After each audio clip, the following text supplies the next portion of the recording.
How are you doing this morning, folks? Good morning, good morning.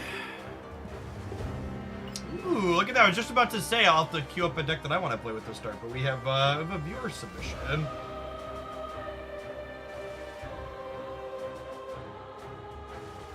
Viewer submission for a reasonable looking deck. What's going on? Thanks for a set. Let's grab that and get going, huh?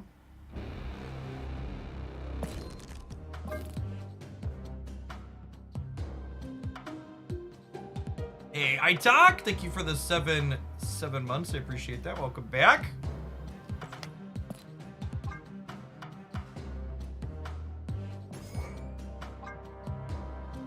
Oh, it's a Celine pile. I haven't played with this variant much, gamers.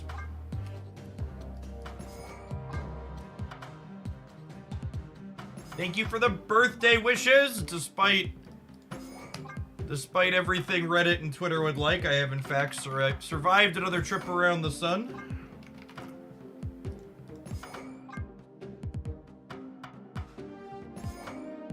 Organ here, there is.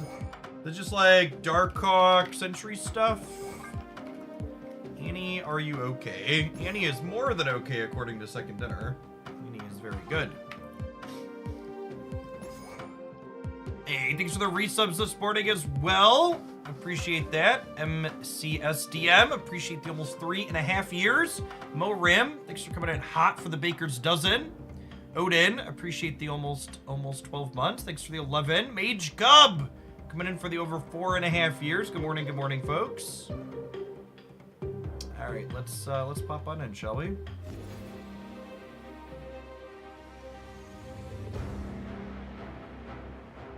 Hey, welcome back, Frisky. Let's get you a sword to go with that shield.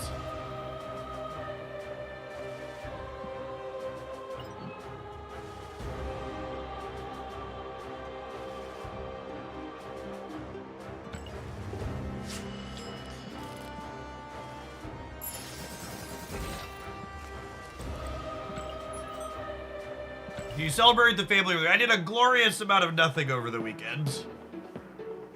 It was wonderful.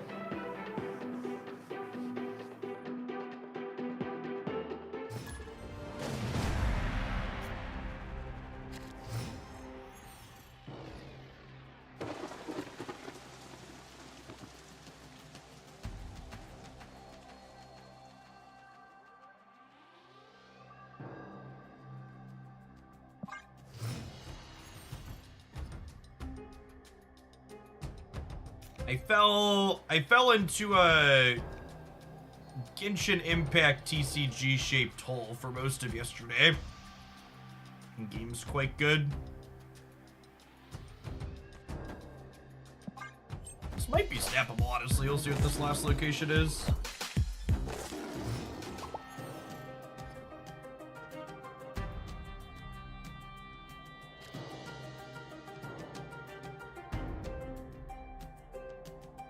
I want a rock slide. I don't think I want them to know how big the thing I'm gonna be playing in Kiln is.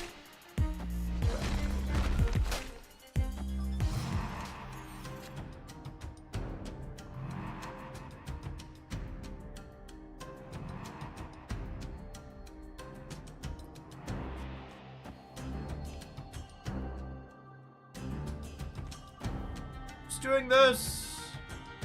Do I think I need this in the center? I was thinking about snapping you, opponent.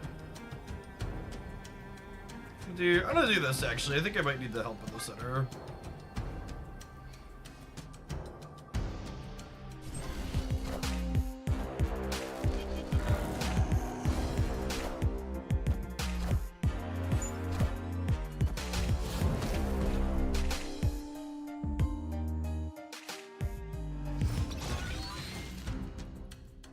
I guess Darkhawk technically also is getting them there.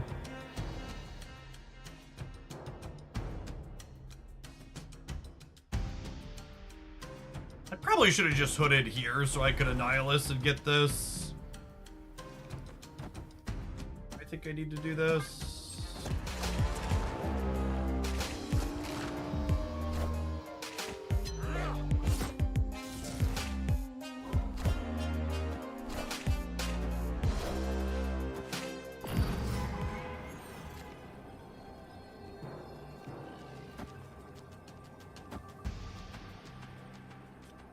Is there ever a world where I do this? This never wins, right?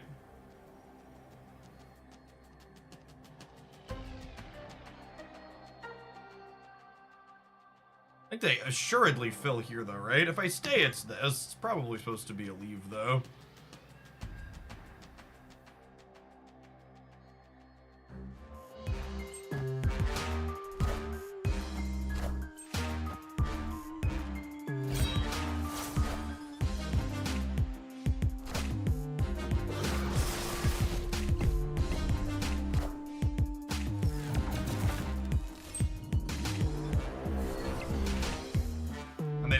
Shang-Chi, so we're getting this regardless either way. Kamikaze, thank you for the 7 months. Welcome back. And mute people that acknowledge emotes exist this morning. Seems best for everybody's mental health. Oh, snap.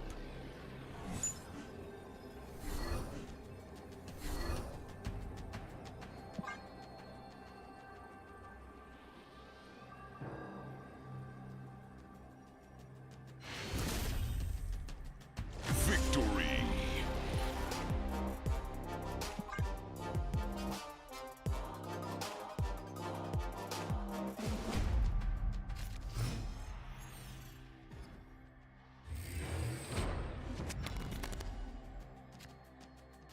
Opponent snap.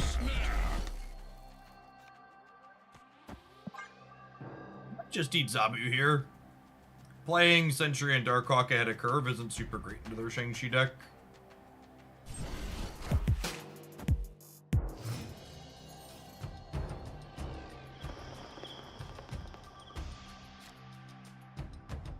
Now we'll happily do that.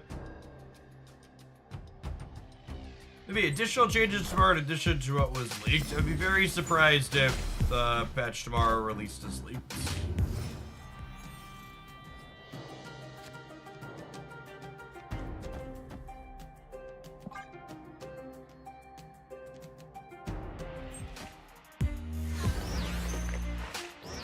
Both get a draw here.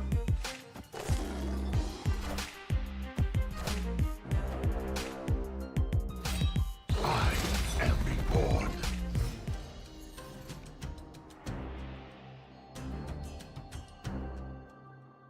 Our Darkhawk's very tiny. That being said, last time they didn't play to fill here, which was interesting.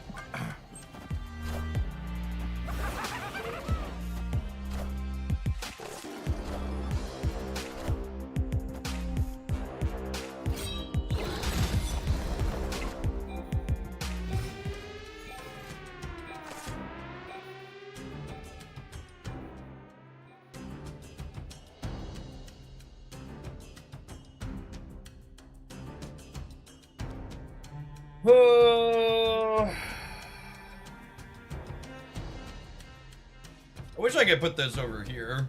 Sad that I can't. I think they're gonna play into the vault. I'm gonna play for the Abbey. Wow, they played hard for the vault, huh?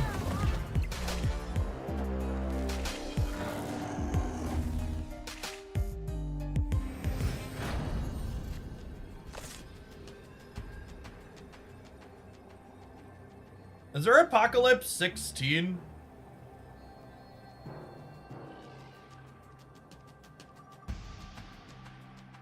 It is, right? Blushman, thank you for the 14 months. I appreciate that. Welcome back. So this is just a coin flip then, right?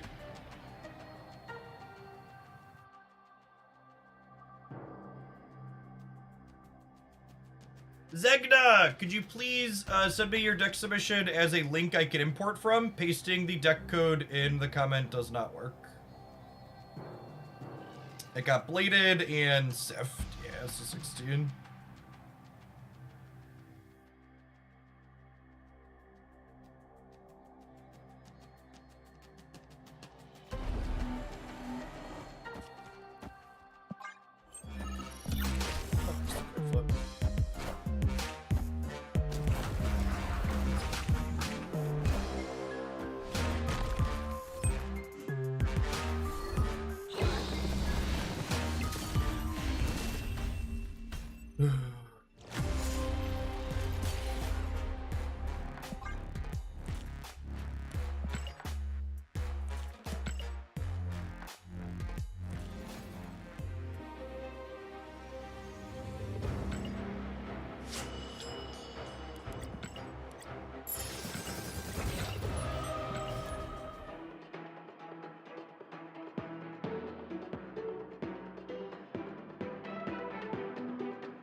Sergeant Pepperhands, thank you for your submission.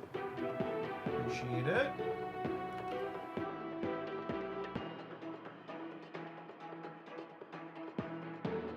Oh, I would love to try some bounce. Crucial Ice Man are good tech slots in that deck. Very, very reasonable.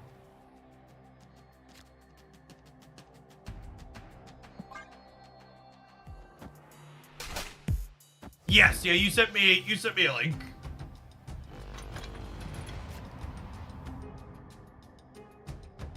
Is there, for subscribers that are submitting deck lists, is there a way I can word this deck submission message that makes it more clear I would like a link on a website and not paste a deck code? Maybe I should explicitly put don't paste a deck code into the donation comment.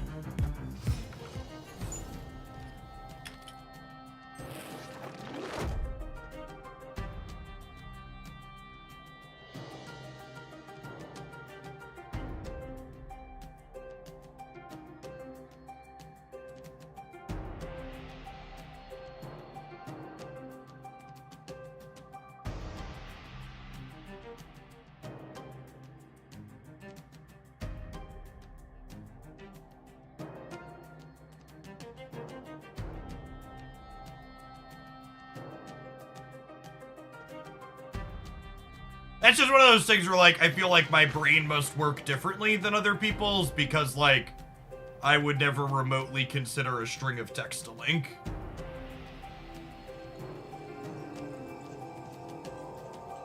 So when people offer that as a thing, it's just like, this just doesn't make sense to me.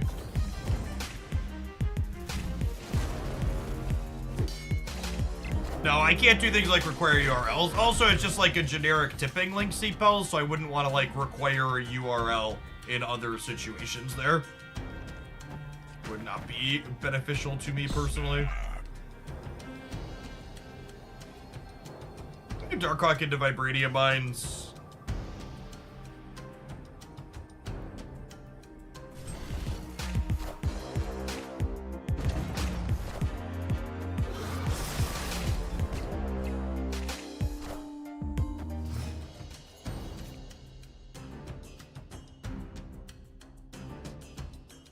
This situation a lot where I have Rock Slide and Darkhawk in my hand. Do you think it's better to play Rock Slide or Widow, or is that solely situation? I think it actually doesn't matter, and you could flip a coin.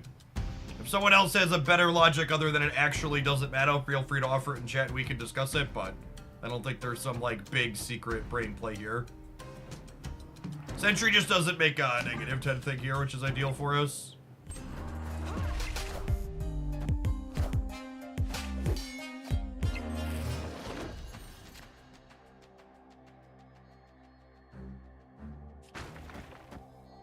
Gorg's actually one of the better draws in our deck, so let's we just like put some power here to keep them honest, but then also to play Darkhawk into the Vibranium Mines to win them.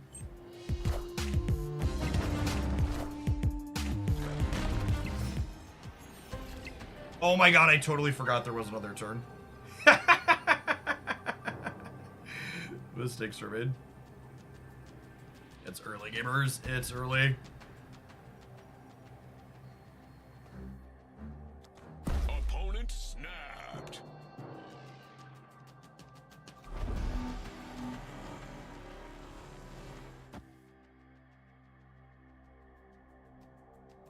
It's just like a Shang-Chi snap.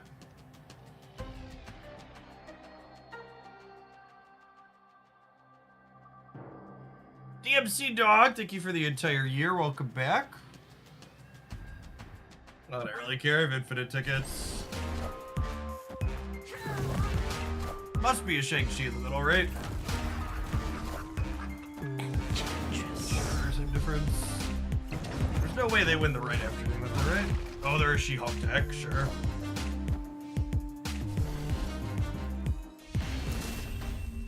I lost this game because I wasn't paying attention to Limbo.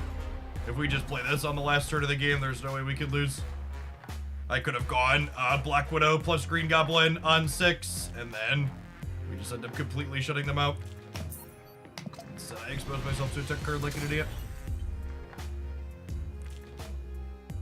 Oh, that's a good argument. Rock Slide first gives them more chance to draw rocks over the course of the game. Is a great shout.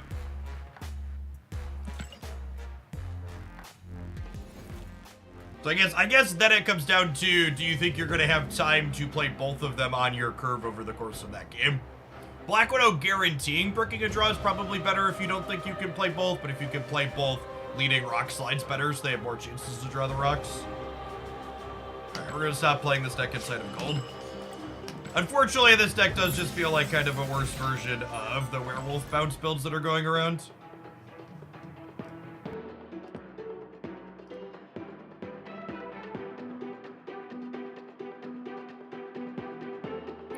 We haven't even played into Blob, which makes our Darkhawk useless.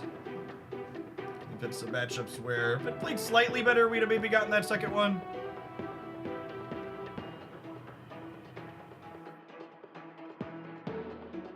Ooh, that's a good thought. Widow doesn't make your Hawk bigger on 6.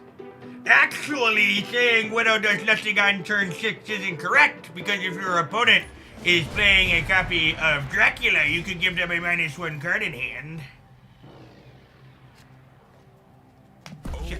Checkmate, hero.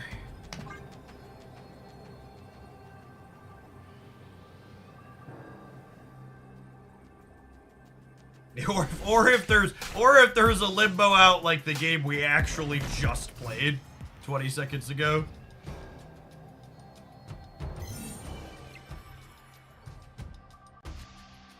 I don't know. I kind of just feel like trying to play Darkhawk and Sentry in this format where almost 50% of people are playing Shang-Chi seems like a mistake. Seems like not really what I want to be doing with my life.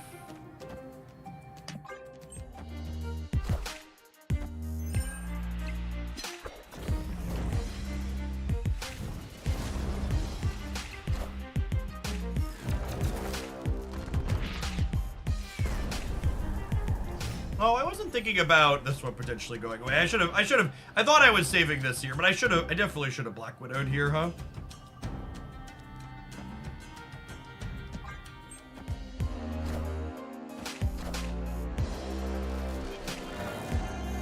Yeah, I don't really love Darkhawk in general right now. I think you have to play it on turn 6 because there's so many Shang-Chis.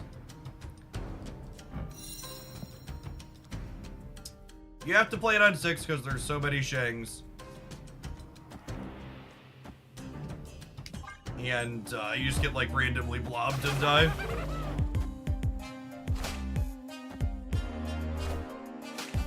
Actually, I think looking at this deck list, oh, you know what? Maybe I should play the Demon here so I have the option to Carnage here. Nah, it's fine. I drew any like a professional.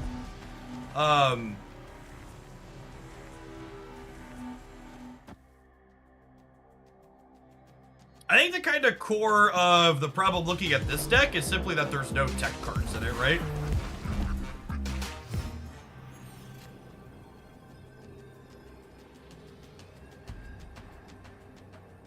Kind of has.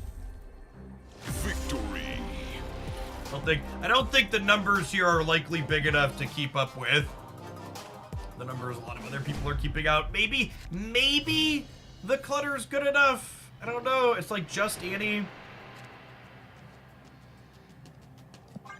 Against better players, Annie doesn't usually clutter them. He just forces them to play right.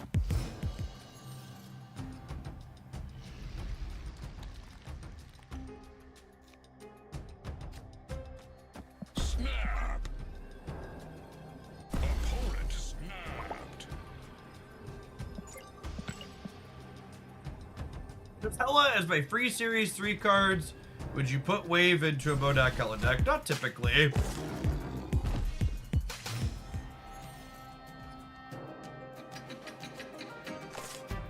Feel like Clutter has to be more proactive early in this format, things like debris. Yeah, I think that's a good take. Master Jedi, thank you for the brand new Prime.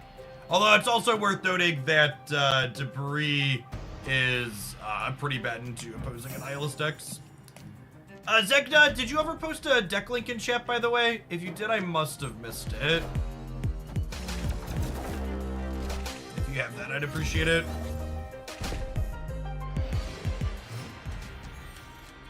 Alright, I think the odds they could fill over here next turn are low, so we'll do this.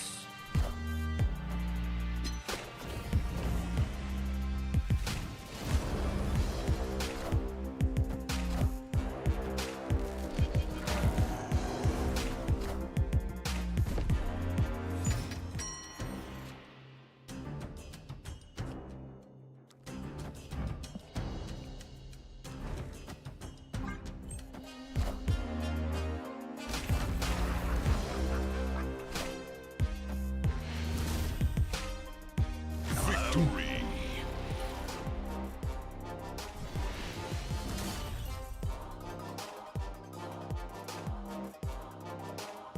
Less than a priority. Yeah, them playing the Widow's Bite into Morag to throw priority in this location was probably a mistake for them. Speaking of mistakes, chat, you know who else made a mistake? All the people who aren't subscribed, so they're now getting an advert. We'll see you in 120 seconds. Thanks for hanging out. Don't go anywhere.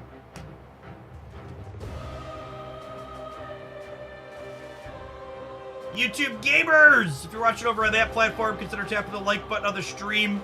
120 of you over there, only 30 button pressers so far. Let's pump those rookie numbers up. Fredwick with the absolutely massive 73-month resubscription. Appreciate the over 6 years. Welcome back. Gershie, the dodged it indeed for the 14th month. Welcome back. Good morning, good morning. Edra Games, thanks for the half a year. So, the deal with the HelloFresh promo is, if you're interested in checking out HelloFresh, obviously I always appreciate when people check out the sponsors. The code does work outside of the US. However, people using it outside of the US don't contribute to my bonus or the ticker on stream, unfortunately. So there's no affiliated gift sub or anything like that incentive for checking out the sponsor if you are not in the land of freedom. Emphasis on the dumb and freedom.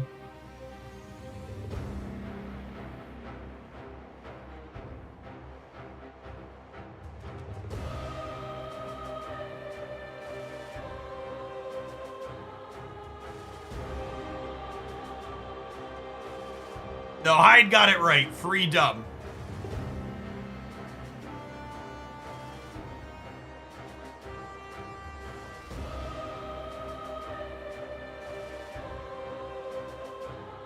Speaking of freedom, if you're not getting ads served up when I click the ad button, especially at the start of the year, it's because you live in a geolocation that capitalism has deemed likely unimportant.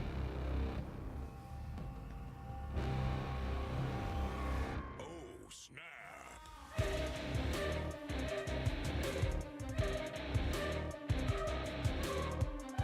Naromi, thank you for the 13 months. I appreciate that. Welcome back. By the way, chat, speaking of the HelloFresh sponsor, we're going to be checking out one of the meals they delivered freshly to my door at the end of last week. At the end of the stream today, we're going to be cooking on stream together for the last half hour to 45 minutes. If you would like to be a part of a Hoaglandia cooking stream, be sure you're here this afternoon for it. Hey, Vineyard Dog, thank you for the birthday gift subs. Appreciate that. It's super generous of you. Good morning, good morning. What are you cooking? I believe it's some type of ravioli dish, if I recall.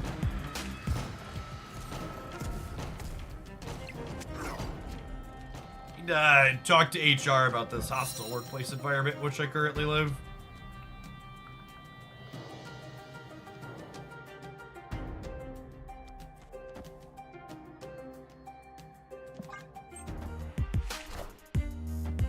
In a fit of frustration, I said on Friday I might do Magic Arena, and then I double-checked my metrics from the last time we streamed Magic Arena, and I thought better of it.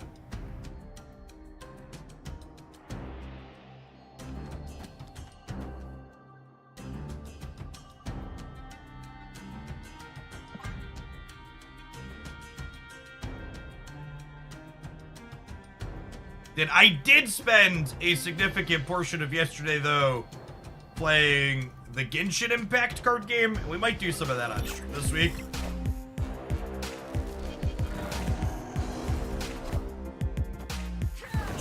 Metrics be damned.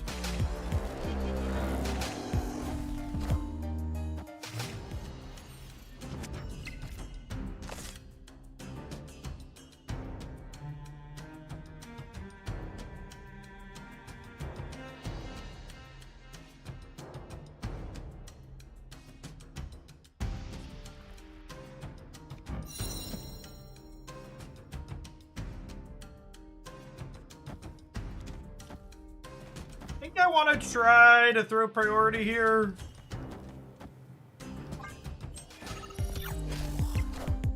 Oh, they have priority this, or I have priority this turn. Maybe this inning gets to throw my Green Goblin back.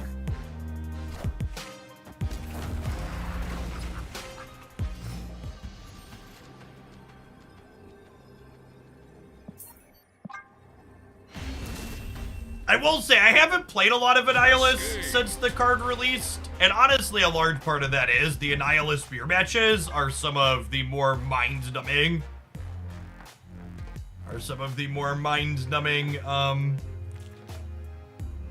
gameplay I've touched in this game. It's literally just all about priority, and then you die to Alioth if they're playing Alioth, and most of the better performing Annie decks that aren't Bounce are playing Alioth these days. If you ever played Gwent, or was it not your cup of tea? By the time I was looking to explore games outside of Magic the Gathering, Gwent was already dead in the water, so I never touched it. Grey Bush! Thank you for the quarter of a year. Welcome back.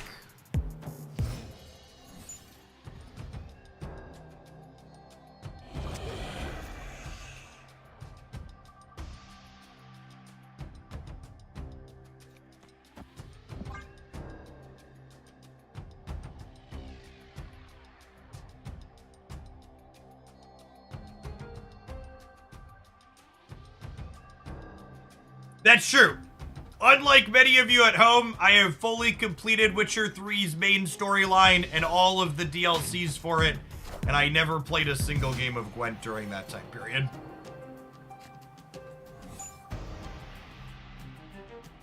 Gwent is right next to DC Dual Force in the graveyard. Yeah, essentially.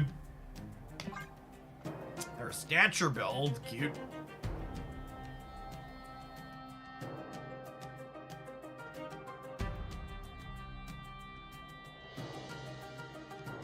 To be fair, Gwent survived a lot longer than Dual Force. Oh, Zekna, thank you for the deck link via DM. That's perfect.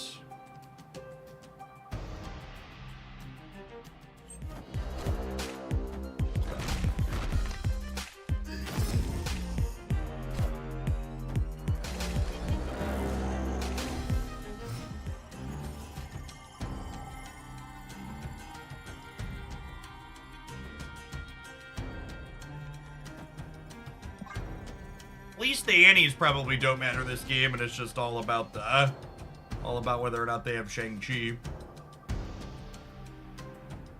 Thankfully.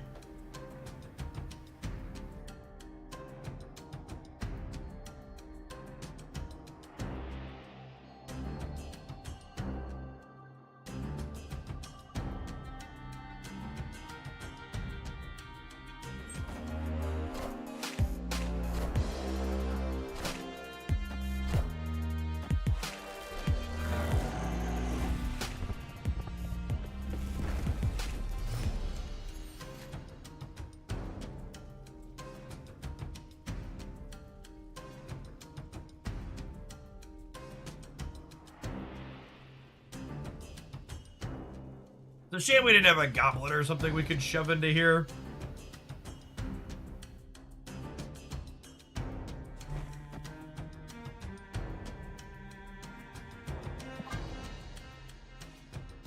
Do this, because it probably throws priority and it lets me keep their mojo off in the Nexus.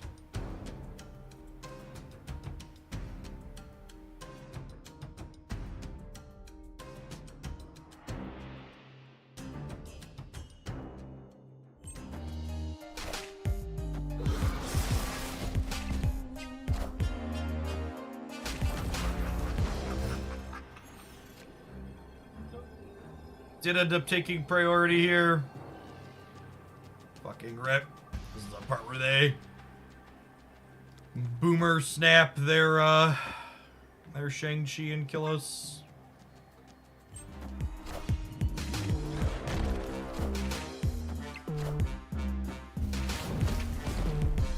Yeah, I don't even know with this deck. This is just a much worse version of the other decks that are running around. Which is, I mean, that's why people ask why we don't do viewer submissions every day, and the unfortunate reality is a lot of the decks people send in are just worse versions of the kind of established decks. And this build's worse for kind of two reasons. The number one is that Darkhawk, in addition to Sentry, just makes your deck really terrible into all of the Shang-Chis that are running around, especially because you're incentivized to curve them into a Nihilist, exposing you to this most commonly played card in the game. And the second is, because this build is trying to do so many things, i.e. it has an Nihilist Glitter package, it has a Darkhawk package, it's trying to leverage Selene as well, it doesn't have room to play any tech cards of its own. So this build is both exposing itself to the most commonly played tech card in a way that's really easy for opponents to exploit, and it's not leveraging any of its own powerful tech cards to blow the opponent out back in the other direction. Ooh, we've got a Mr. Negative pile of cards. Let's do it. Adam Warlock? Gamers love Adam Warlock. Yeah, that's the other thing too. In addition to exposing itself to Shang-Chi, it's exposing itself to Shang-Chi while simultaneously not really offering up meaningfully big enough numbers to keep up with the people that are doing really linear things.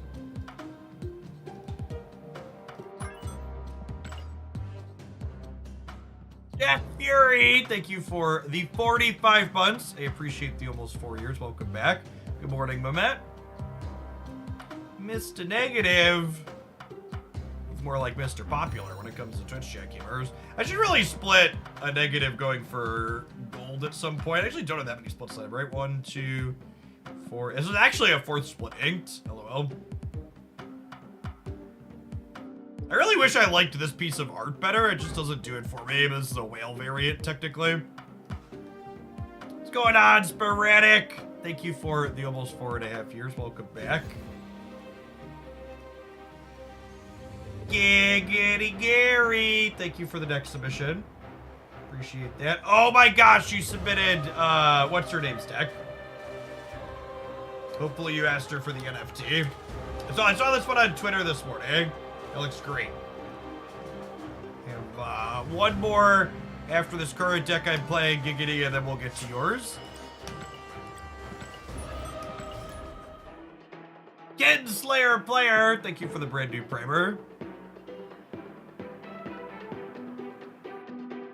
Yeah, I like a lot of Luca's other art, but that one just like, there's something that doesn't hit right about it for me. I don't know what it is.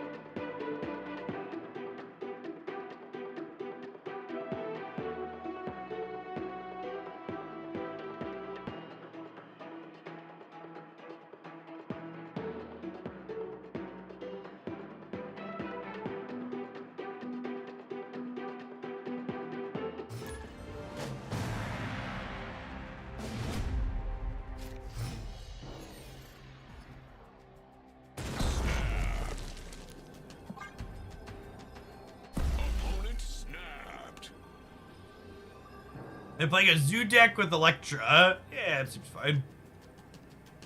Did the addition of Kyeria to the game actually make Electra be relevant? I feel like there's a chance that that's true. I want to believe in my heart of hearts that that's true, chat.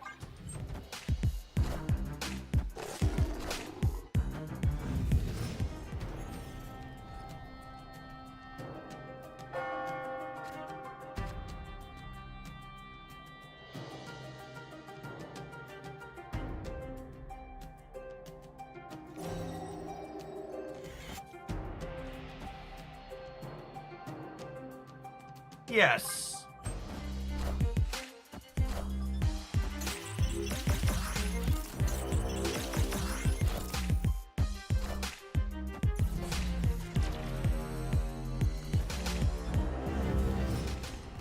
I think I shall.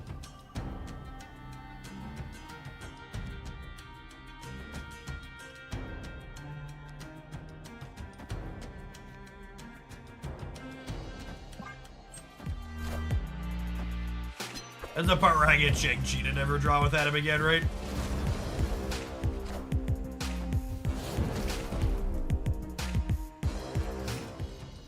I might have been right to play him here, honestly, to play around that.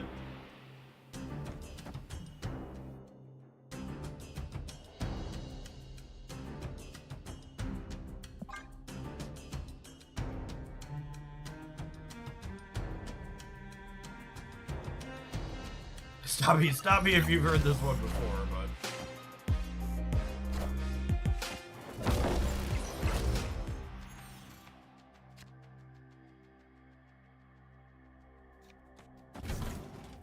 I've talked about this before, but I honestly think if this card would have released in, like, December instead of being part of the game since it released, the Marvel Snap community would lose their fucking minds complaining about power creep.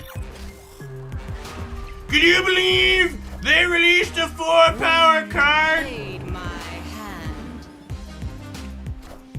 Oh, do you believe they released a 4-energy card that has 50 power?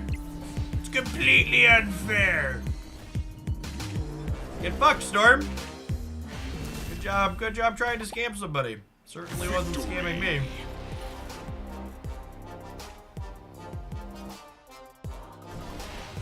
Call the ambulance, but certainly not for us. I am Iron Man. It's a shame. We would have had a sweet turn 7. We would have gotten to go Mystique my Iron Man, and then we would have gotten to go Havoc plus Living Tribunal. That had a ton of points despite losing the monster to Shang-Chi.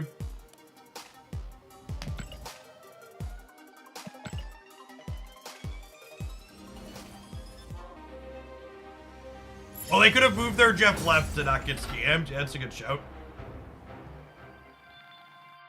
Band of Xander, thank you for the 7 months. I appreciate that. Welcome back.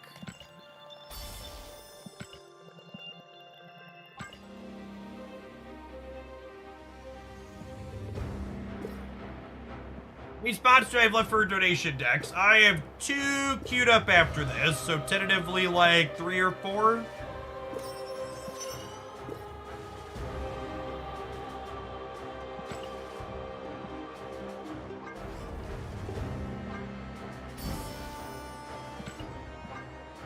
So chat, here's a theory question.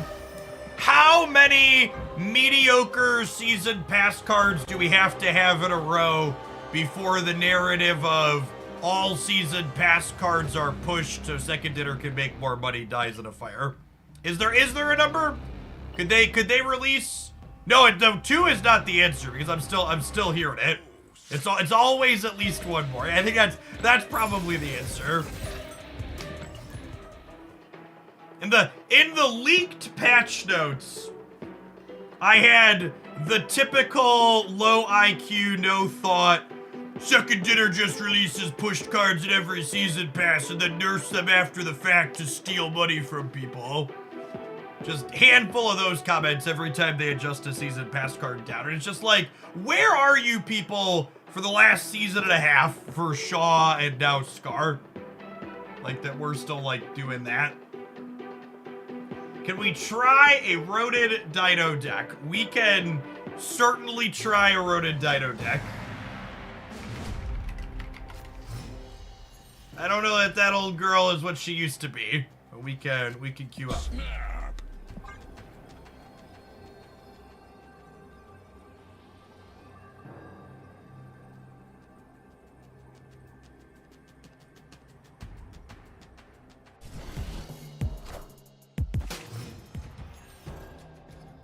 Hey, Andrew, thanks for renewing your membership on the YouTube side. Welcome back.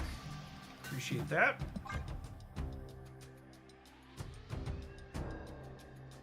Welcome. Thanks for the quarter of a year here on the Twitch side.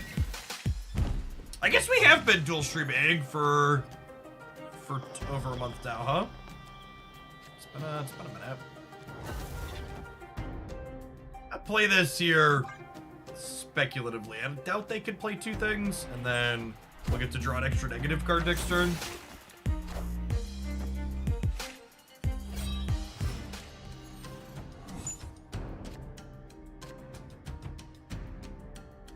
Of God.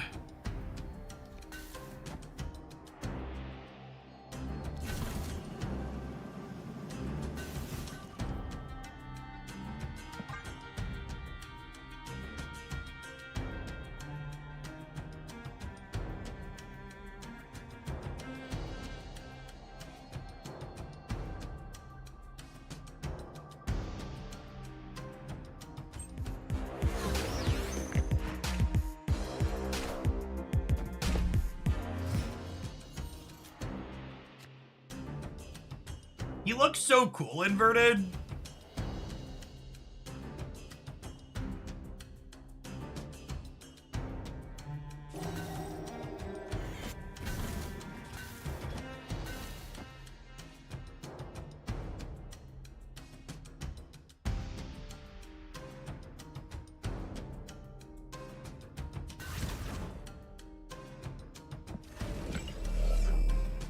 Just gonna do this.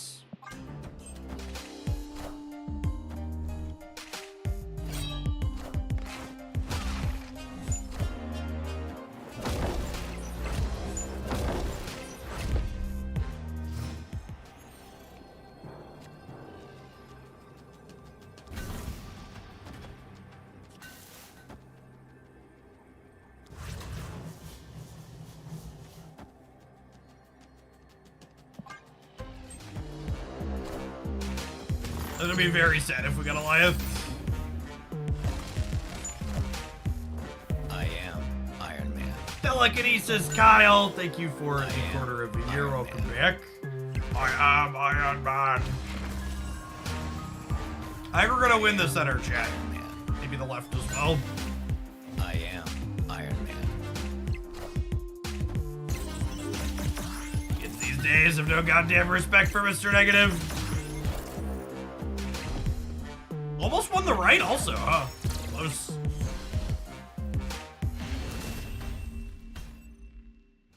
Eked out the center by a little bit, really.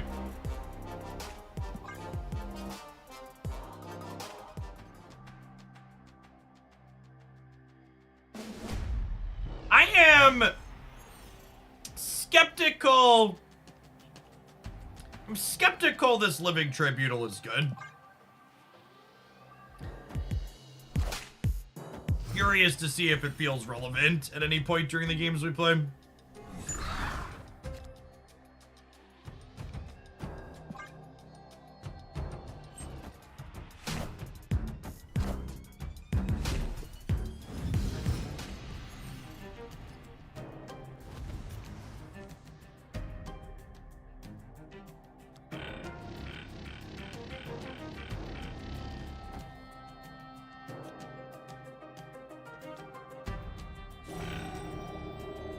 Just don't have room to play that card.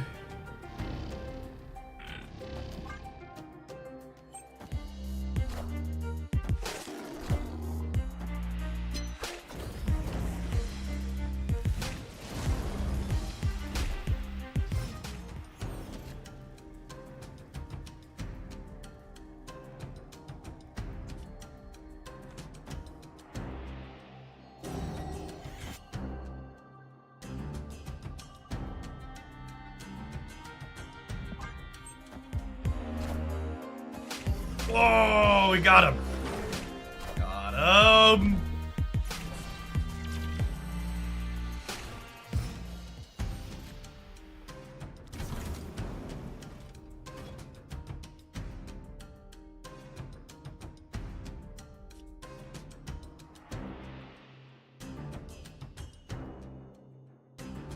Does like Iron Man into Mystique into Living Tribunal do anything?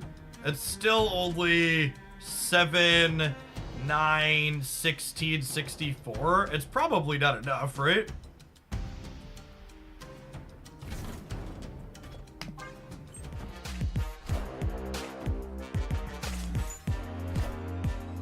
I am Iron Man. We're actually gonna stream a little bit longer than usual today because we're gonna do some cooking with the sponsor at the end of it. Cooking in the literal sense, chat, not in the figurative Marvel Snap sense.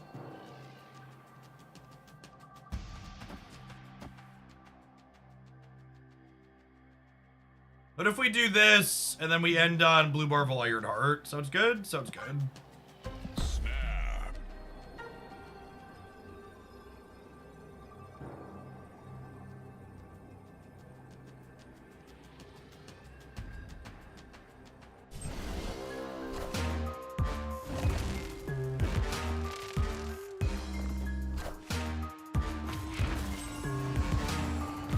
I am Iron Man.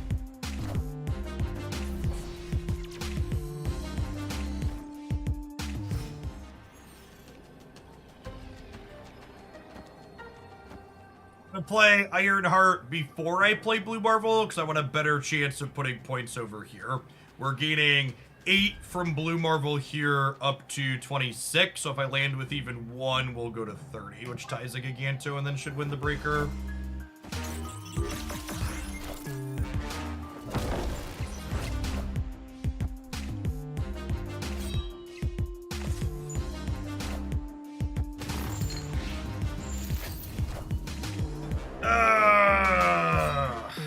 Man. Close. Again, just looking at this Living Tribunal, like, why aren't you a real Marvel Snap card?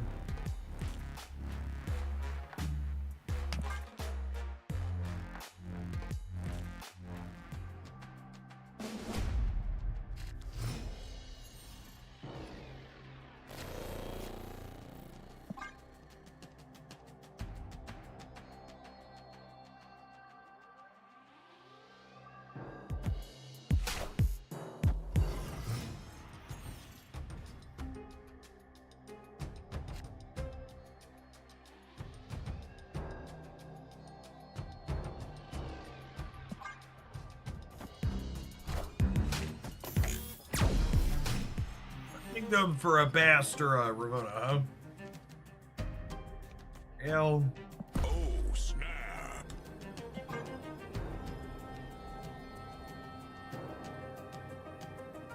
They lost their Sunspot. We drew the Ravona. I'm gonna snap them.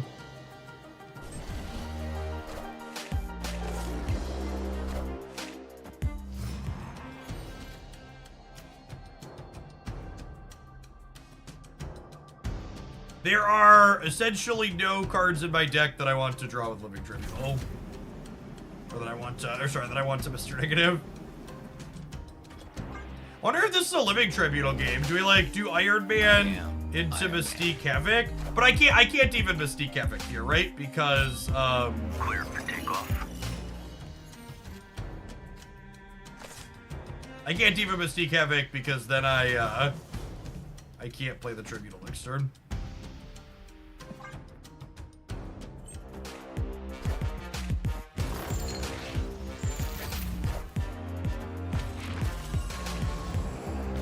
I am Iron Man.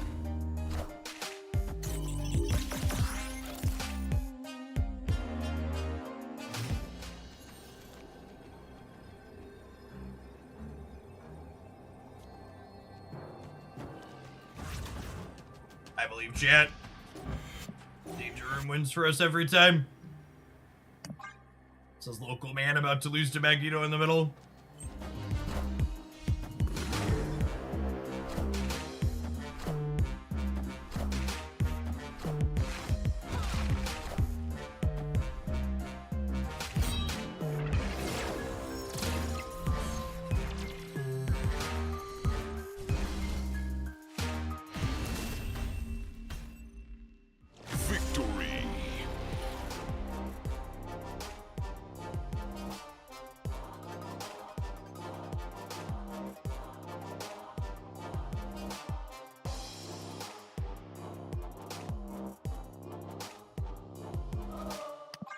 feel like if they're staying here, they're supposed to like She-Hulk left blade, right?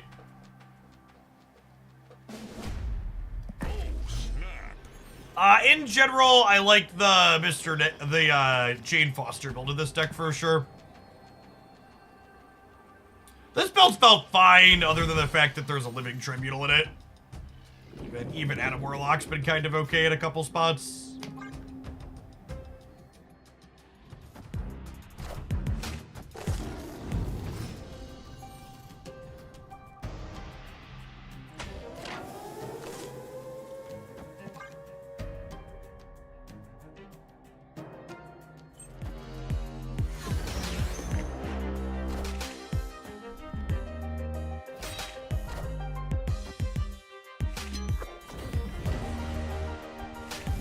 In the past, you didn't like Jade because she ruined cube equity. What changed your mind about her? I came to terms with the fact that Marvel Snap players are fucking stupid who don't retreat when they should.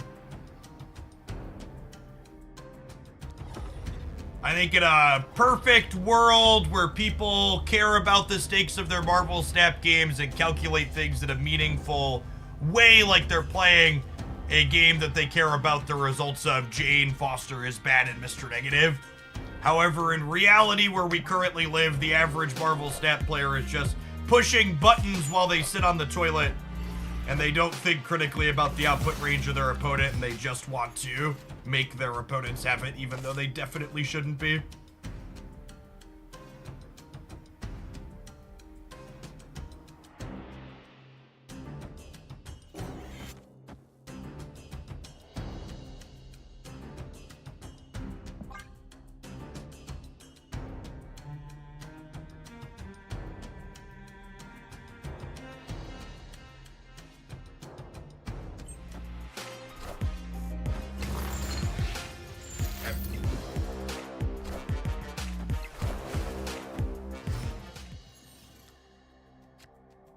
Negative's a worse archetype than it was a year ago. Some more opponents can make a reasonable argument they can beat a negative draw. No, that's not true. Stop it. Stop it. It's not because players are making reasonable good decisions. It's definitely the thing I said about people not retreating when they should be retreating. You're absolutely right, but saying make my opponent have it when talking about Jane is funny. Well, so Jane still requires them to have had it, right? It requires them to have had good things in their deck to invert with negative.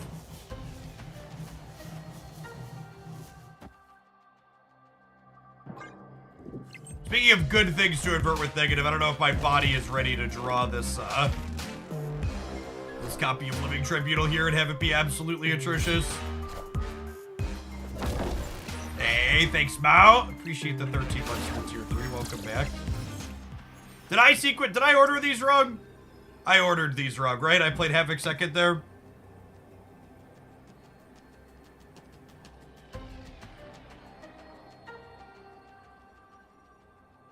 Imagine if this was a card that was good for me to invert with negative instead of whatever the hell this is. I think I ordered these wrong, but they're all in, so we can find out. Honestly, even if we ordered them right, I think we're probably still dead. Well.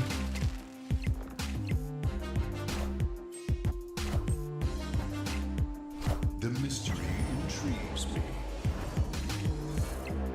So if I had ordered these right, I would have had 1, 2, 3, 4, 5, 6, 7, which have only been another 2 to 3 everywhere.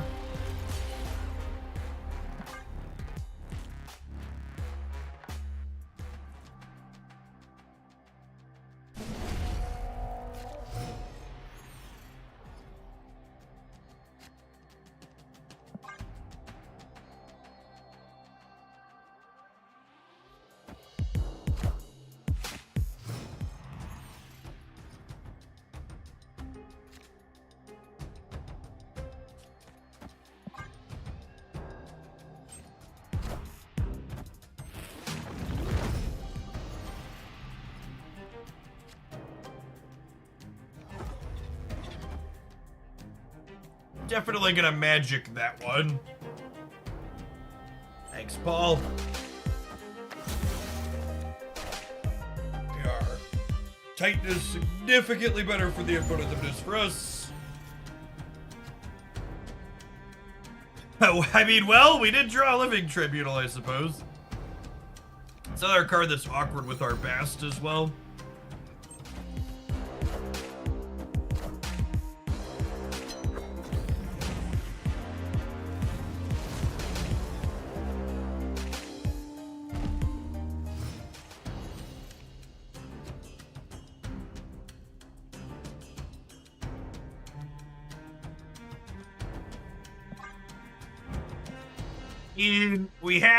We have some good draws in our deck here still.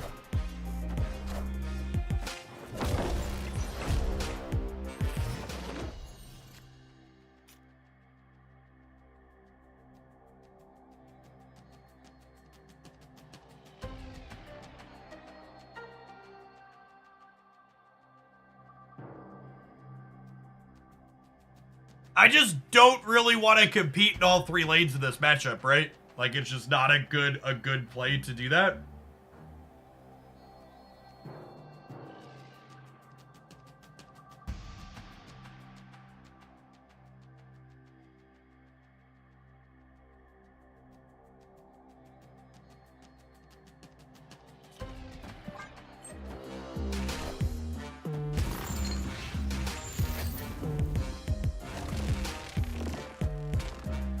That's the lane I was punting anyways.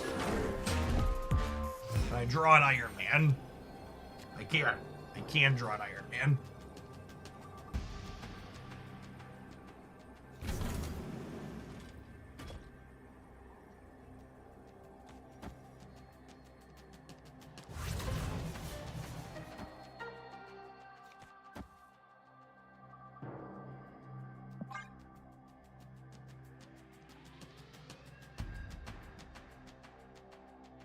Play Iron last in case of mistake. This is turn 7.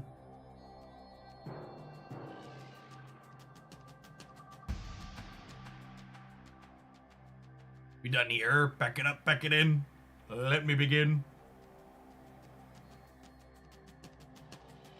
So this will be 6, 10, 13. I'm going to 26 over here, plus maybe 30 if we hit them once. I'm going to 8, 12, 15 over here, plus maybe 17 if we hit something once. Them not playing for the right is great for us. Coolio, we got him. I am Iron Man.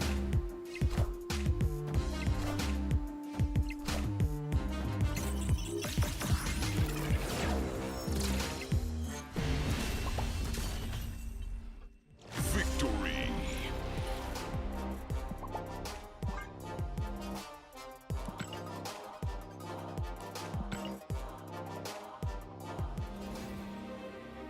Okay, I'm gonna do one more with this, but I'm gonna cut Living Tribunal for a real Marvel Snap card.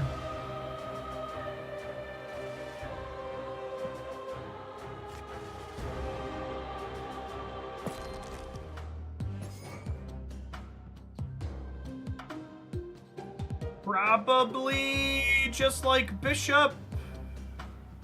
Havoc was a really good addition to Mr. Negative decks for sure.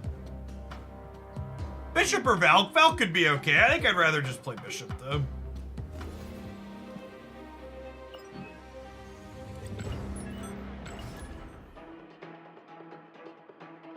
Really want Zoo to be a thing. Cootie, thank you for the deck submission. Gives me 4 submissions waiting to be played after this one at 45 minutes a pop. That puts us 3 hours to only 12:15. So I've got room to take like 2 more deck submissions tentatively. If you're a subscriber who would like to inflict your deck of choice upon me, you can do so at the link pinned above the chat. Oh, snap.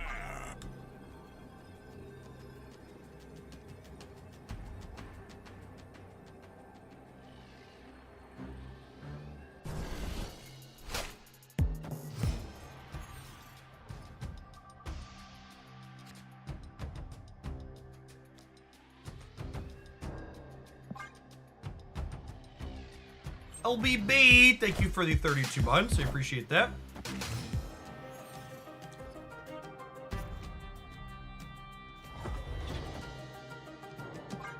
There's a good chance we draw an extra card with that at Warlock next turn, huh? I was saying, thanks to yesterday's Havoc deck. It helped me get to Infinite and get my first ticket. Nice. What if I do this? And then we add a Warlock next turn. Yeah.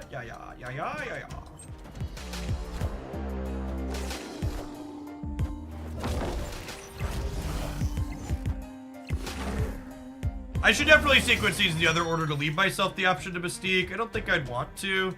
And we didn't draw it anyways, so whatever, but...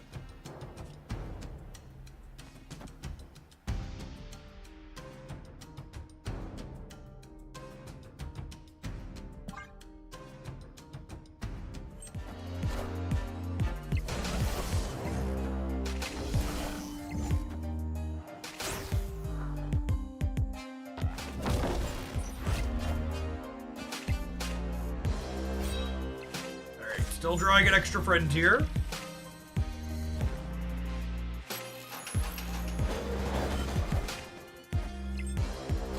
Iron Man! Iron Man! Actual, factual horse draw on the deck.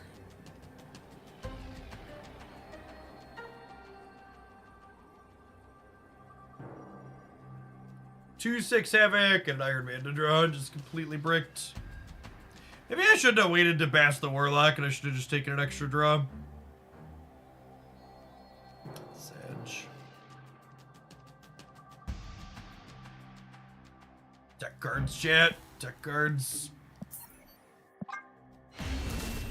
You see how our opponent stayed in that game, chat, instead of retreating? Flamezer, thank you for the 2/3 of a year. That's why I think Jade Foster's good at negative.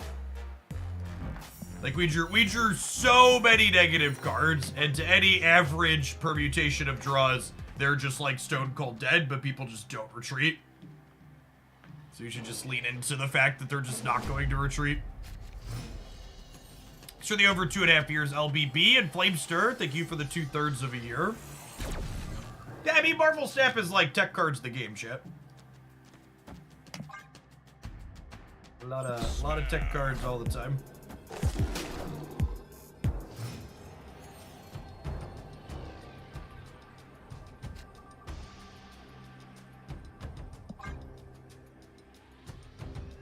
Then Grief!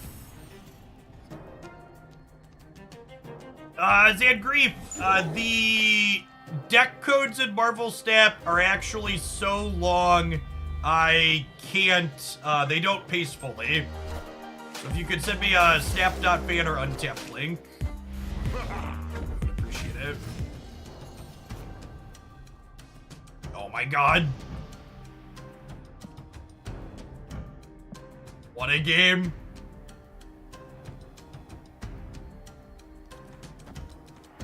So we can't win middle, and they probably have Shang-Chi for the right.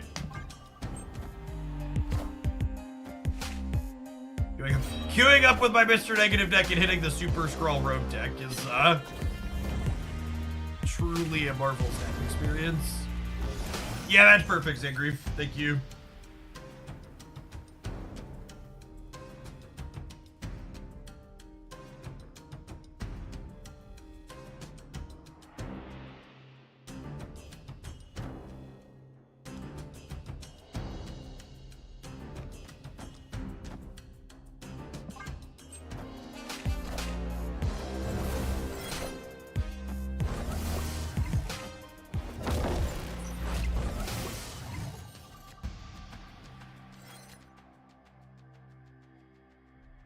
Never drawn an Iron Man in my life. Certainly not about to start today. It's fine. I have another turn still, right?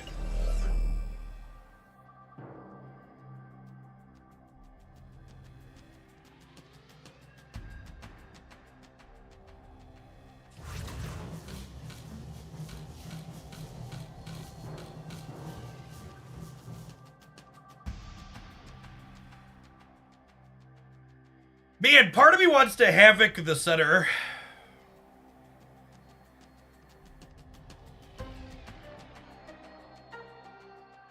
Say fuck it. We don't draw Iron Man anyways, right, chat?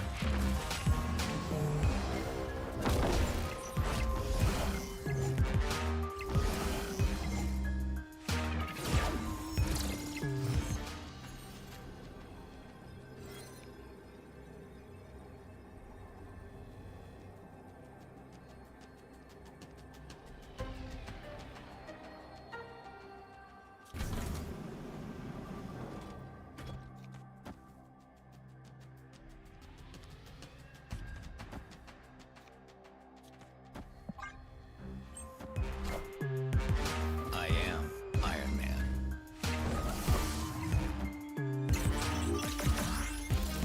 Hello! Can you understand me?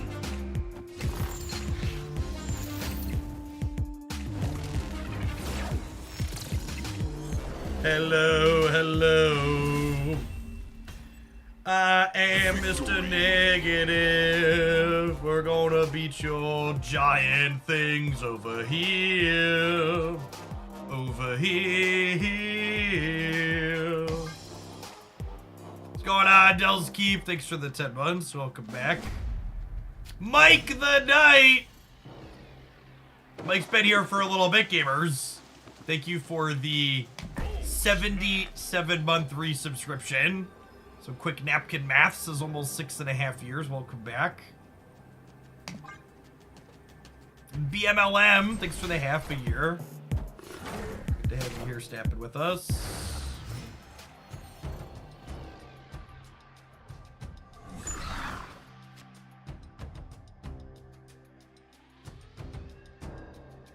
Did I get anything fun for my birthday, chat? This is a family-friendly stream.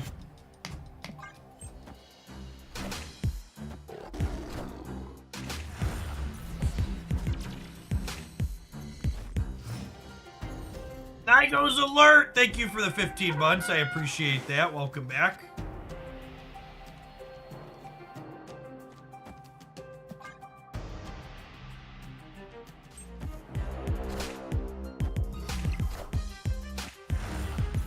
Said Swen. Alright, yeah, you got me.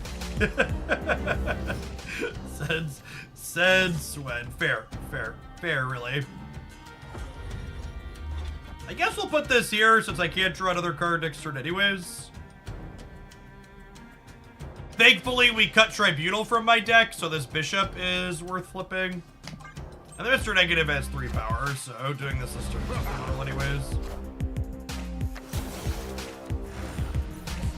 Griffin Bruce! Speaking of long-time Hoaglandians, thank you for the 89-month resubscription. Welcome back.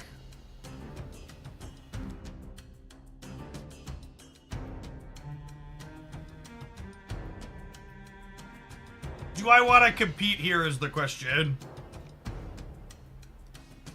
I don't know is the answer.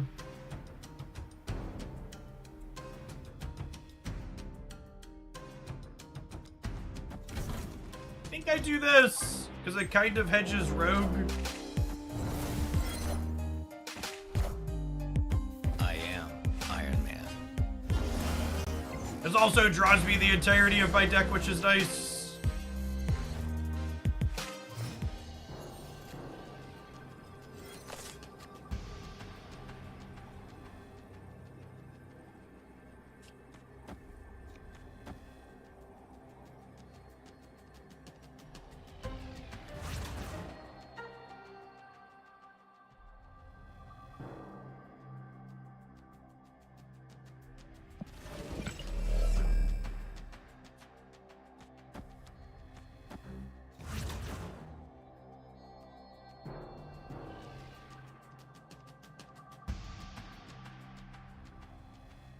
I think it's something like this.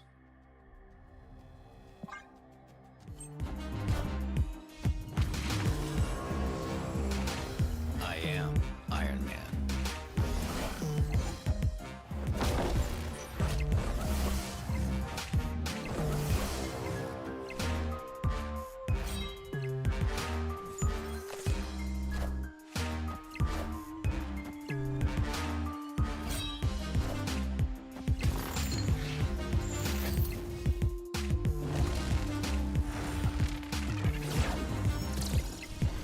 I would have put the copied Iron Man in the center, we would have won.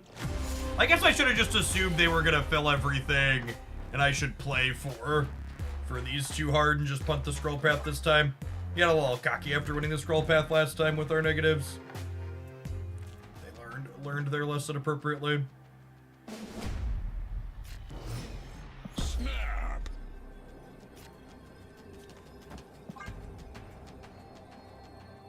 CJNJ, thank you for the over 5 years. Appreciate the 63 months. Welcome back. Previ, thank you for the 13 months. Good morning, good morning. What's going on, Token? Yeah, for the regulars that missed it, by the way, we did play some Marvel Snap over the weekend. That convinced me that I would rather play more Snap today than touching Magic Arena.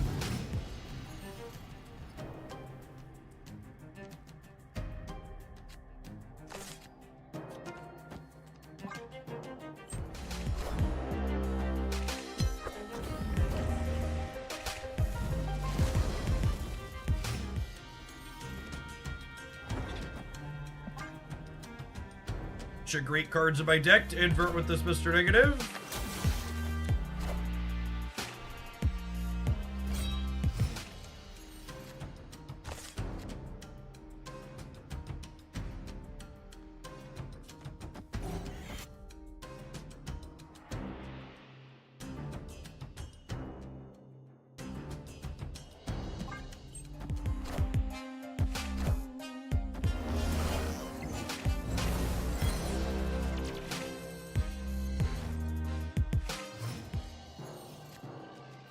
You know, their last card is Shang or a Fatty. I would say normally Shang, but they have Rogue and Skrull, so maybe they're at their limit for tech cards. It's so hard to know. Oh, I think I want to just copy Blue Marvel here, so I can try and draw my deck with this.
It's the Shield Keeper. No, that was the last opponent.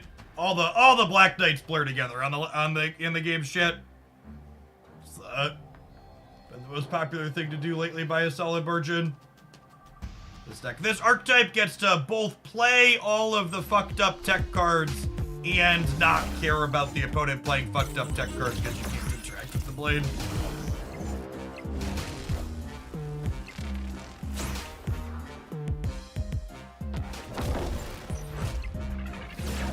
This particular build that they're playing is just extra impossible for us because in addition to Rogue, they're also playing Super Skrull.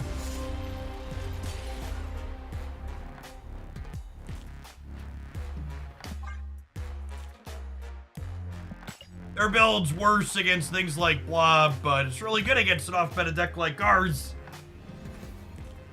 Alright, gamers, it's about that time. We'll catch you in 120 seconds. We'll have our next viewer deck when we get back. Thanks for hanging out. Don't go anywhere.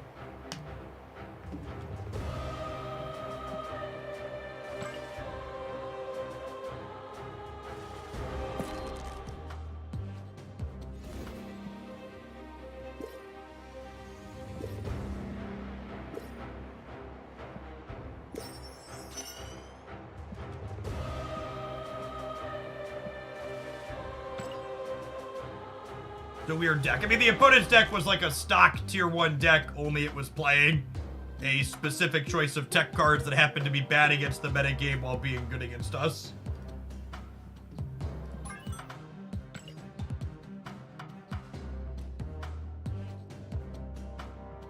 So They've lost the Living Tribunal one too many times, yep. We got a fun one for our next one here. Put our gold Mysterio in.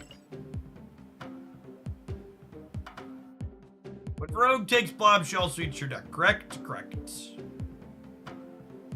These are all Marvel Snap cards I really enjoy playing.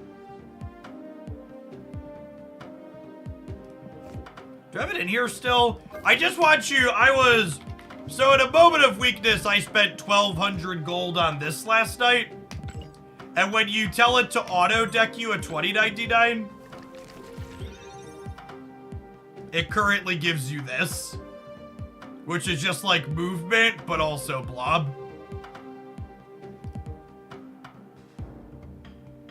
Which the fact that the auto tool thinks that this is the best thing to be doing really is just such an incredible indictment of how problematic. Like, I hear a lot of people talk about how they think they should just make blob only eat like 2 to 4 cards. But genuinely, even only eating 2 to 4 cards, this card's still too fucking big most of the time. Like, there are a lot of non-Thanos blob decks where the card is still bigger than Infinite basically every game.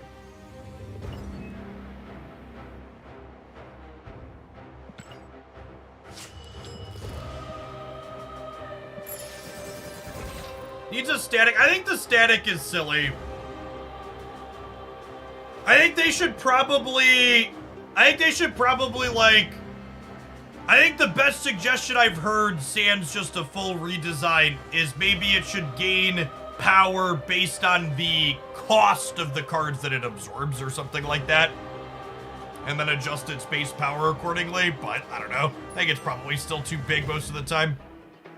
I think giving it a static number and making it easy to predict defeats the purpose of the card.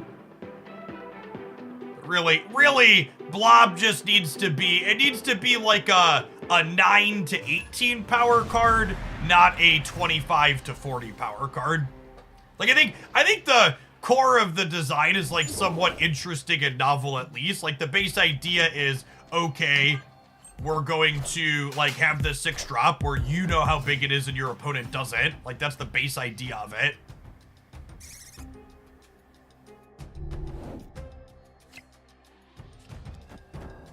With how common Shang-Chi is these days, Monster Island's actually a pretty mediocre location a lot of the times. It just means that, if you're not playing Shang-Chi, you're just like, are auto-losing this location now?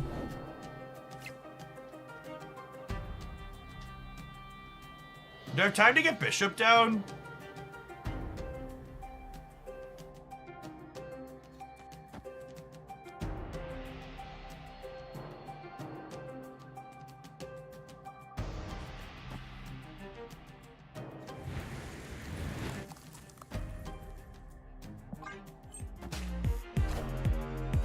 Wind, aid my hand.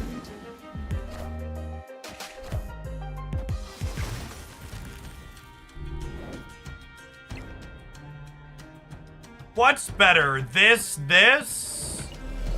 or this? I think it's this.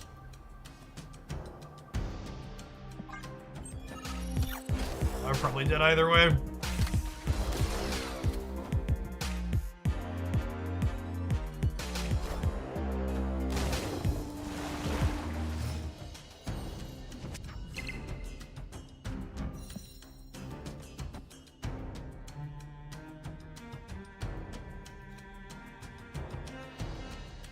It's easier to rewind the stream on YouTube, but you could technically do it on Twitch as well.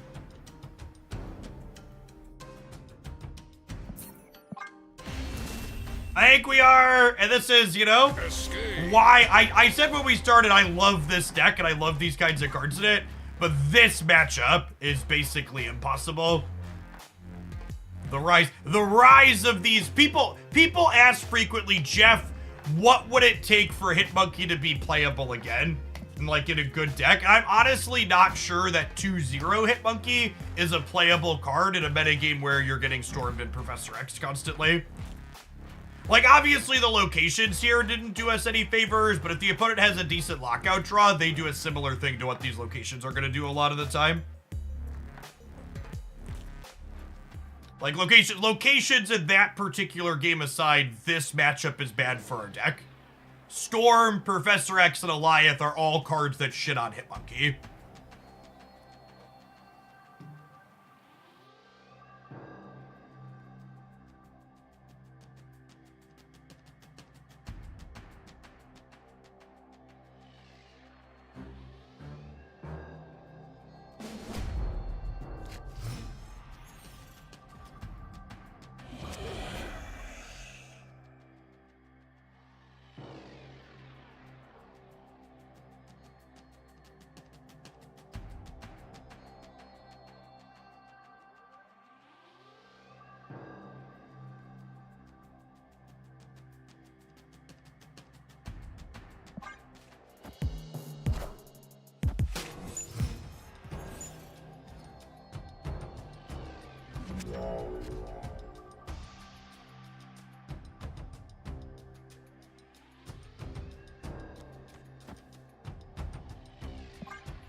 And this is the other part, right? Like, like, people were like, last game, it's like, well, Jeff, it's just you had bad locations. There are so many, and this is part of why the lockout deck is good in general, right? And Second Dinner, like, kind of acknowledged this, but only, like, half fixed the problem with just how many locations lock you out of being able to play the game. Like, they got rid of some of them, but definitely not nearly enough of them to make this archetype not just be super strong.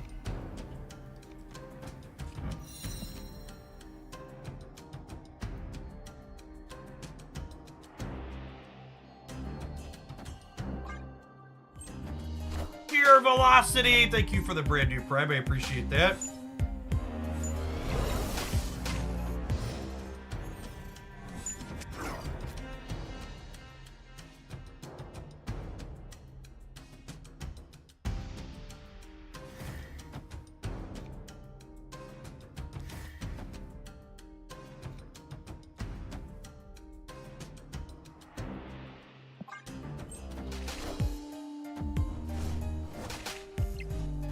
Havoc and Taxes is how I'm surviving this metagame. I do think the Havoc and Taxes deck I posted a highlight with this morning is quite reasonable.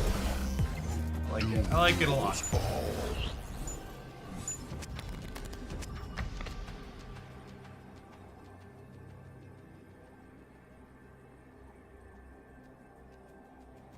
Mainly watch YouTube, but I learned a lot here, so I thought I would drop my Prime here as a whole. Thank you for that. Like I talked about in my 1 year in review video, those Prime subs are a big part of why I'm able to do what I do here. All right, we actually stacked it up there. Cloning Vats was positive enough for us that we were able to push through. Maybe I should have been more confident and snapped them. We had priority going into turn 5, so we couldn't get Eliath. I probably should have snapped before we showed them the monkey.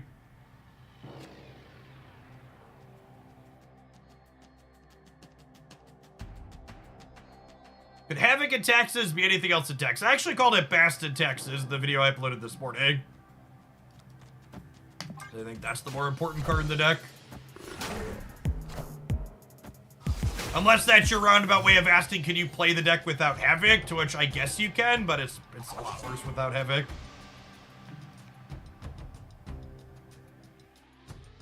I think I'm putting this here. I don't want to put it into Avengers Compound because I might need to beast the Avengers Compound on 5. It's gonna obviously bite us. Super rewarded. Feels good, man. Hey, Vized, thank you for the brand new Prime support. Appreciate that. Thanks for keeping me around. Wind, aid my hand.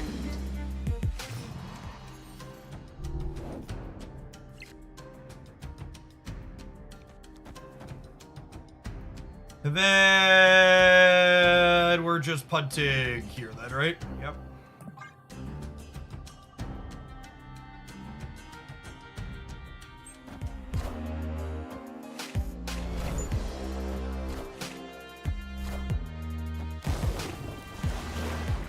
Clear for takeoff.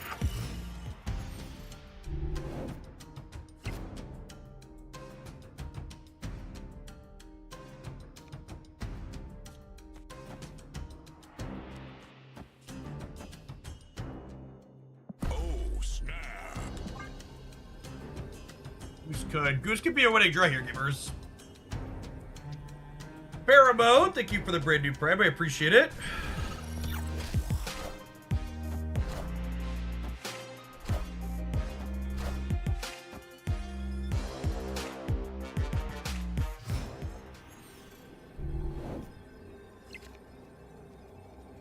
B-Thrill, thank you for the gifted subs. I appreciate that. That's very generous of you. Good morning, good morning.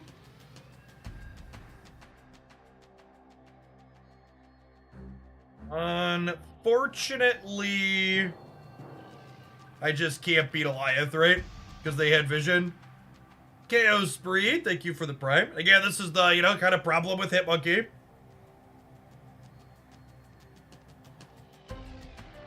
Just when you don't have a turn 6, it's not very good. I can't Falcon. If this wasn't Mojo World, we would beat Goliath because Falcon would give this +5 and then I'd be big enough to win the game. But because this is Mojo World and they move vision, they're gonna have more cards here. Iceman hitting Hitmonkey doesn't mean shit. It literally doesn't matter. The fact that I can't beat Goliath is the problem. Escape. That Goose, thank you for the half a year. Welcome back.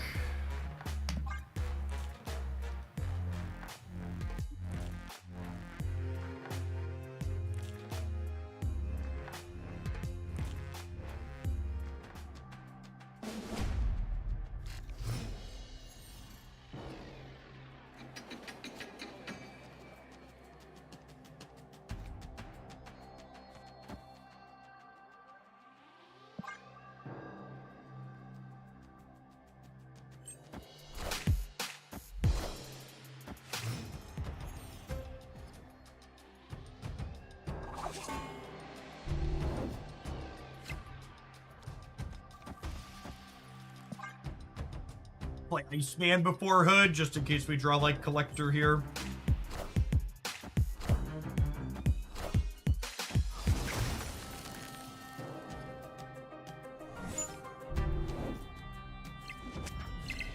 I'm gonna play Bishop in the Nebula path, because this is the one they're most likely to storm. So having a scaling threat in their storm path has value. We could play Ham for Goliath. Yeah, maybe.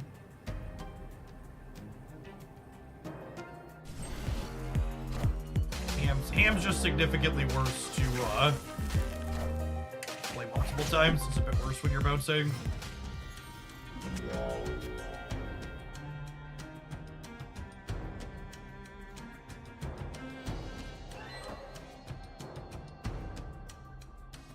Could Hitmonkey be changed to the next OTA patch? Again, if you're just joining us, we're talking about it earlier.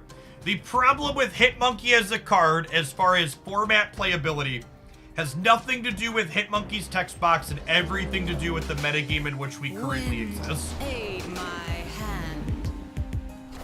The core problem with Hitmonkey is the fact that Professor X, Goliath, Storm, all of these things are very, very bad for Hitmonkey as a card.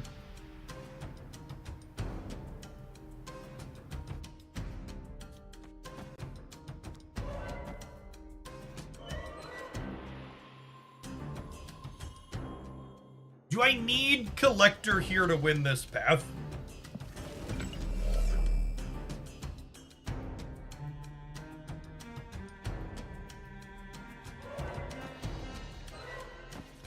this greedy. Playing 1, 2, 3. So I'm going to 9. And then I'm going to be able to play 1, 2, 3, 4, 5. I'm going to go to 14. I don't think I need collector there.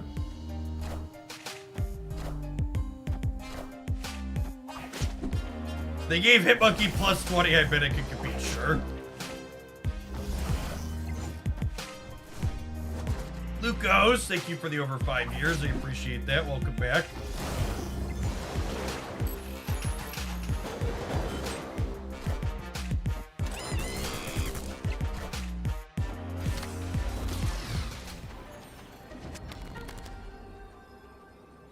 Okay, that could have gone worse. So they're going to...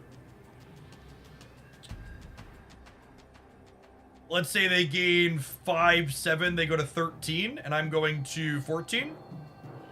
So my bet on how big I needed to be on the right was accurate.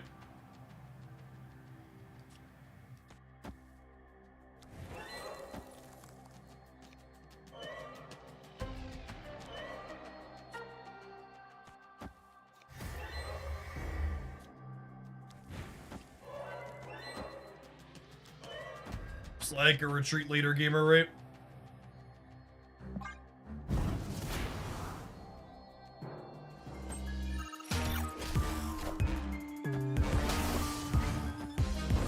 They stayed? Seriously?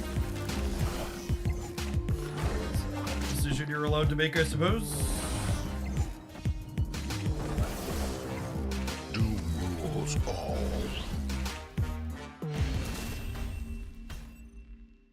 Victory.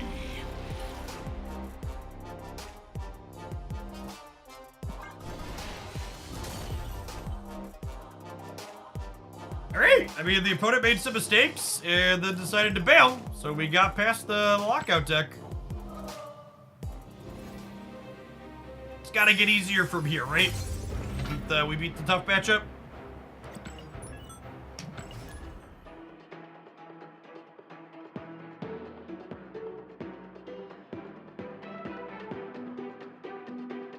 Our strategy is lost. I will say the inclusion of Bishop and Collector in this build are definitely key. Letting you put cards into the paths that get locked out. I guess one way to think about it is I'm actually not sure this archetype that we're playing is necessarily bad, so much as Hitmonkey seems not ideal in it in the current metagame. Because like playing to the board early and like getting Bishop and Collector down as cards that can scale into paths that get locked out are both very good and reasonable things to be doing. Would you place that Hitmonkey? I don't know. Patch tomorrow. You can always come into my chat and type !OTA to see the date for the next patch and OTA that are upcoming. Everyone is playing Thanos.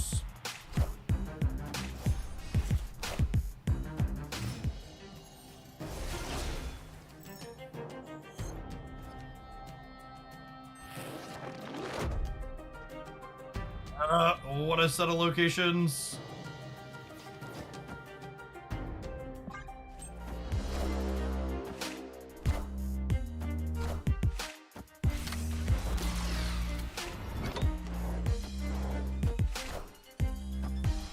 Are you excited for the patch? I mean, to set a low bar, I don't think the patch will make the format worse.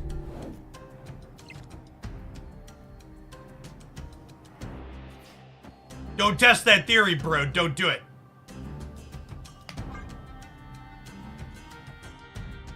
Yeah, Bruce can do this. This archetype is very satisfying to sequence with appropriately.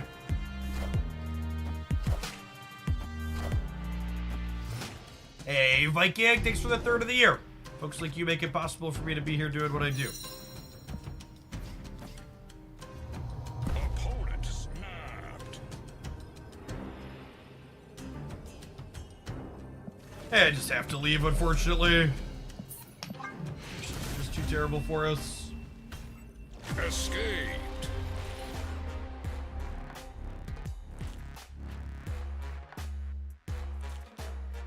Jigsaw Baker, thank you for the third of the year. Welcome back. Good morning, good morning.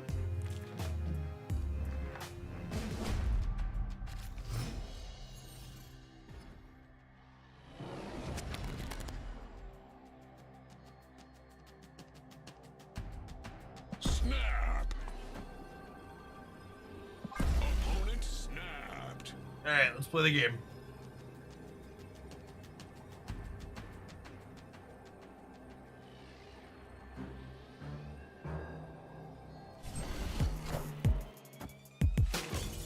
The tough matchup is High Evo Leech. I mean, honestly, Leech is like yet another in the laundry list of reasons why you shouldn't play Hitmonkey in this archetype.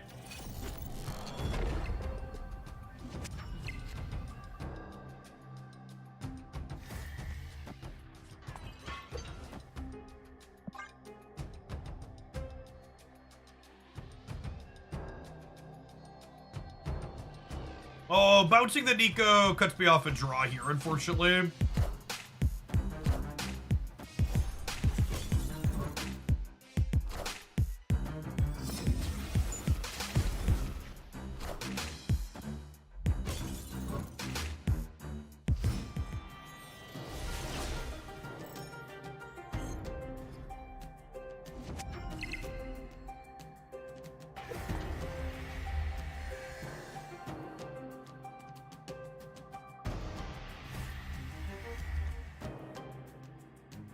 Iron Man instead of Hitmonkey. I think Iron Man has a lot of the same problems as the other cards I'm talking about.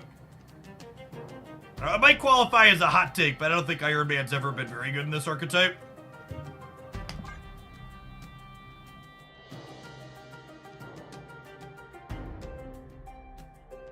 I know a lot of the sweatier players played a lot of Iron Man for a long time in this build, but I think it's actually very good.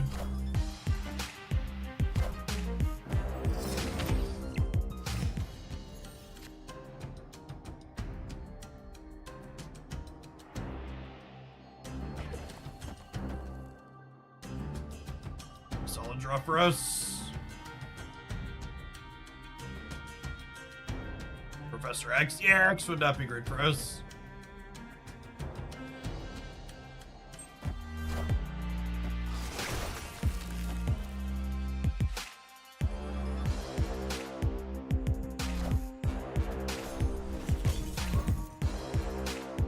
Not Nanji. Thank you for the 7 months. I appreciate that. Welcome back.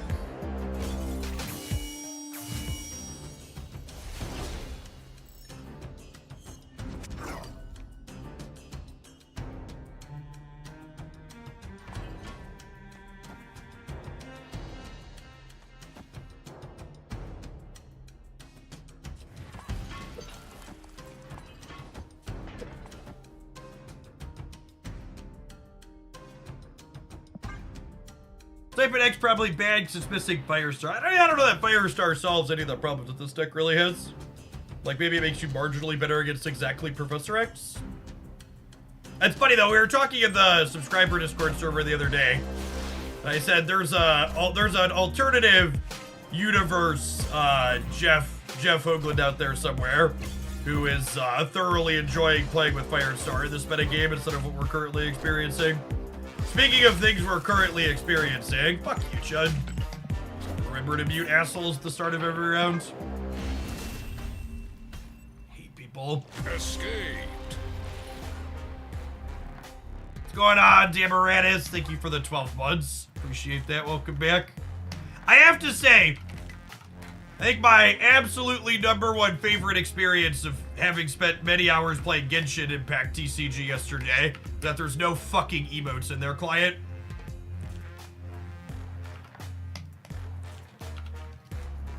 And you can tell how much Marvel Snap has fucking damaged me as a human being, because no joke, every time my opponent got a little bit lucky yesterday while I was playing, I like instinctually started moving to like try and find a mute function, waiting for them to BM me. Human beings are the absolute worst. Do you play it against other players? Yeah, Genshin Impact, they don't have a ranked ladder, but they actually have a small tournament series, and by small, I mean Genshin has piles of money, so there's tens of thousands of dollars in prize money involved. So I think I'm gonna play in some of their qualifier stuff this week, or this month.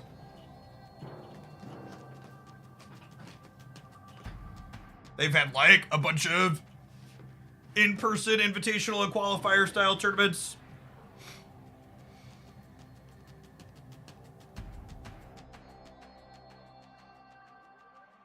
Humans in general are ass. I always say, who you are when other people are watching is not really who you are.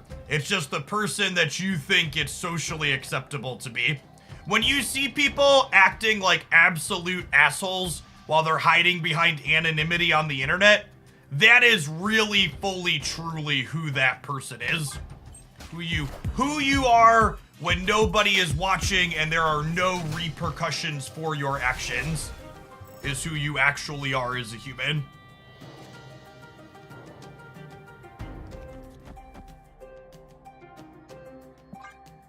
Oh, I should have played the Falcon into Morag. That's a mistake.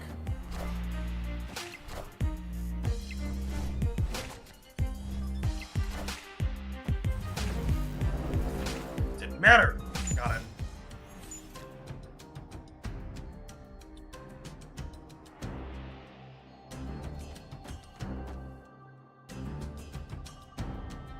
They might just Polaris being in here.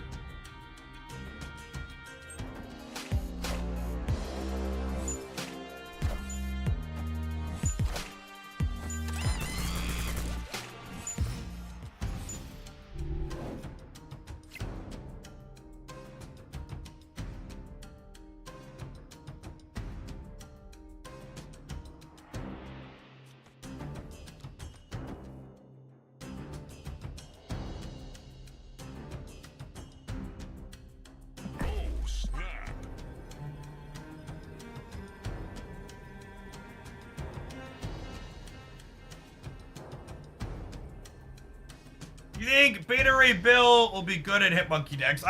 Just like I keep saying, I think all of Hitmonkey's strengths and weaknesses are based 100% on the context of the metagame. And as long as Lockout decks are a premier deck in the format, I don't expect Hitmonkey to ever be a premier card. Wow, they didn't Polaris me into the cloning bats. Why'd you play Monkey before Mysterio? Because I've read Monkey and I understand how it works.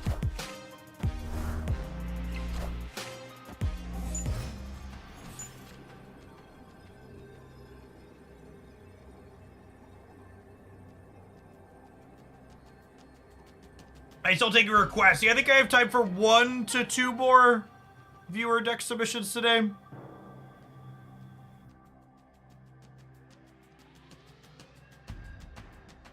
I competing on the right, and if so, how hard? I think the answer is really hard. I think it's like this. This beats them playing one big thing. This loses to them playing little thing left and right, though, is the problem. What if I just, like, keep them a little bit honest over here, and we put the Hitmonkey in the middle?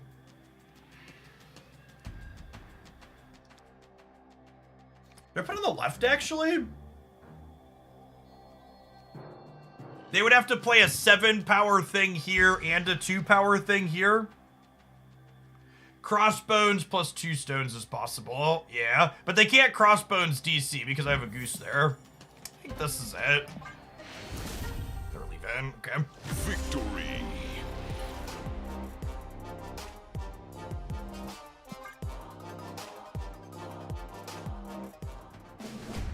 Monkey got to flex there a little bit. Let's do some stuff.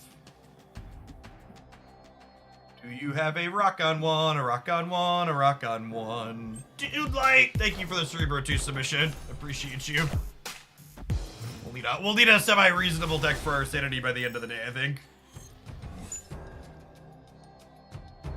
Squirrels! Opponent snapped. That'll leave. Snap Central Park. Escaped. I think with Kitty, Beast, and Falcon, Elsa could be good in this. I don't know maybe.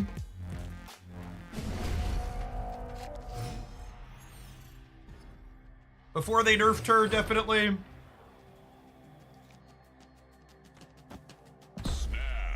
We're gonna. I don't ever want to be 2 to 8. I think your odds of coming back 2 to 8 are so incredibly low that if your hand is at all serviceable in a spot like this, you're just supposed to snap it and hope you get 4 cubes out of this game.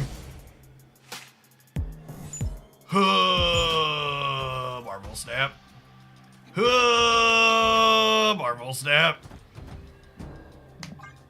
Reality sucks and then you die, gamers.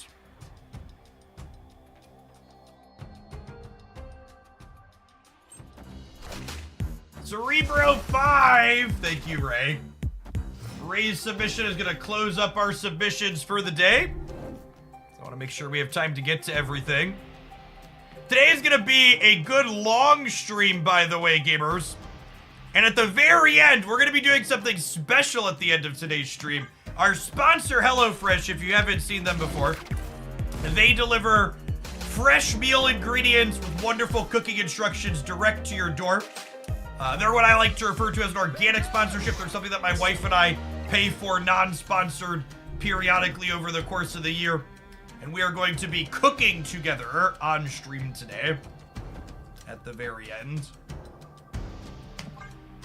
For the last half hour to 45 minutes, we're going to be prepping one of their meals in my kitchen upstairs.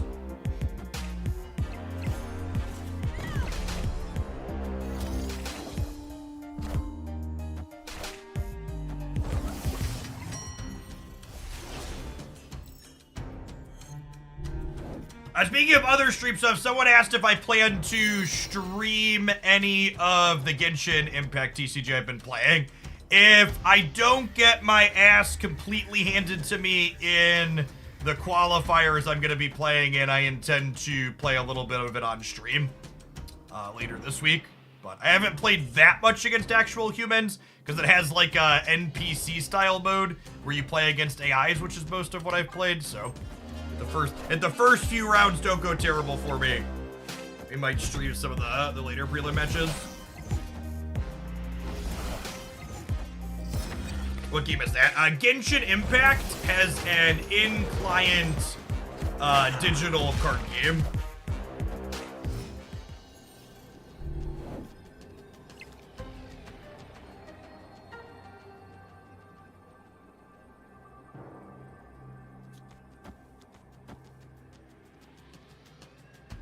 I actually don't think it's Morphin time. I think they have 9 cards in their deck. We hope they don't have Blob. And we just do this.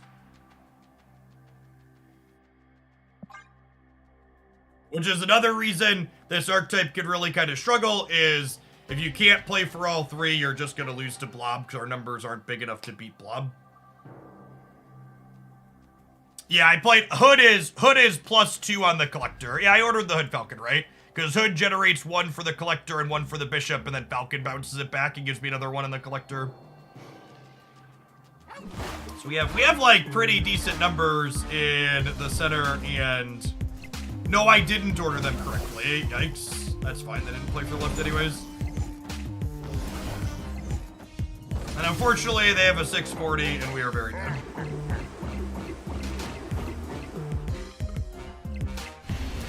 What a fun and interesting and well-balanced, well-designed game of Marvel Snap with good cards. And again, I hate to sound like a broken record, but this card is the biggest instance of power creep Marvel Snap has had since it released. Basically every deck, and this includes the one I'm playing, that just wants to work really hard to make big numbers has been power crept into much worse in the format by the existence of this card. Their deck isn't even good for it, right? Like, they're just a Thanos deck.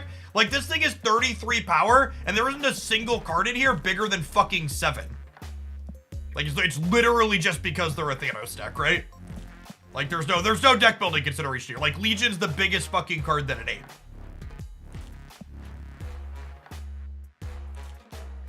The only thing more miserable than Blob, chat, these adverts, which is why you should consider subscribing to the channel so you don't have to suffer through them. We'll be back with another viewer deck in 120 seconds. Thanks for hanging out. Don't go anywhere. YouTube gamers, there's 260 of you over there and only 100 of you have found the like button. Please consider pressing it if you enjoy watching me get my stuff pushed by Blob.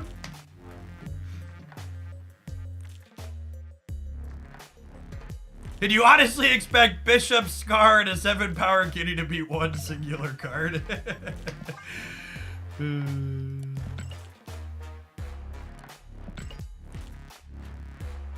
I will say this list kind of this list felt like it punched above what I was expecting it to punch. I was also reminded that I do really enjoy playing this style of deck, and I think honestly, if they give us some type of reasonable change to Blob so it doesn't power creep every big numbers deck, this deck might be reasonable again. At the very least, like C+, B-, you could play it and not be incredibly embarrassed. But I'm also a little biased in that opinion because, again, I just really like the type of Marvel Snap that this deck plays. Elm T, thank you for the 15 months. Welcome back.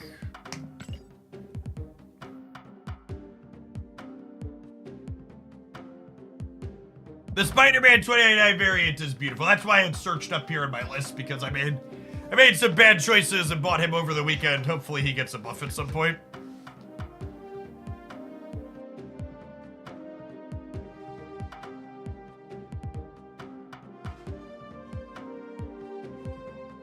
By the way, I tweeted this one over the weekend, and it fully fits that game we just played.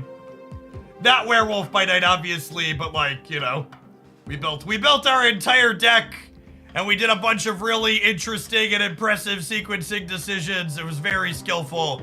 And then fucking Blob. BDP, thank you for the 5 months. I appreciate it. Welcome back. There is a fun story in the comments on this, by the way. Someone in the comments said that apparently Indy was originally supposed to do like this whole big fight scene with this guy, but Harrison Ford had the flu, and on set that day he was like, what if I just shoot him? And now it's this iconic scene. Baker Thrive, thank you for the 2 years. I appreciate that. Welcome back. The entire crew had dysentery. Alrighty.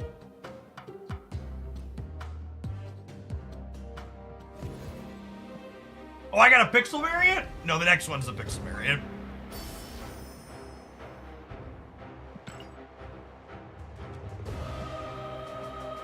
Our deck submission's closed. Yeah, I think I'm closed for the day. I tentatively have 6 more queued up.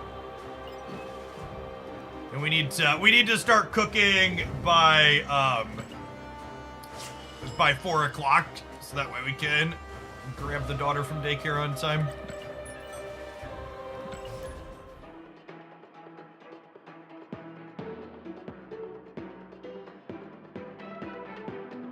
Literal cooking at the end of the stream today, correct.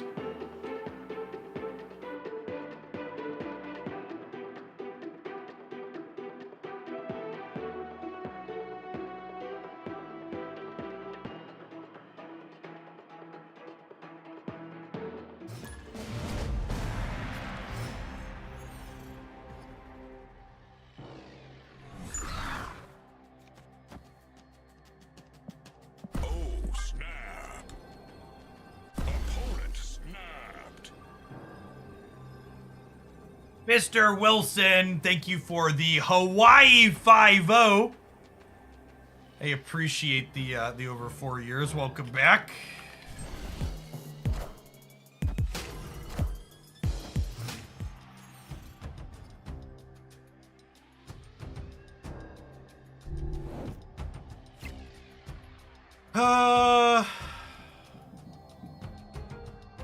Goose likely just doesn't have text against a Quinjet deck. Mobius is a great pull though, obviously. And then with Mobius, I actually don't even need to get rid of the Dream Dimension, right? Just like let that one ride. Rad, Sally, rad. Megacord Smack, thank you for the 3/4 of a year. Welcome back. What's going on, Sergeant Bane? Thanks for the 19 months. Slate Punch Groin, thank you for the 7 months. You and my morning background noise to get my daughter ready for school. Thanks for all the good and insightful content. Thanks for keeping me around, Slate. I think we'll get rid of this over here.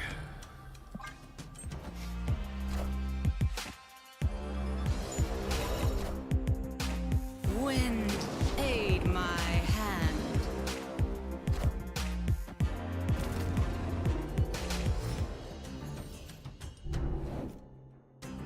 Doing well, Marsev.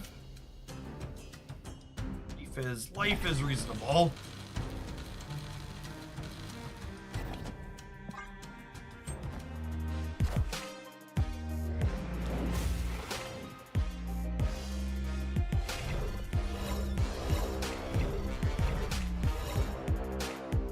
All right, Dick. Would like your finest copy of Valkyrie, please. 1 and 4 to peel our gorgeous variant.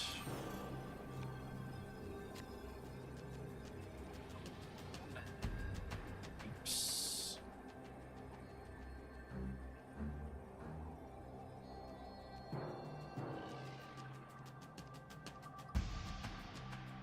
They also Loki'd me though, huh? Can they beat my kitty pride with a Loki? I'm not sure that they can.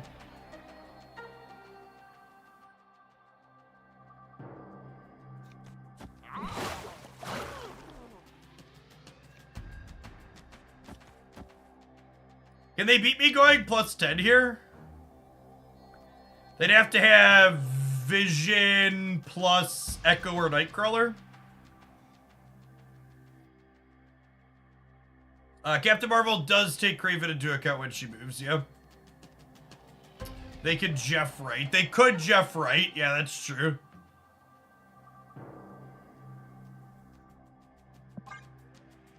This is the line. Oh, they have our Elsa, huh? Yeah, we lose the breaker.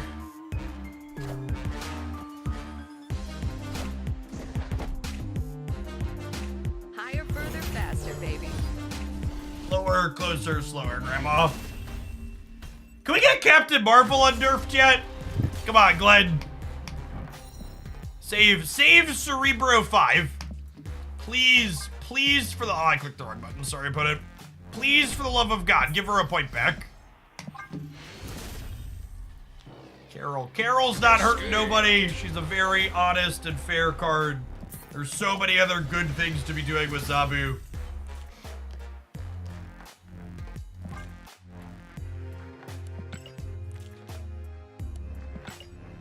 Oh, I got an Inked Echo over the weekend, by the way. I don't think that one was on stream last week.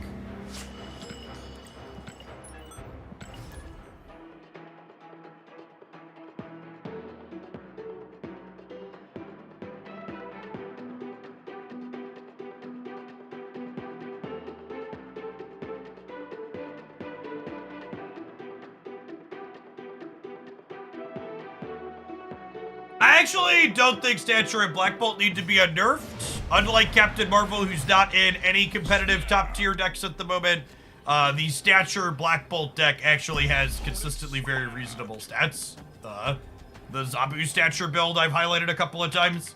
It's got like 55 to 60% win rates in Conquest and the ladder post-Infinite and like really large sample sizes.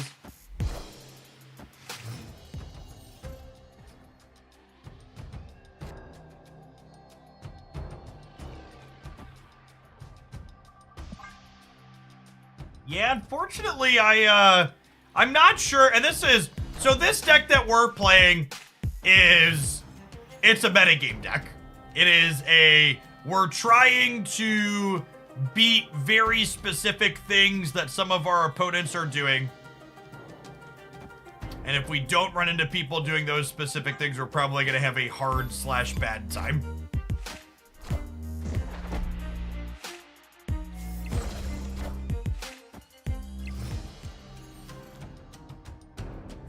I do definitely agree that it feels strange that Vision kept his 8th point of power, but Captain Marvel lost her 5th. I think Vision definitely feels like the more powerful of those two things.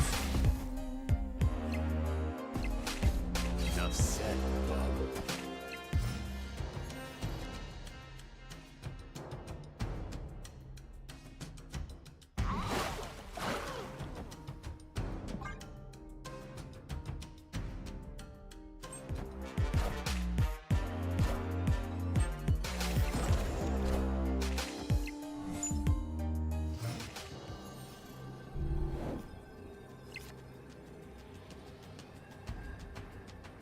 Destroy feels like it's lingered in the B tier since launch. What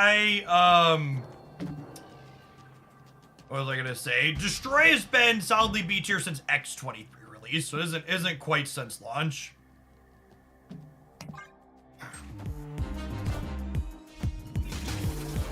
Do we get him, gamers? This isn't a Venom. Don't be Venom. Ugh.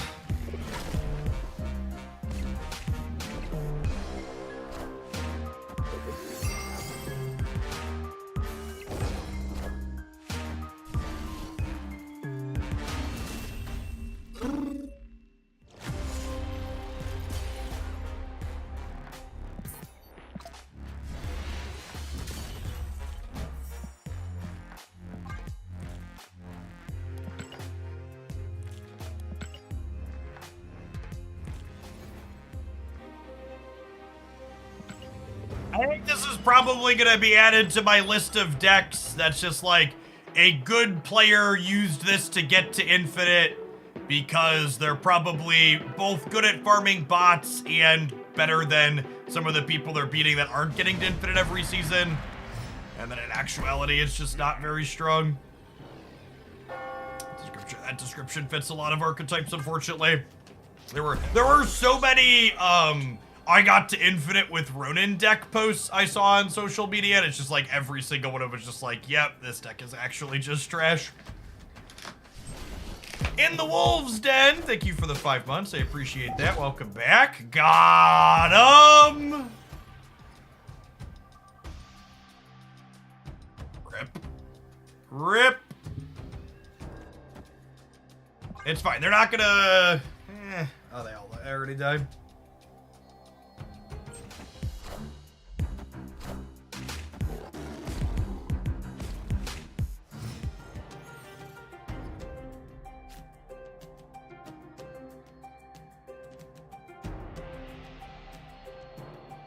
Oh, storm the bridge. We have a 7 power Carol, chat. Wind, aid my You saying adding Ronin to stock Thanos Blob doesn't mean Ronin is great. There's been a lot of that too, yeah. People just adding Ronin to decks like that.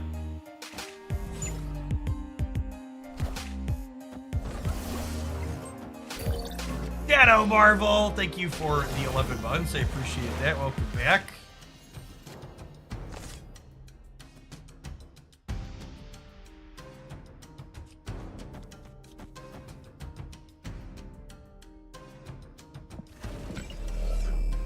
I think I can compete here.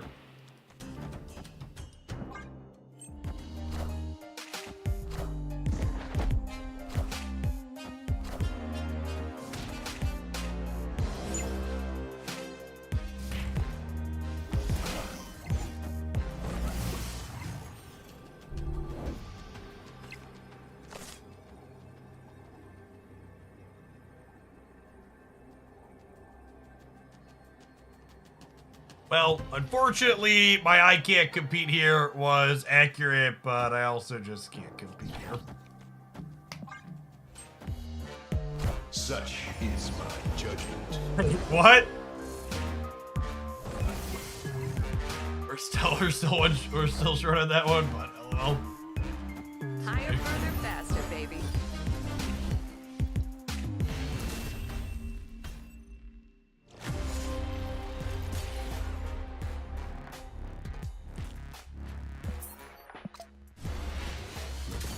We're gonna give this one a couple more shakes, but I guess it's gonna be a 30-minute minimum on to the next.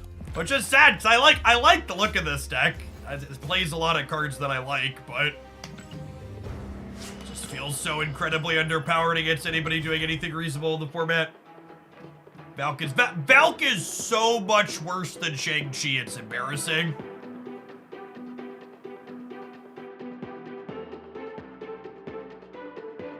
I actually think one of the literal best Marvel stat balancing suggestions I've heard that I wish Second Dinner would do is I wish they would flip-flop Valkyrie and Shang-Chi in terms of energy cost. I think they should make Shang like a 5/5 and make Valkyrie be like a 4/2 or 4/3 or whatever. Opponent snap. I think it would be a lot more interesting if the tech cards the Zabu decks got to play to beat big cards, they had to break parity in the lane with it.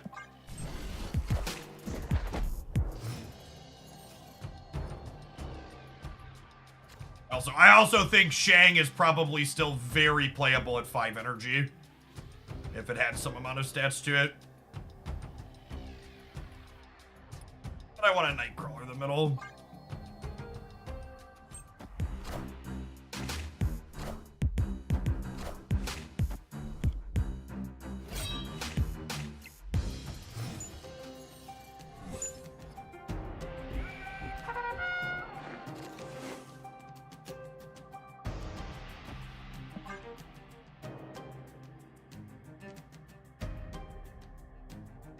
Hey, Stickman Bond, thanks for the 10 months. Appreciate it. Welcome back.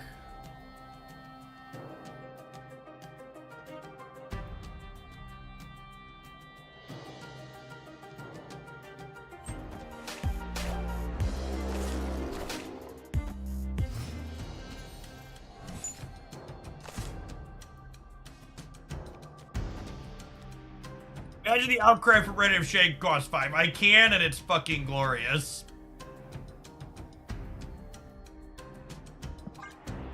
I agree. Of all the proposed / leaked changes in the upcoming patch, the one that has the highest potential to break the fucking game in half is the Quake change.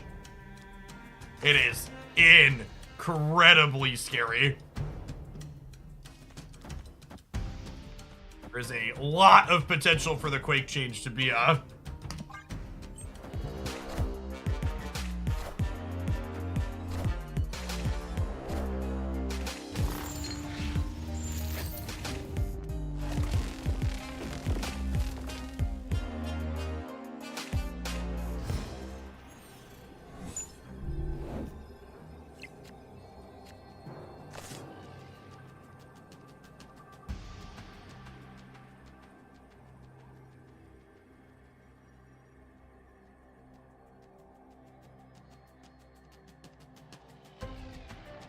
I just can't win the game, right?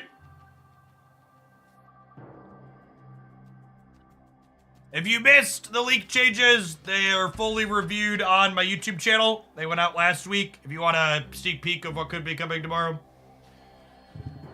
I guess there's a world where I do this and then Captain Marvel jumps middle and we win the game. But no, they have a 12 power blade, right? It just doesn't matter because I can't interact with them.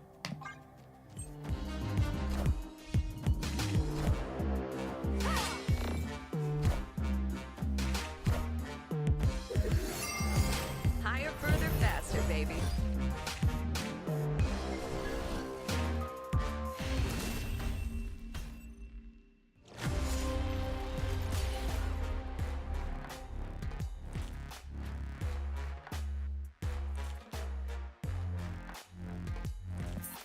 Hey, Berserker, are you hanging out in chat? Can you spend a couple channel points to send a message for me? Saves me some clicks.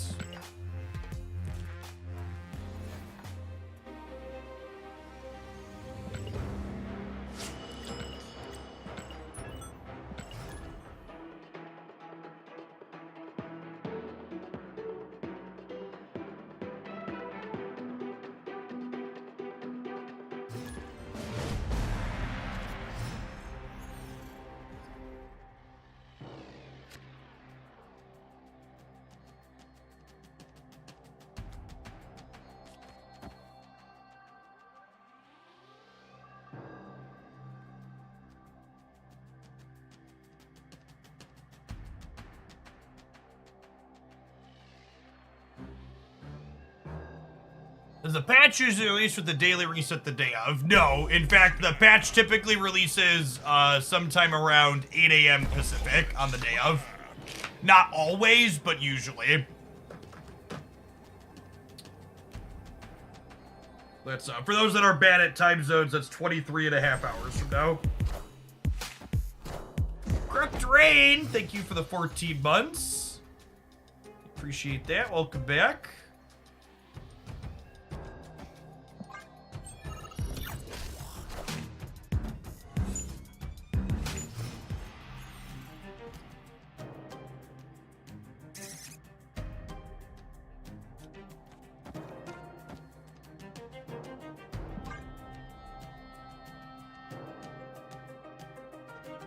Second Dinner said they tested the blade with only one of the pieces of protection and it felt underwhelming.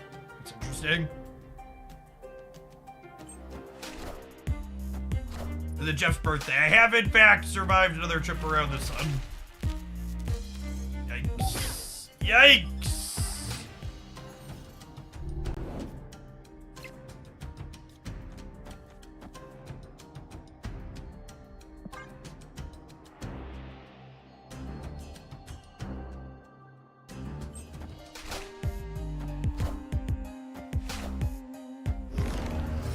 Honestly, the current state of the Blade and Marvel Snap really kind of feels like it's like yet another example of like Zabu just like taking cards that are probably fine and turning them up to 12s, right? Like I think if Blade always cost 4 energy, it's probably fine with both forms of protection. But the problem is that it regularly costs only 2 to 3 energy. All systems go.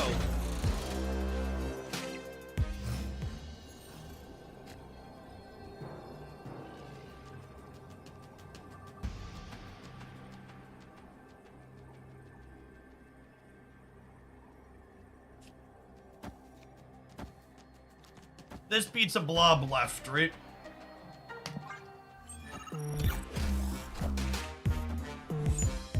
Also beats that. Big old cup and get fucked, bud.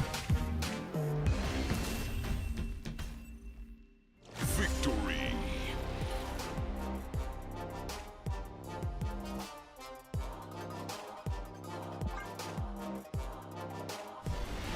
Cost reduction has been and continues to be Second Dinner's biggest bugbear design-wise. And honestly, it's pretty understandable that cost reduction is like something that they missed on, because there's never been another card game in the history of TCGs where cost reduction cards were problematic.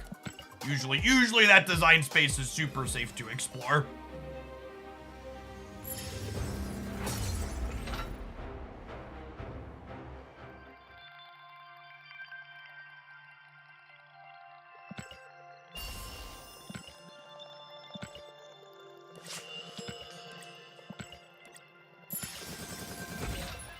All right, we finally won a Proving Grounds. 5th time's the charm.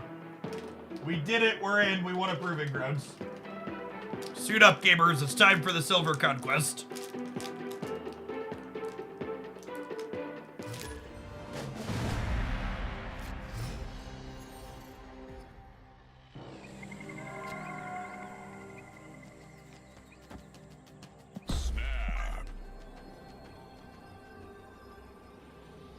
By the way, can we take a minute to appreciate all the fucking gamers who said Zabu was going to be nerfed to unplayability when they changed it from a 3-2 to a 2-2 with the new text box? I would really enjoy it if we could just like pour one out for those four folks. Because as someone who misses on TCG stuff on occasion, holy crap, to miss on that one. You gotta fundamentally not understand anything.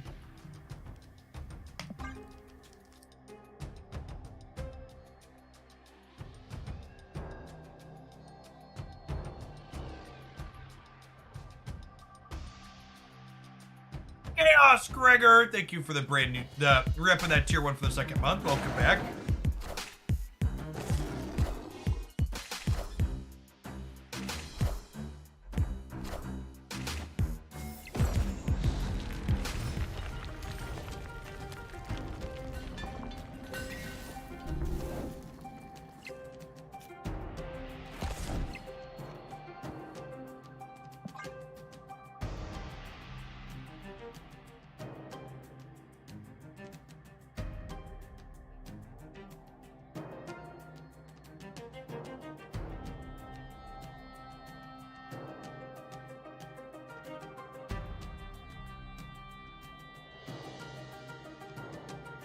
Cost reduction is what makes tech cards good in this game. No, I don't think that's true. Shang-Chi, historically speaking, has been played in a variety of decks without cost reducers and is still very good in them.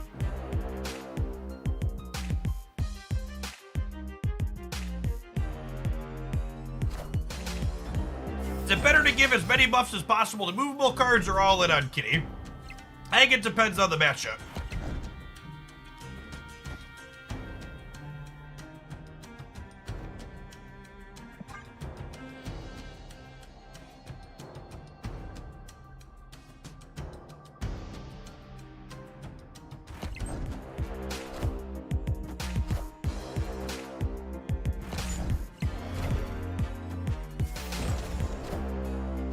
Wind, aid my hand. This is unfortunately just going to be another example of our deck does not generate nearly big enough of numbers.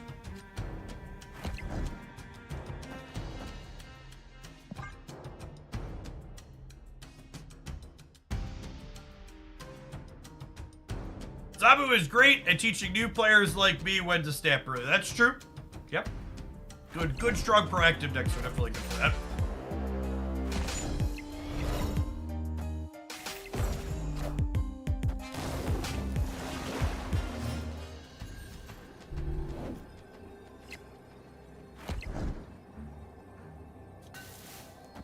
Why are you torturing yourself? I thought you were going to take your hand and touch it to the hot stove this morning. Nah, Marvel Staff's still better than touching my hand to a hot stove.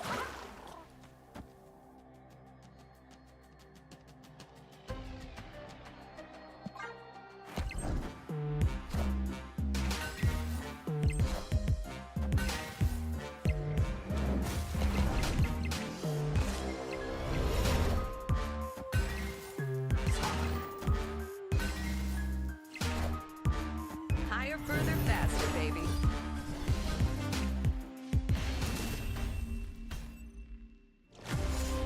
Ow! Thank you for the 14 months. I appreciate that. Welcome back. All right, I'm gonna be done with this deck. This deck is aggressively mediocre, which is sad because it plays so many Marvel Snap cards that I enjoy playing, but it just does not have big enough numbers or meaningful enough interaction to keep up with what is going on in the format. It's been a while since we were shoved in a trash can that many times in a row. But fear not, chat! For our next viewer deck submission might get shoved in even more trash cans. We have a request to play Rodent Devil Dinosaur. All right, Past Jeff from October 7th. Let's take a peekaboo here.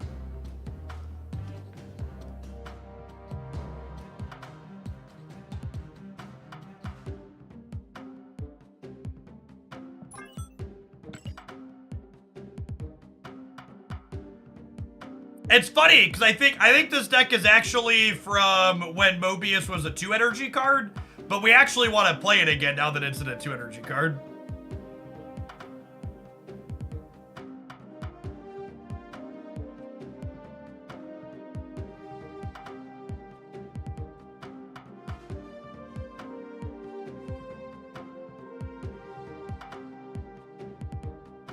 I think I need Cosmo in here. Or Armor. Probably Armor, actually. I need to be able to put Dino and Rodent behind protection.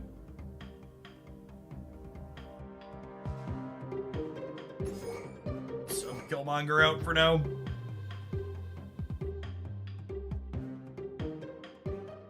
I did in fact survive another trip around the sun butter.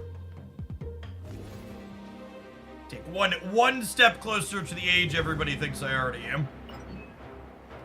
Kyeria. Oh, I should put Kyeria in my deck, yeah. If I have cards with more than 6 power, chat. Kyeria is great.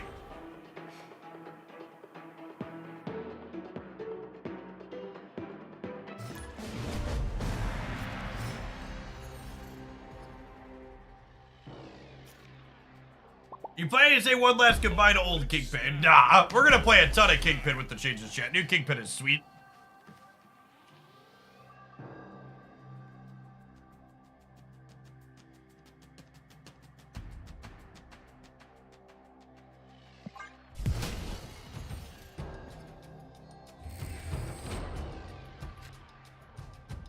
Seen some comments asking about what is new Kingpin. Check out the full breakdown of the leaked patch. Subject to change, but there's some goodies in there.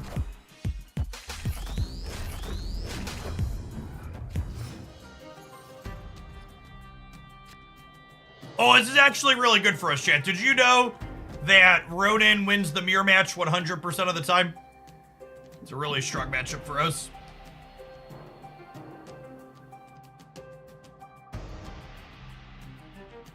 Happy 21st birthday, Jeff. Now that you can legally drink, the metagame might be fun. Oof. Oof. Speaking of oof, get fucked, Mr. Gladiator. Oh! Oh, they're not a Ronin deck, chat. They're Shang-Chi bullshit. Whatever that's called. The Sarah deck. Or a Sarah deck.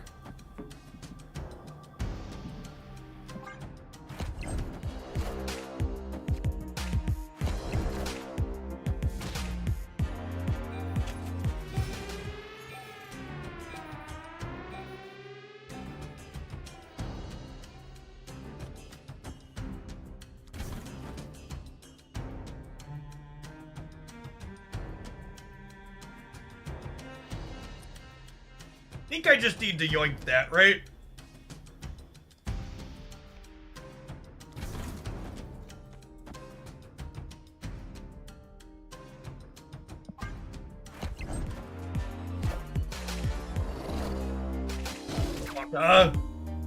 Monka!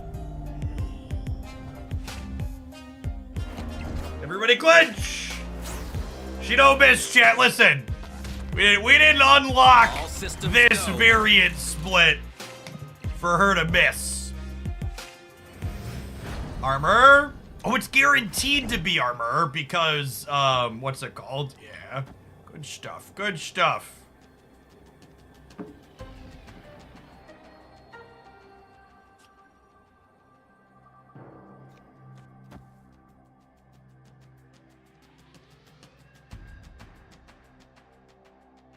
Max is technically plus whatever here. Ooh, Mystique ties the middle. That's a good shout. Is it just this then? I think it's just this then.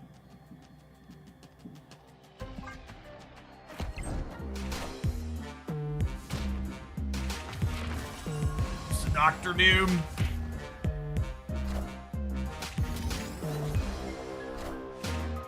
They're not a Dr. Doom deck. Breaker, breaker, give me some news. I got hot 7 points over you. It's actually not true. We math wrong. It's 9 points, 9 points, 9 points, keepers. Mistakes were made. All right, we beat the tier deck. Can we get another?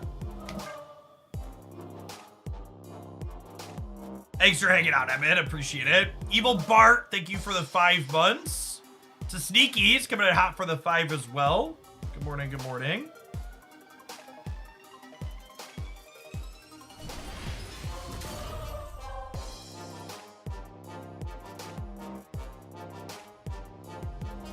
They lost the second they lose. They played that Legion variant. Oh. Yeah, chat, they were just playing Legion because it was their biggest thing on the left. They weren't expecting us to beat them in the middle or tie them, as the case was. And it's the perfect grudge, right? So, like, staying there is fine. Speaking of things that are fine, chat, enjoy these fine adverts for the next 2 minutes. We're going to play some more Road to Dead, and when we get back, don't go anywhere. YouTube gamers, almost 300 of you on that platform and only 144 like button pressers. Let's pump those rookie numbers up.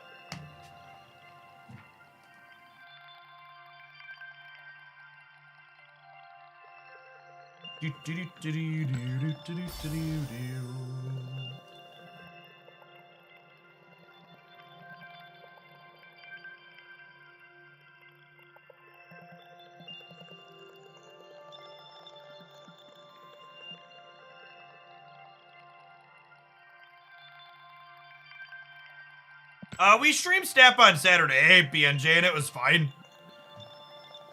I just didn't want to effectively take another day off of work after taking a week off at the end of last month. Anytime I stream something that's not Snap, it's effectively not working.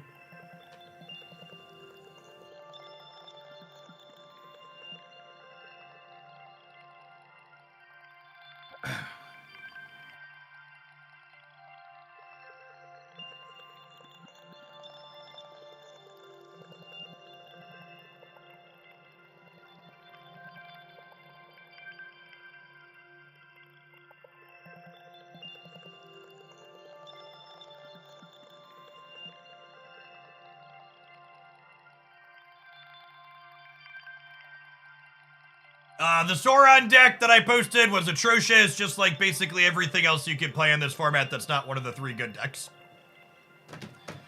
The delta between the good decks and the not good decks is potentially bigger than it's ever been in Snap, in my opinion.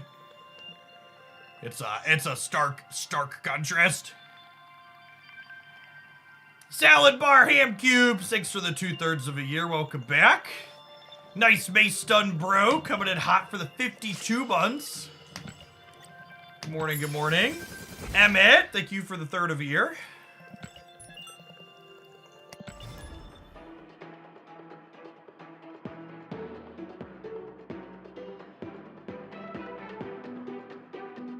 He goes worse pre-nerf Shuri. Maybe?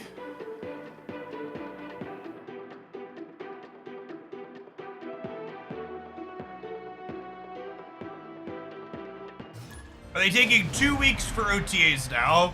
No. Starting tomorrow, we're supposed to be back inside of our OTA patch, OTA nothing cycle. So we'll have a patch tomorrow. We'll have an OTA next Thursday. We'll have nothing, and then we'll have an OTA the week after. Galactus was pretty bad. So you're misunderstanding the point that I was making. My comment about the difference between good decks and bad decks is not commentary on the quality of the format. Because I agree, when Galactus was everywhere, the quality of the format was bad. My comment about good decks versus bad decks is a commentary on how the power level, in my opinion, of like, let's say the top 4 to 5 decks versus the power level of like the 6th deck and the 10th deck. In a good format where it's pretty reasonable to brew, your 10th best deck isn't that much worse than the 3rd or 4th best deck. And I think in the current metagame, that's not really the case. I think the things at the top are much better than the things not at the top.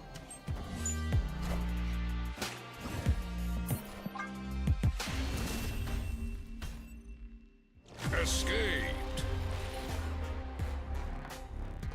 How is the leak patch note subject to change when patches are locked in a month in advance? So they can technically still issue OTA style changes that coincide with a patch. This land can never. So they very well could have gotten back to the office on the 2nd or whatever, whenever they came back, looked at all of the data from over the holidays and been like, oh, we should ship some OTA style changes in these things. And those patch notes were almost assuredly formatted and timed for a thing, or timed for release before they went on holiday, right?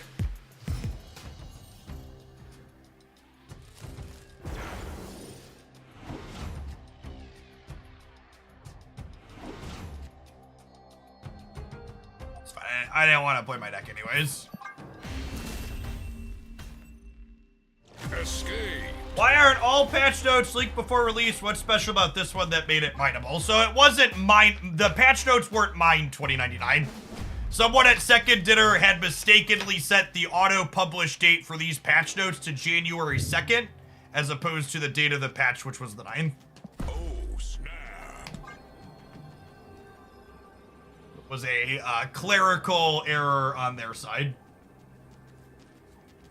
And they took them down very quickly, but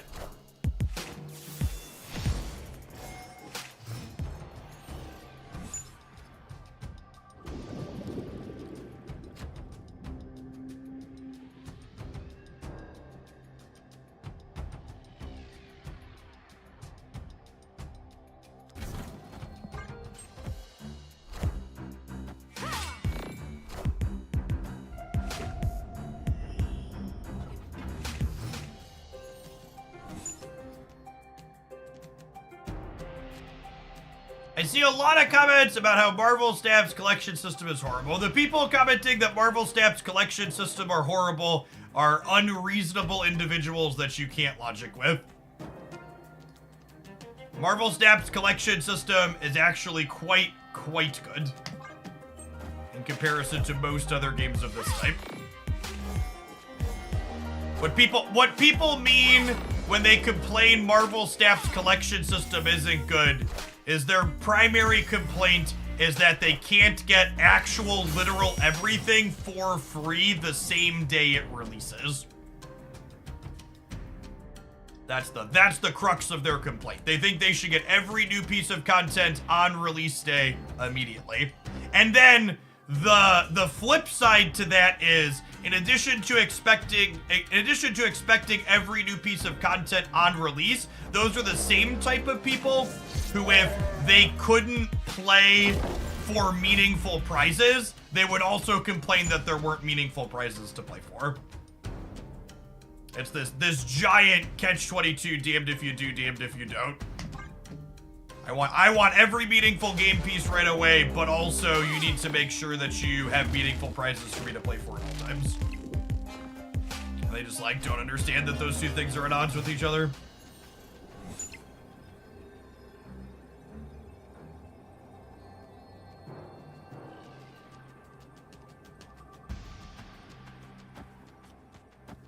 Alright, he got 2 thumbs and dies to Blob. This guy right here.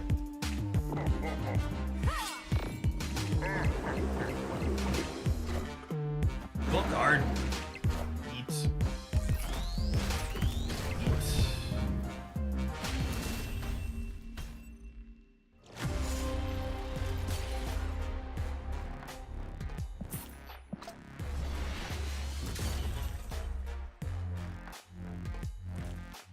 The sad part is if we would have drawn our Shadow King, they had priority, right? No, we had priority? I don't remember.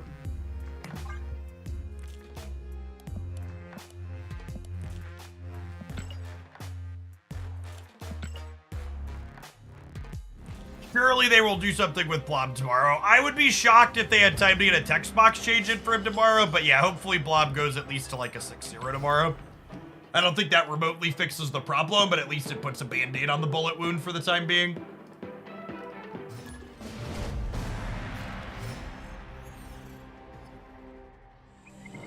Opponent snapped.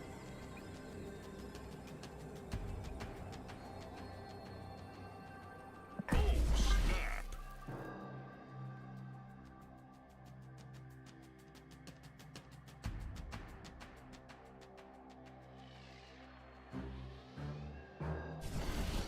The Venn diagram of people who complain about the card acquisition model and people who use every single spotlight they get immediately is not quite a circle, but it's very close. Yeah, I would wager that 9 times out of 10 when I push someone on their complaints about the current acquisition system and you ask them how they engage with the economy, they describe opening spotlights one at a time.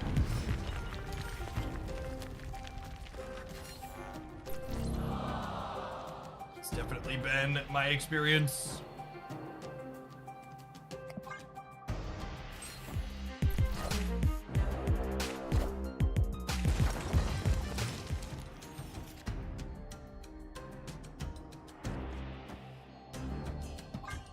What's going on, Birdman? Thank you for the 10 months. I appreciate it. Welcome back. Did you get some drops? Drops for Twitch will start back up again on, for staff will start back up again on the 23rd. You're not currently active.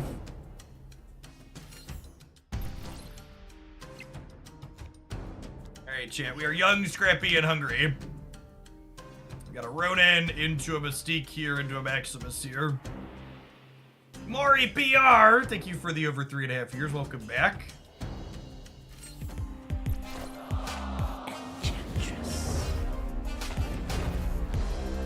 How does roguing and Echo work? Well, Echo's not an ongoing, so you can't rogue it. I don't know if my body's ready to die to Enchantress into Shang-Chi, but here we are. Come and get me.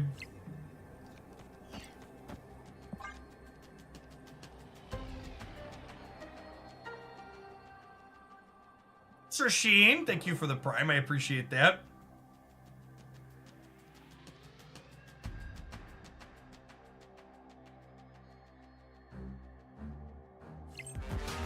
long tank into play my tech card.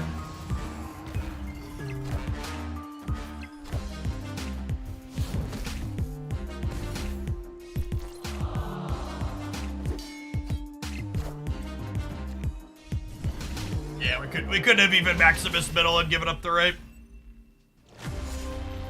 Why not max middle if I expect Shang? Because they're not a stock deck. There's no guarantee that they have Shang. It's in almost every deck, I guess, but...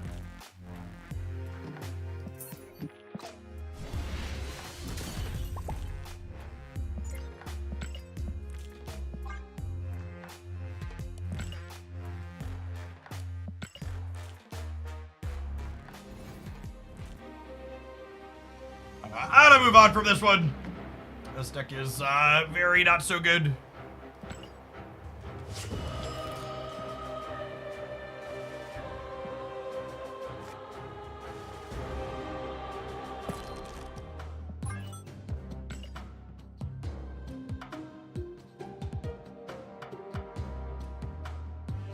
How you submit a deck? On days where I'm taking deck submissions, you gotta either get here early enough before I close submissions, or you need to be in the subscriber Discord and claim a submission slot the day before. So if you're someone that frequently gets here as the late morning, afternoon when I have submissions closed like this, I always post the evening before, most of the time I post the evening before I plan to do viewer decks in the subs Discord to give people a chance to claim a slot or two the night before.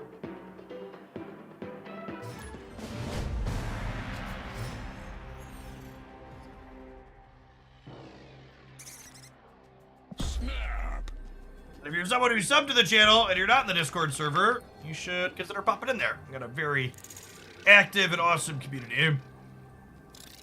I don't know that I like the inclusion of Sunspot in this deck. In my anecdotal experience playing decks like this, you're usually pretty good at spending all your resources.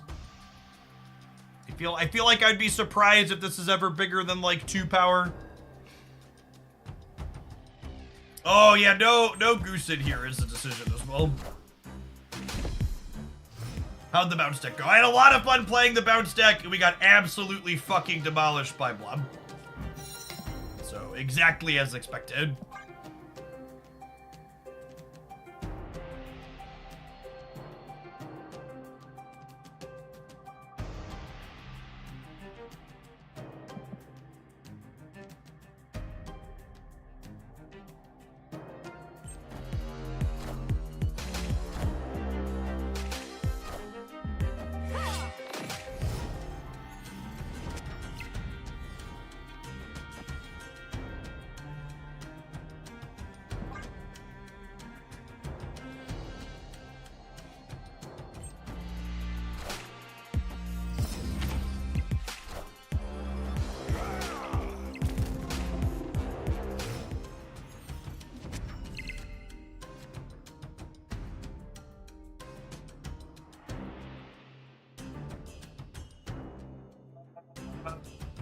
For my review for this month, the Spotlight Cash video has it pinned in the comment for sure. Other than that, I don't remember though. It definitely exists somewhere, I just don't remember exactly where.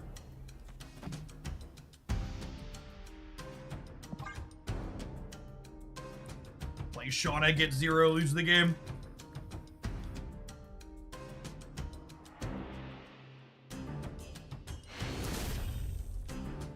Victory.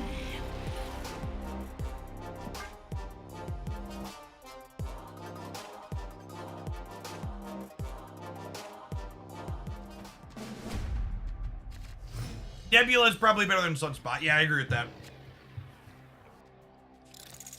Snap.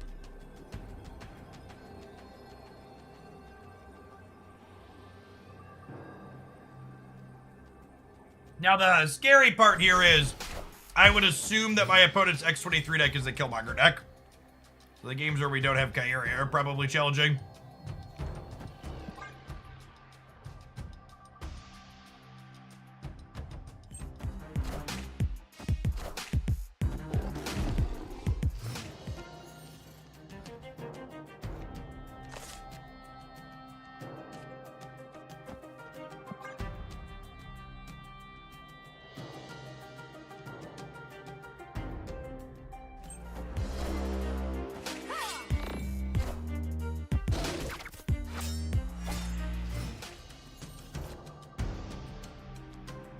Yes, they're probably the stature deck we played a bit of on stream.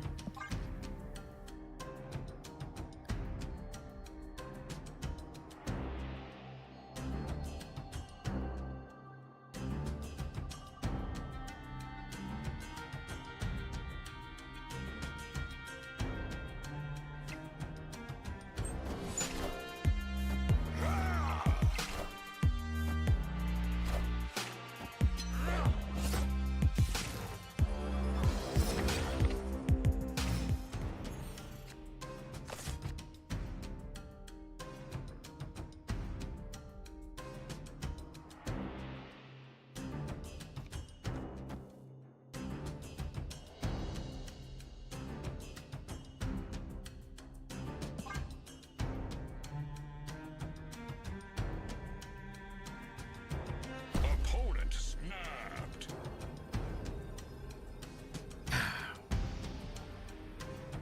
So they're a Doctor Doom deck. Oh, you know what? I probably should have played Squirrel Girl so she doesn't get Black Bolted this turn. They have Black Bolt. We have to win a coin flip.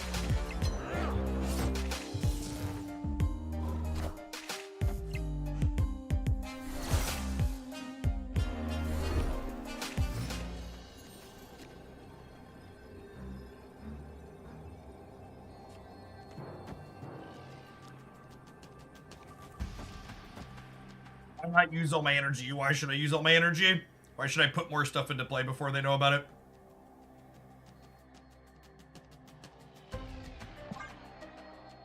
I assume we lose to Doctor Doom here, but it's the proving ground, so we'll stay. Oh, we also lose to Jeff Marvel, yep. If we hit Ebony Maw in the center, we win the game.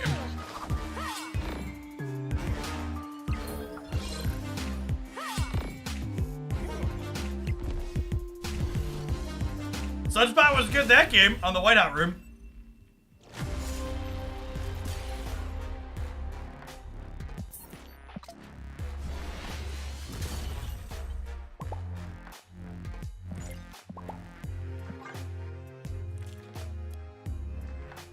Needed that Miss Marvel nerf. That's true. With tomorrow's patch, that Miss Marvel play will no longer win them the game. Makes her worse at contesting locations like that.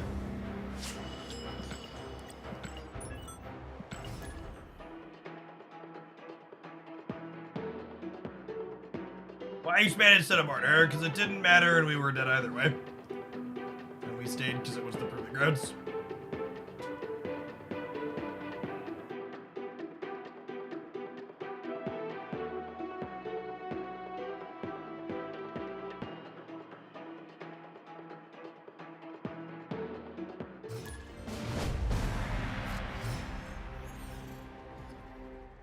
Oh, snap.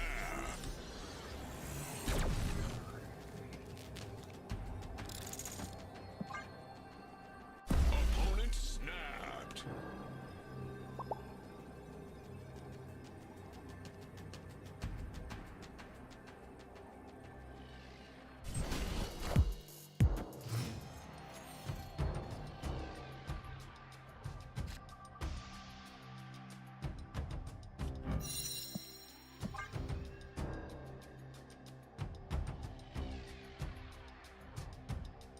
So, I'd like the record to reflect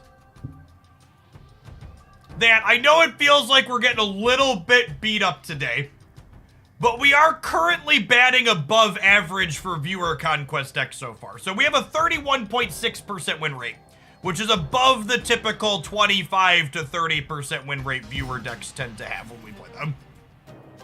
So we're not quite at rock bottom. We're gonna keep fucking digging. I think we can get there, but so far, it could be worse.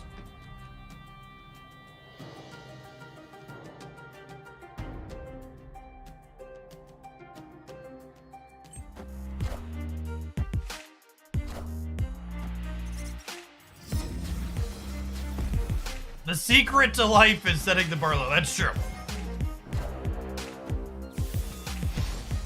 Would I rather draw Vibranium than the other cards in my deck? Maybe Marvel would be pretty good. All right, we drew Blue Marvel, chat. We're all Vibranium all the way down.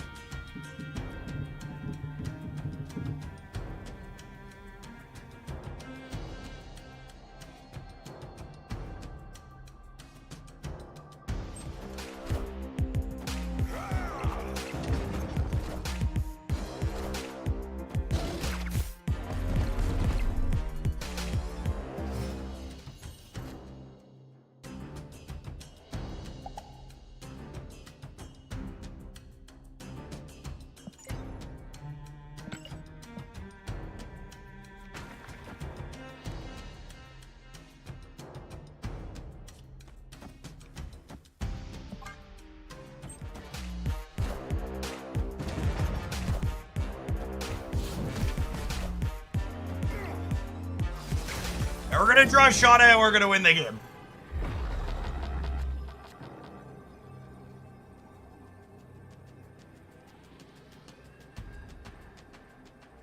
They upgraded Martyr.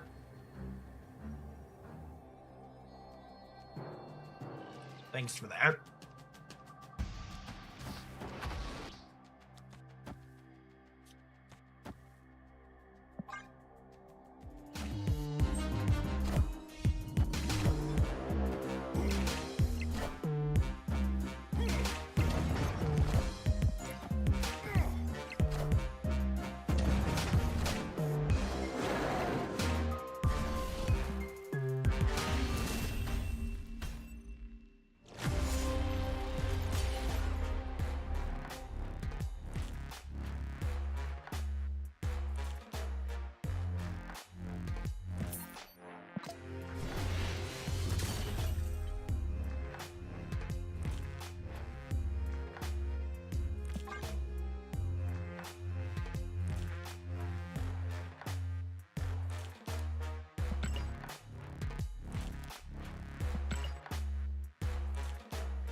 Yeah, the Killmonger in their 18-card deck before we could play Kyaria.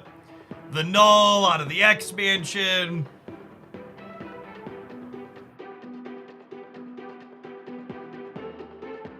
It's been a day.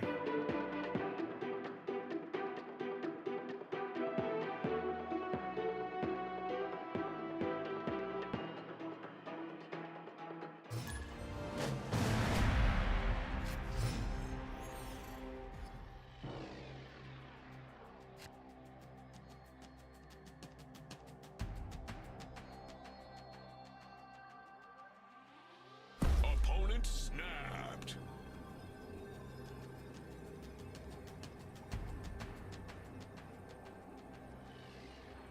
You can come back tomorrow, Kino. Your comments have been kind of aggressive and condescending. I give you a break from reading your messages for the day. Right, Ty, thank you for the 14 months. I appreciate that. Welcome back. It could be Electro. It's also just the Proving Grounds.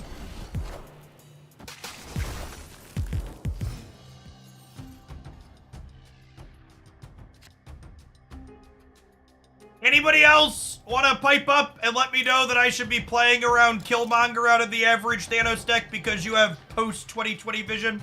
I'm happy to send you to fucking Oblivion as well. Please go away.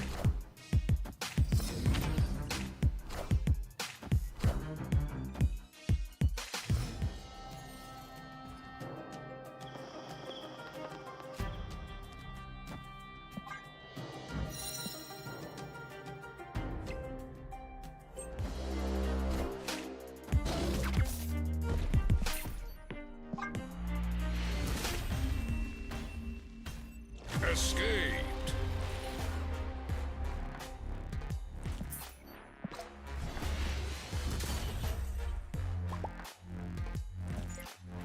To set a low bar, our last 3 decks of the day I think are less bad than these few we've been playing. Still not good decks, but less bad. Cerebro 2 is a good deck. I take that back. Cerebro 2 is a good deck. ESM Lotus, thank you for the 3/4 of a year. Welcome back. Good morning, good morning.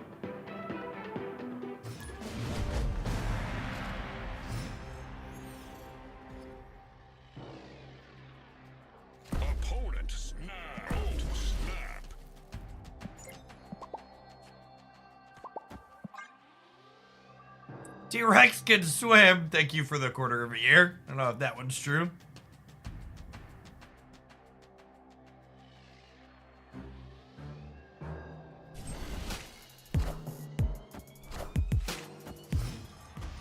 Do I still play poker? I do not. Playing poker optimally is an incredibly tedious process. The amount of money you get from doing it well on average is not worth the time you have to invest in it.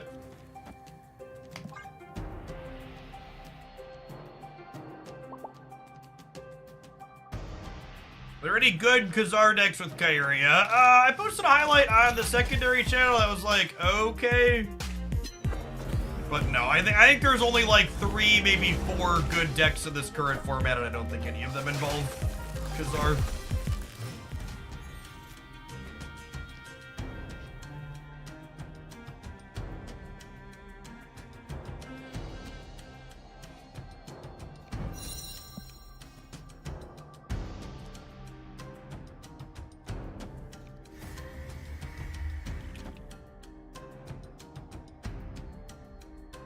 I think the double nerf to Annihilus was needed. I think people calling the Annihilus change a double nerf don't fucking get it. None of the good Annihilus decks are playing Debris. The change to Debris, so the change to Annihilus so it no longer interfaces with Debris, isn't a nerf. It's just a functionality change that serves to solidify making that card in a specific package as opposed to being generically a potentially good thing to be doing.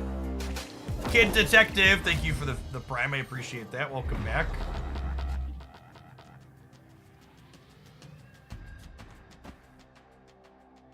Cool.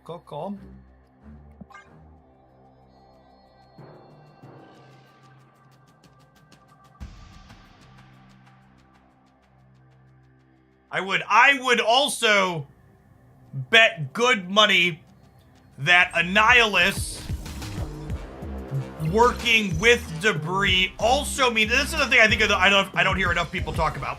Annihilus working with Debris also means that Annihilus works against Debris. So I would not be surprised if the existing Debris decks were all kind of crap because Annihilus puts them in the ground. Cube Donor, thank you for the 12 months. I appreciate it. Welcome back. And it's one of those things where, like, I don't know, maybe people just didn't listen. Maybe people just, like, read the Annihilus change and didn't listen to anybody describe why their justification was. But for reference, in the leaked patch notes, Second Dinner said verbatim that Annihilus had been one of the only outliers in their metagame balancing, including at the very top of their format where things typically level out. So people keep acting like they didn't need to change Annihilus, and they just like read it and they don't read the justification. They just like choose to get mad or not understand. But like the justifications are like pretty clear that like this is a change because the card was punching above where they want a card to punch.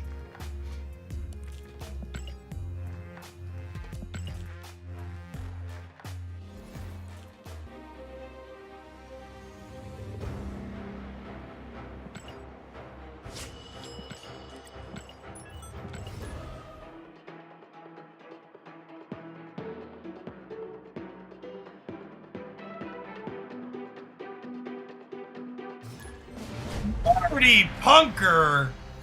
That is an absurd pile of generosity. Happy birthday. Here's to being a better day in the meta tomorrow. Low bar, etc. Hey, listen, at least tomorrow I'm gonna get to play with Kingpin, okay? I've got an Inked Door Kingpin, and we're gonna have a good time with that one. Thank you for the absurd tip and everything else you've done here over the last, I don't even know how many months, Marty. Probably close to triple digit, if not already. Tim FL, thank you for the half a year. Welcome back. A few, couple, 2, 3.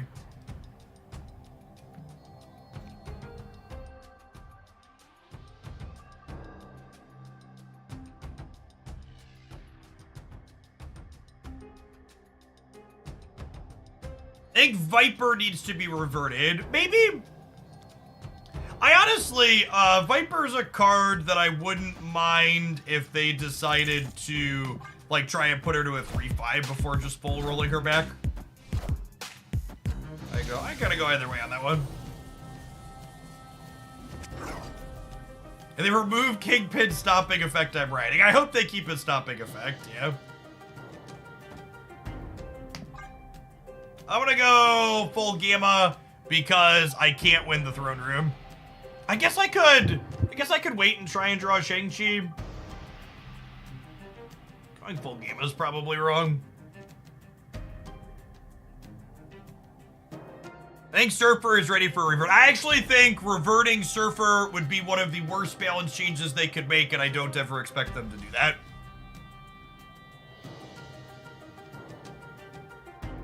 When a card like Blob power creeps the entire format, the appropriate response isn't power creep 6 other things in response to try and make them keep up.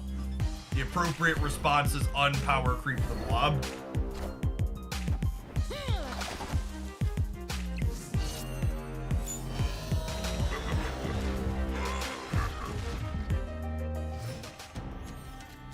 How do you think the Loki change will affect the efficacy of collector decks? So I think the way you phrased your question is interesting.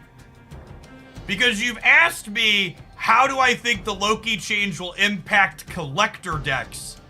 But the Loki change doesn't impact collector decks, it just impacts collector inside of Loki. Which I guess the implication of that is, oh, I can Kyria to protect these. Yeah, good shout. I guess the implication of that is Loki is the only collector deck, which may or may not be true. That might actually be true.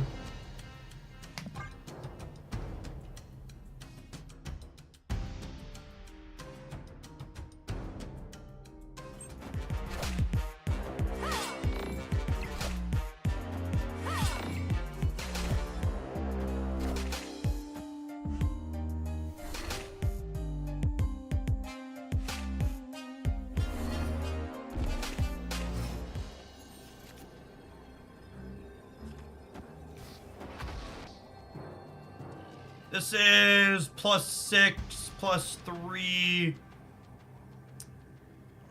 This is 9 here. Whereas this is 4, 5, 6. Definitely would rather have 9.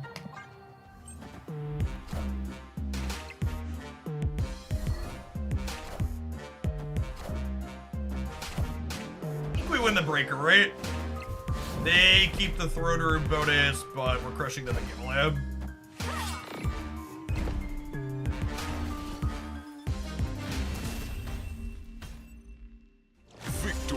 How have you never seen the swarm animation before? They added the swarm animation in, like, the same patch that they blobbed, right? Or shortly after? Oh, snap. They added it after discard decks were on the down and down. Victory.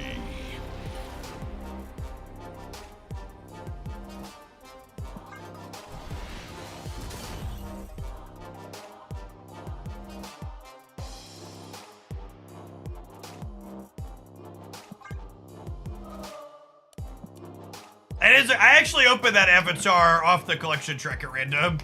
I agree that it is great. We'll probably try an infinite border it this season. Have any success with discard deck post Chavez rework? So discard post Chavez was still relatively reasonable up until Blob was added to the game.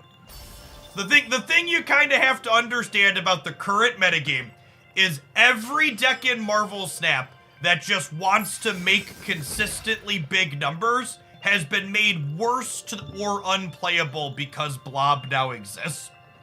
Discard, destroy, bounce, Shuri, I'm sure there's plenty of other fringe ones that I forget, but like there's all of these decks that like spend a bunch of effort to make a big number or two, when now you could just play a 6-drop with no effort.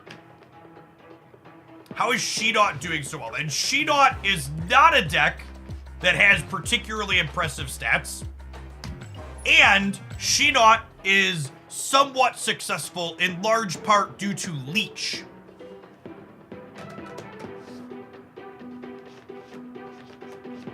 The most common build of Shedot is a Leech deck,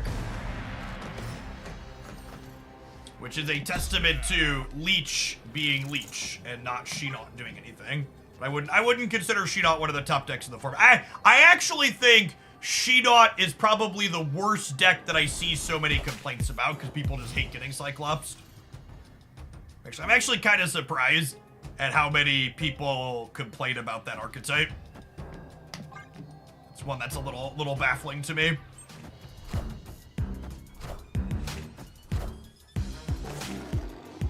Boop him. Boop him on the nose.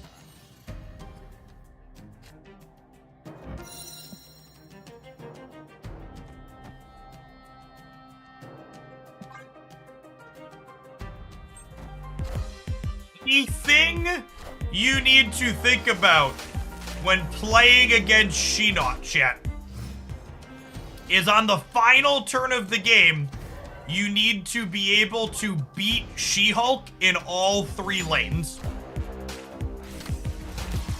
That's the thing you need to put into your brain. Can I beat She-Hulk in all 3 lanes? If no, you should leave.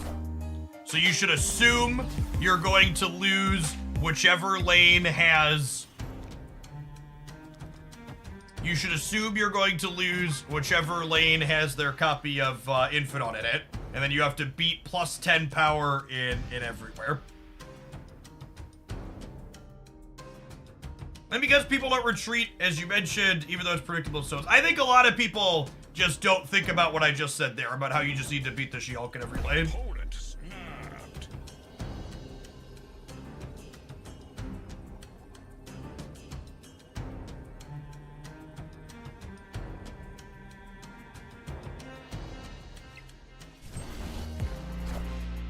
Do rules all.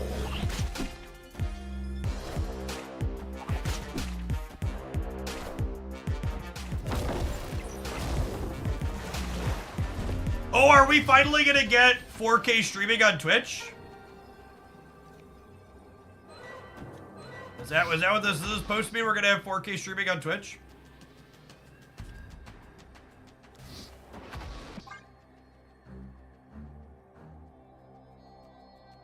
I'd love to request early access. I'm gonna reach out to my partner manager and be like, hey, can I please?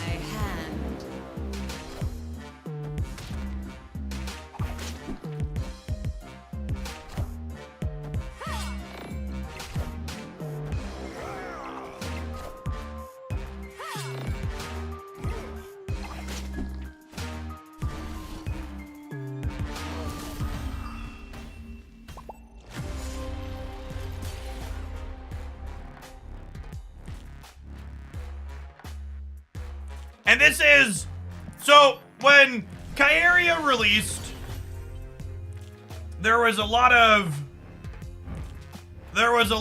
people talking about, will it make these types of decks playable? Because she stops Killmonger. But I think this game is such a good example of what the problem with these Zoo decks are. Like, sure, these type of decks do auto-lose to Killmonger, so Kyaria fixes that problem. But auto-losing to Killmonger wasn't the only issue these decks have. The other issue that these decks have is that, in addition to auto-losing to Killmonger, you also just don't make consistently big enough numbers to keep up with what other people are doing. And like even this matchup, right? Where I went 20 and 20 and 7. The only reason we got to 20 is because we had White Hot Room with Sunspot again. That's a great shout from Cockles there. We ended this game making similar size numbers that Cerebro 2 makes, but we didn't have any of the lane disruption or control that Cerebro 2 brings to the table. I think that's a really apt, concise summary of like the fundamental problem with these decks. And you can like make this particular build a little bit better by like putting Goose in it, for example, but would we have won this particular game if we didn't play Murder? Yes, because of White Hot Room, we could have won this particular game if we didn't play Murder. What I'm talking about here is not about this particular game, just this one. It's about the generic problem on average that this archetype has that keeps it from being playable. You have to step back from specific situations and go, okay, yeah, Goose is insane in this format. Any deck that has mostly 3 or less cost things should be playing Goose in this format. This one included. Do you think Khazar could give +2? Maybe.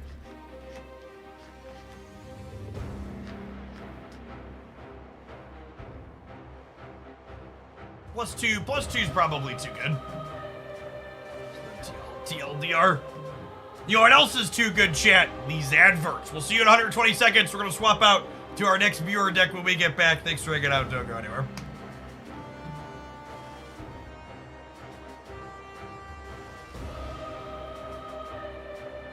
All right. I was budgeting 45 minutes per viewer deck, which I guess we still might hit. I have 3 left. Do I have room to take 1 or 2 more? 3 left at 45 minutes a pop is 2 hours and 25 minutes. It puts us to 3-ish. Oh, snap. Right, math, 2 1/4. No, it's only 2-ish, right? All right, I'll take a couple more deck submissions. I can tentatively go till 4 o'clock. If you're someone that was wondering how you can get a deck in, if you're a subscriber, you can send a $10 tip at the link there in Stream Elements. Please note, do not just paste the deck list code in the comments. Put in a thing. Ray! Thank you for your absurd generosity. I appreciate the 10 gifted. Welcome back. You've been absurdly generous here.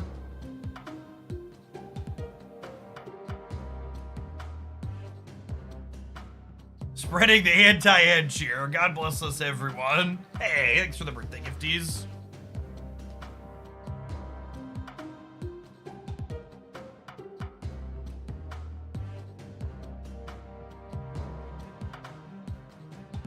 Do the kids get a snow day tomorrow? What's our weather looking like?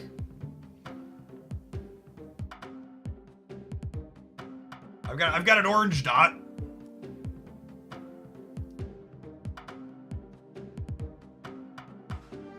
The hourly that shows me the radar.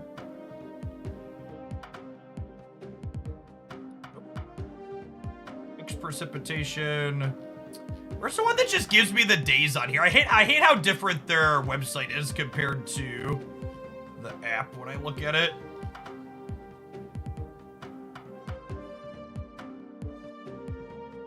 Actually just useless. I'll look at it on my cell phone. making websites half as useful as mobile interfaces. Challenge level impossible. Go ahead, Sean. Thank you for the 14 months. Welcome back. Yeah, but the 10-day doesn't just show me a good clean. Oh, I guess this is the Weather Underground app.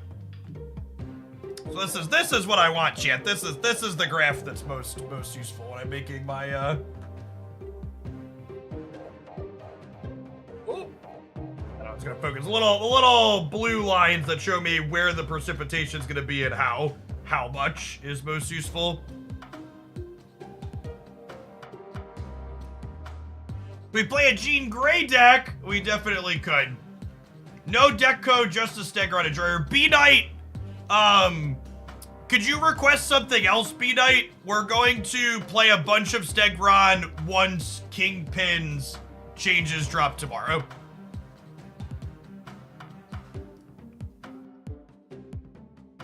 So I would, we're gonna play so much Stegron trying to make what's it called work. I promise. If you want to hit me with something else for now, we'll get to Steggy Boy tomorrow.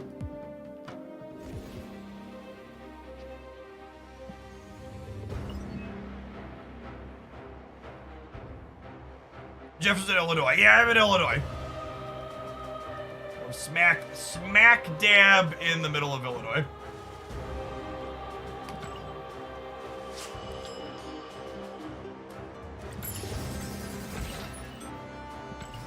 I got a photo. That's a Samsung Z Fold 4. Hashtag not sponsored. Hashtag come on, Samsung, you sponsor other Snap streamers. I sell way more Z Folds than they do, I promise. Please give me money.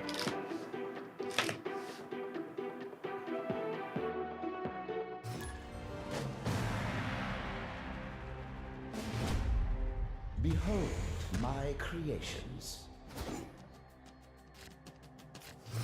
Snap.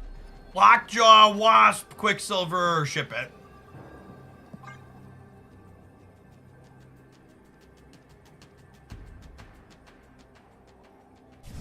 Technically, you're south of I-80, so if you ask the Chicago and you're from the south, that's true. If you ask somebody from Chicago, I live in southern Illinois. If you ask somebody from California, I live in Chicago.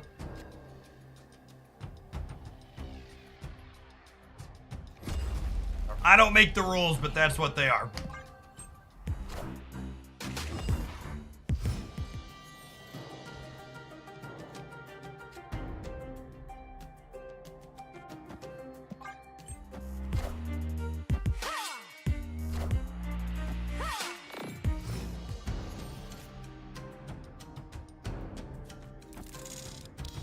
Really rather played that this turn, but I gotta get the lockjaw going.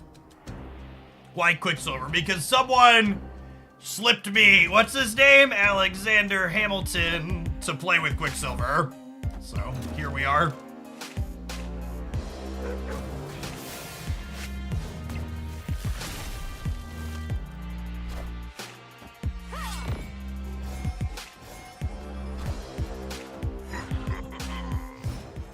Dealer's choice, Nimrod Destroyer.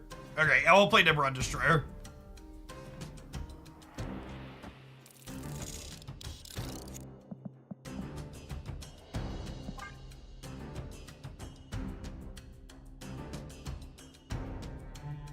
Put in the Nimrod.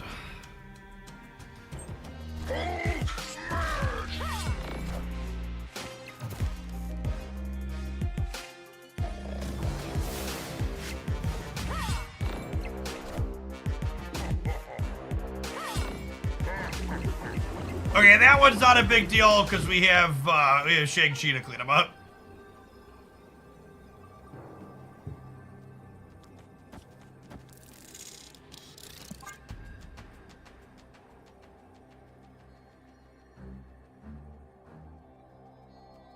Face the might of Asgard. Mjolnir.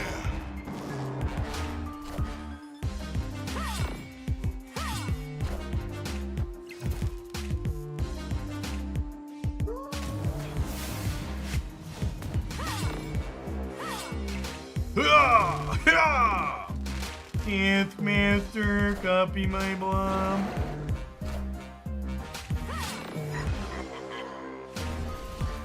Time's lucky, rubber ducky. Victory.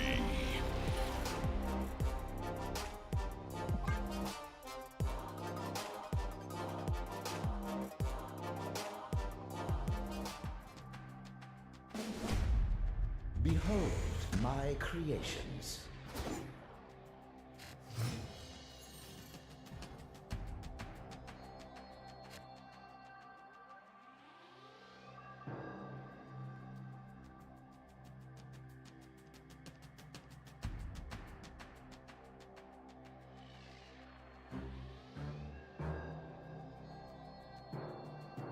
I would just like to dedicate this quick moment in time to all of the shitters out there who said Marvel Snap and Second Dinner are dying because of the new verse publishing issues. So here's Second Dinner announcing that they've raised $100 million Series B led by Griffin GP. They can't wait to take Marvel Snap and other new projects to new heights because they're going to make more than just Marvel Snap in the long term. They're going to be a whole game studio.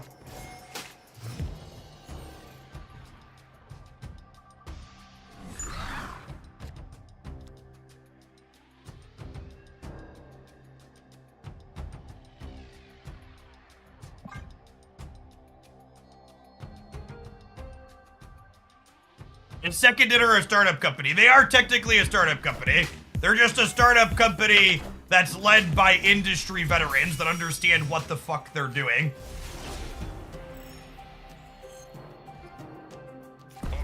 Like, I get that Marvel Snap was like this phenomenon and it made a giant pile of money and is a good game. It was successful for that in a variety of reasons.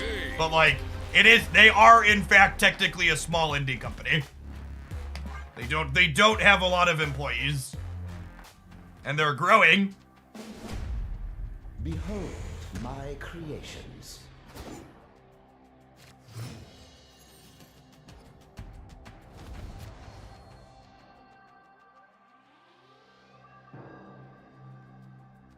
Ben Brode was one of the original design leads on Hearthstone at Blizzard.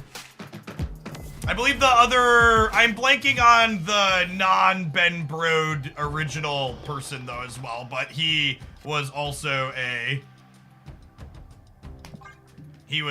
longtime Blizzard person, I believe.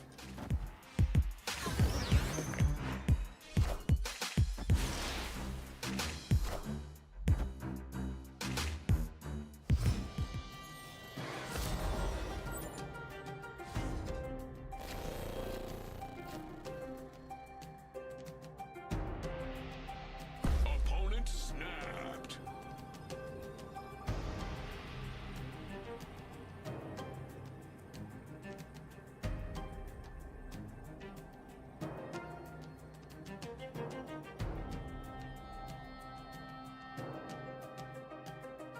Alright, sorry, I'll show you what I'm social media. Dedicating this retweet to the Marvel Snap is dying, folks. I've heard over the last 2 months. Second Dinner has always been in it for the long haul, and they are killing it so far. Ship it. I have Lockjaw. I think I'm supposed to stay.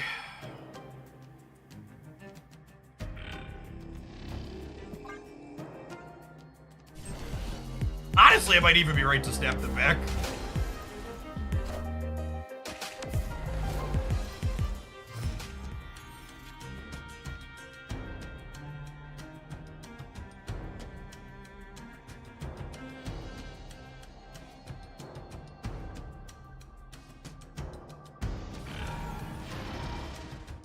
It's just a lie to raise more money before they run. Calm down, Reddit. Fuck.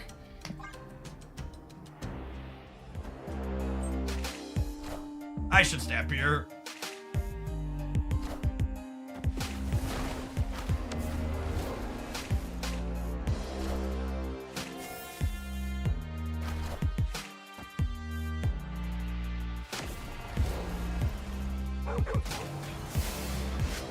Mjolnir!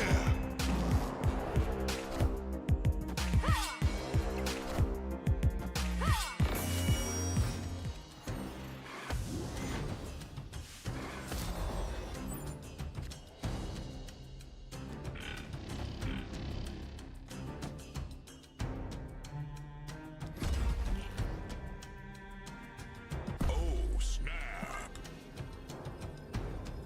Game's Dead has only gone downhill since they took away Nexus events. It's the first act Second Dinner did to me as a fan. Thank you for the 4.5 years, Pekin. I said this when they changed Nexus events originally too. But like, as someone who spent a lot of time in the games industry, I think a lot of the people that aren't super plugged into the games industry just really did not fully appreciate just how much what they did with getting rid of Nexus events just doesn't fucking happen. What's the TLDR on Nexus events? Nexus events was the original monetization Marvel Snap had proposed. And when there was community outcry, rightfully so, about it, they took their entire economy back to scratch for as far as releasing cards go and said, okay, we got this wrong, we hear you, we're going to do it again. And that doesn't happen Like, for people that aren't familiar with the industry, what happens when there's outcry about an economy system like that is they just slash the price a little bit and people shrug it off and are like, okay, it's cheaper now, so it's fine. So, like, the idea that, like, it's the average case that they would completely revamp it.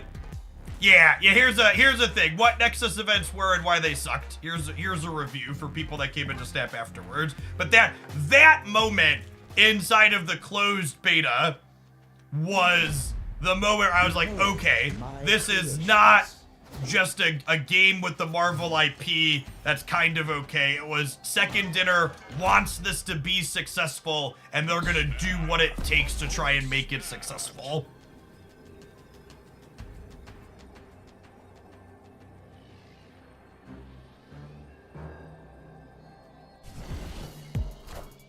Newverse pulling out of gaming. When will the web shop be closed? I'm gonna venture to guess that with the $100 million in seed capital they just raised, or B, or whatever it's technically called, they're probably gonna be able to put up a new website and go out on a fucking limb.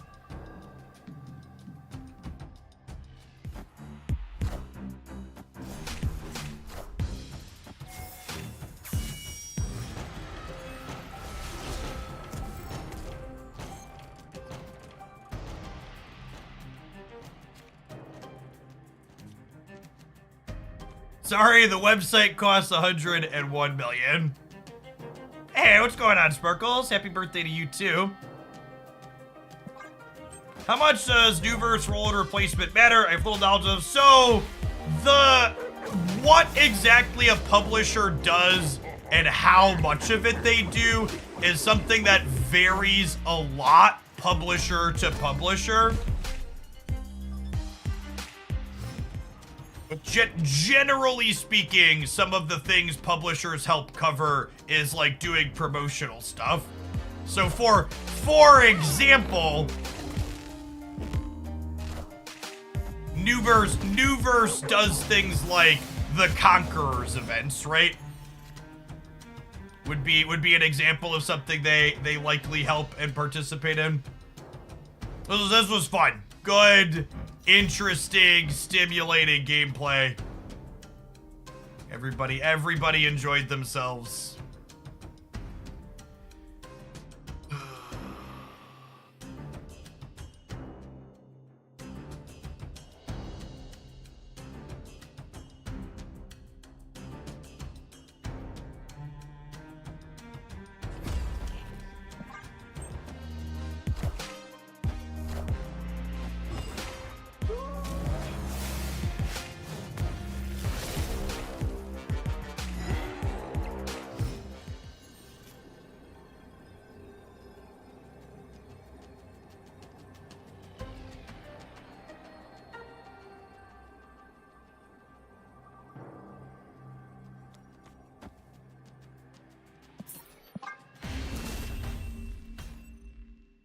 Escaped.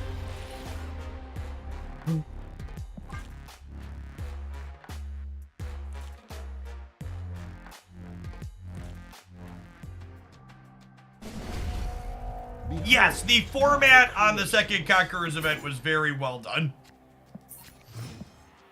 I agree with that. Escape. Do we ever swap Shocker for Shadow King? I think you probably should. I think we should probably swap Shang-Chi for Shadow King. Shadow King's a cheaper. Shadow King's a cheaper,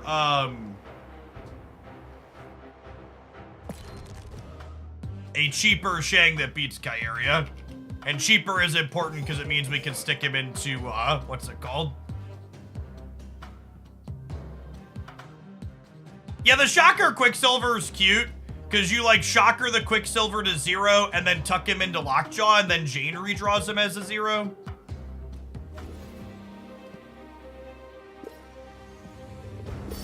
We finally won 4 with Kyeria. We're gonna do our win 8 with Scar tomorrow morning.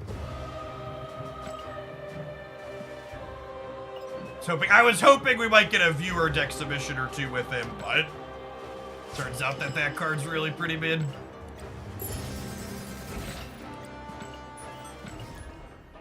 That's so neat. It is a very novel idea. Agreed.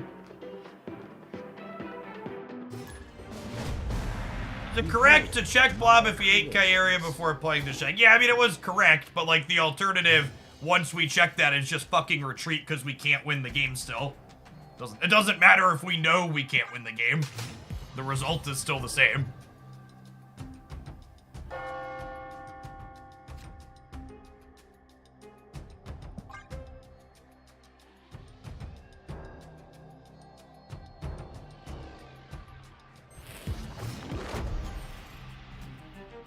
Scar is fun in a Destroy shell. Destroy is one of the stock reasonable decks you can put Scar in and pretend that he's better than a different card you should be playing instead of him.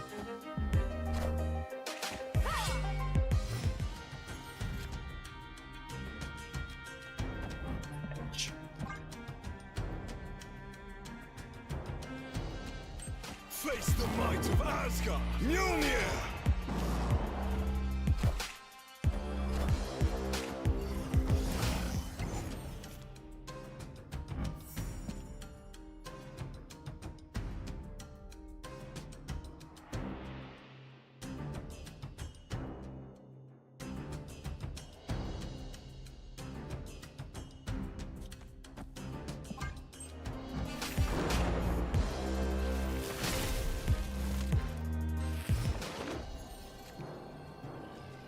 I'm typing cake the other day. So, fun fact, I actually wasn't going to bother with cake, but my toddler was very upset at the idea that we weren't going to have cake, so there's chocolate cake upstairs, mostly to appease the 3-year-old. So that is a very good bishop.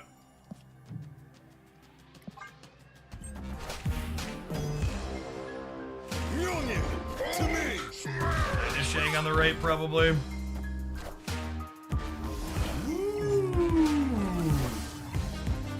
Maybe 13 in the middle?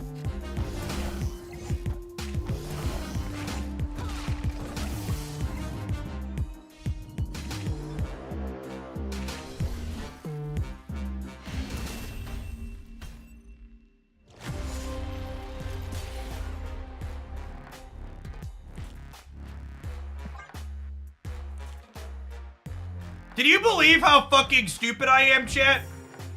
Can you imagine paying 6 energy and only getting 12 points of power for it?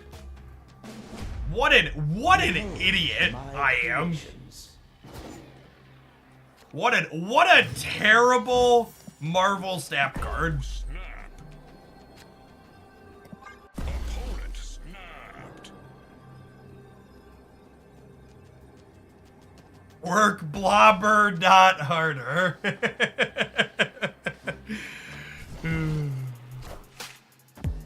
Yeah, this is a Hoaglandian. They're playing one of the Moon Girl decks we've played recently. Or one of the Goose Echo Cosmo builds.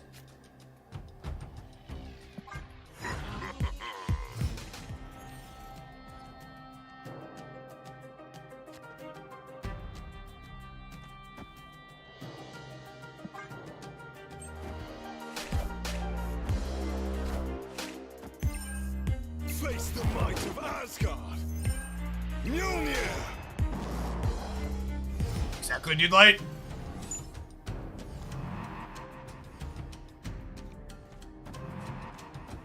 I don't think I can compete here.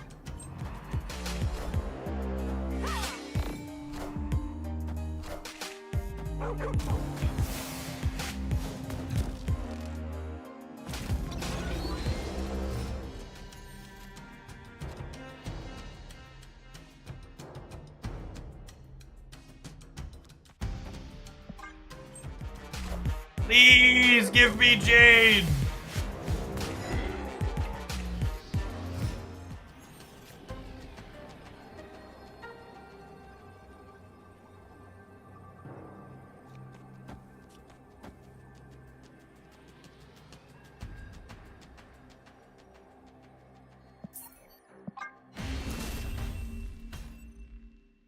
Escaped.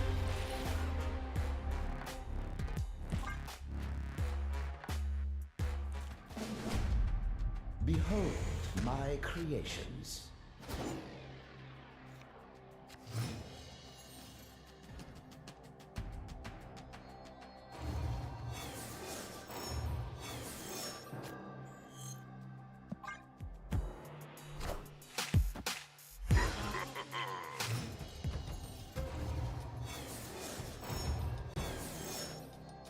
Playing a 12 for 6 almost feels as bad as when I didn't buy a house during 2008 because I was a sophomore in high school.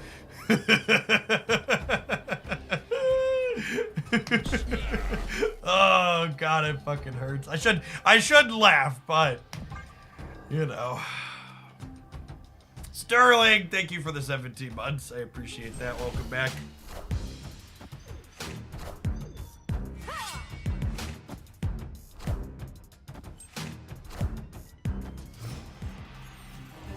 Nick boy, thank you for the quarter of a year.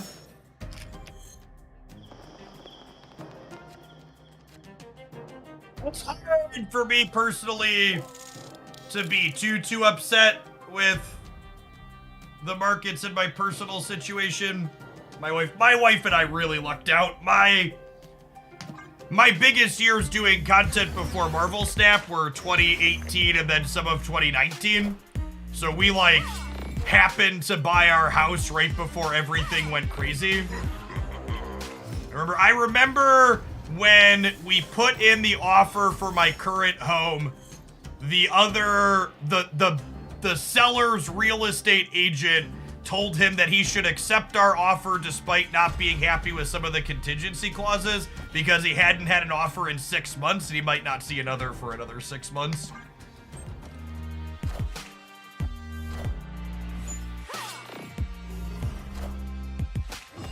It's like incidentally timed everything exactly how it needed to be.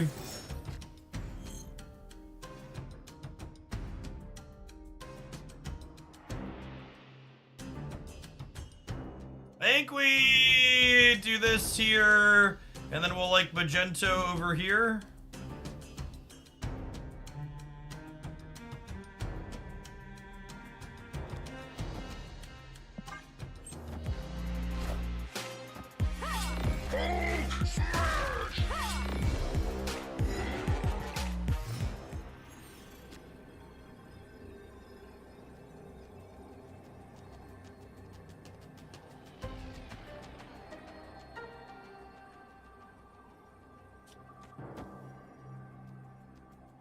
Only a 620.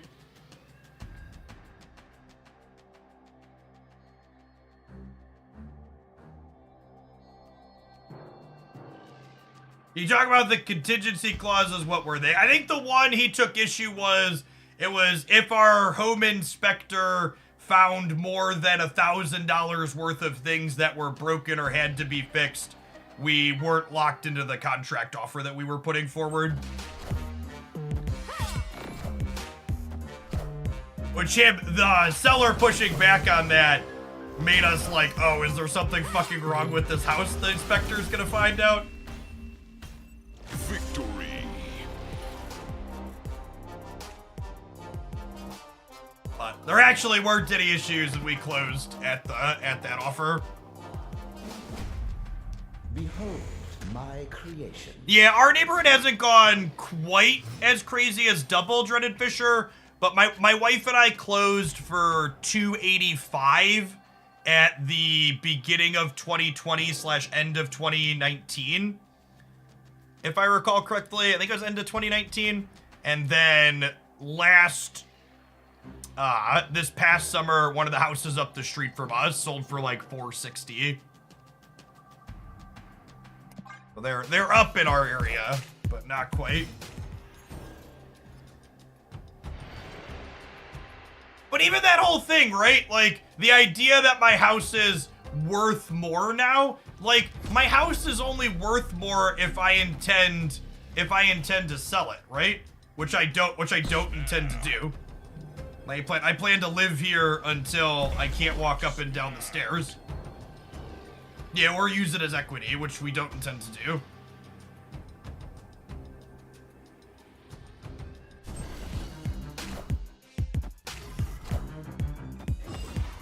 It's like they actually just rezoned.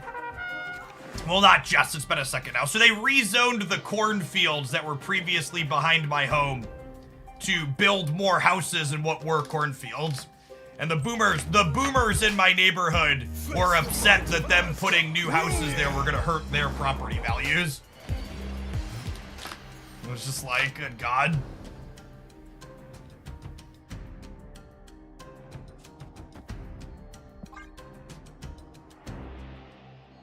Well, and it's not even like they put multi-family homes there. Like, they actually just, so they rezoned it like 2 years ago at this point. And the first new house behind us just went up for sale. And it's a 4,000 square foot house with a 2-car garage. It's listed at $485. So it's not even like it's the same expensive shit that, like, it's even more than like what my home is.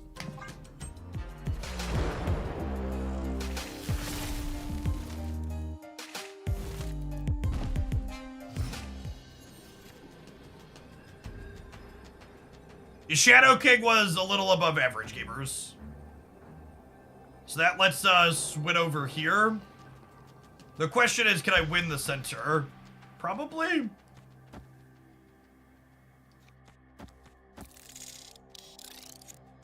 I don't think there's any chance they skip playing for here. I just want all my power middle, I think.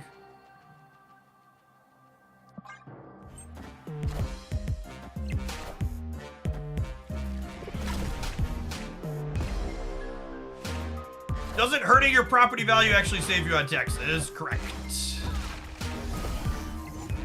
Justin, thank you for the membership on the YouTube side. Appreciate that direct support. Chat. To me.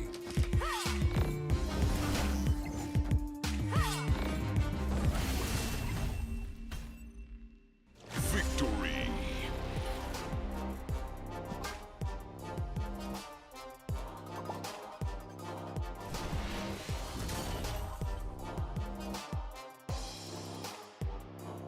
GG's J-Shed.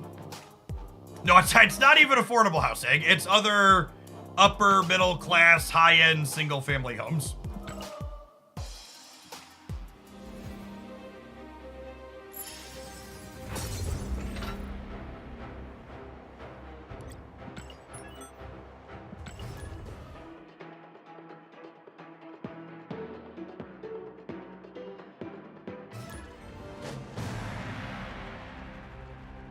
Property taxes are my least favorite kind of taxes. What? You mean you don't like that the middle class and the lower half of us have to pay a wealth tax on the most expensive and only meaningful thing we own? While people who literally have enough money to build rockets to fuck off into space don't have to pay a wealth tax on everything they own? Are you telling me that that's unfair and puts a disproportionate amount of the taxation on the middle class? Yeah, I'd be inclined to agree with that.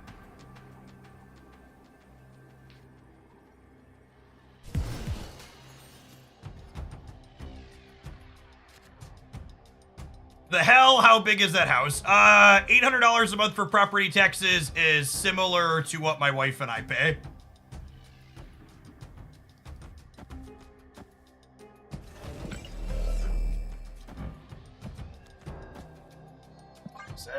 I think we're somewhere in the 9 to 10 grand a year range. Yeah, we're in the like 9 to 10 grand a year range.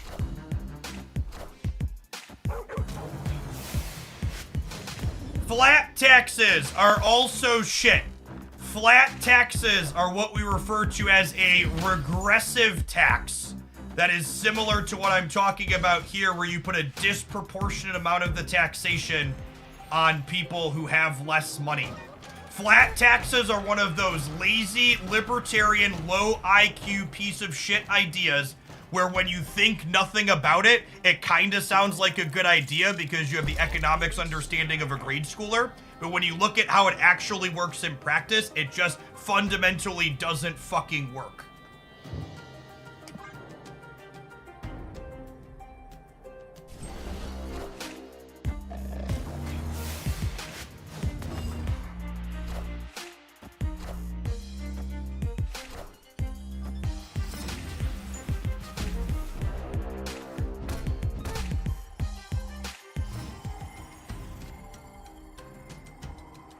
We have priority here, so I can wipe this out now. I think I want to do that since it's 8 power.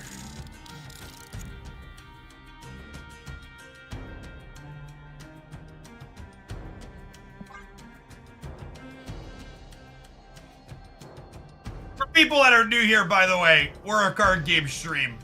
But we're also what I would refer to as aggressively progressive, and we like to call out bullshit when it's appropriate.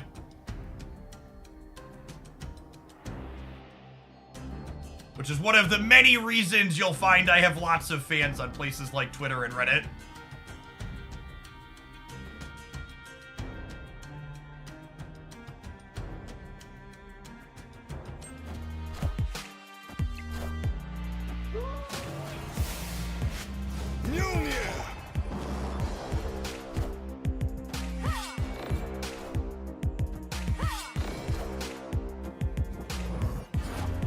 Oh, they're playing the bounce move deck. We're such a bully.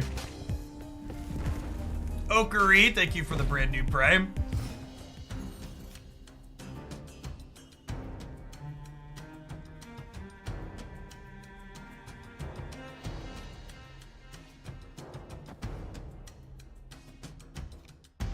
I think I just passed, right?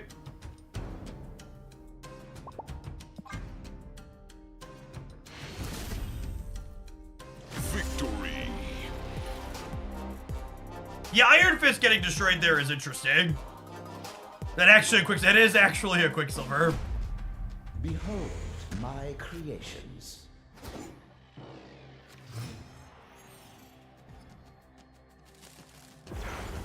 As someone who's probably gonna end up a multi-millionaire when I sell my shares in my company, tax the rich. But I mean, like, even that, Duck Doolittle, like, it's the tax the rich concept is so perverted by people on the right who are standing up for the interests of people like Jeff Bezos. When we talk about taxing the fucking rich, we're not even talking about, I make enough money to live comfortably and not want for anything in life. Like, I made, I don't know what the 1 year in review video was. I think I'm gonna make I made like 250 grand or so last year. And like, that was enough for me to comfortably live on with my family.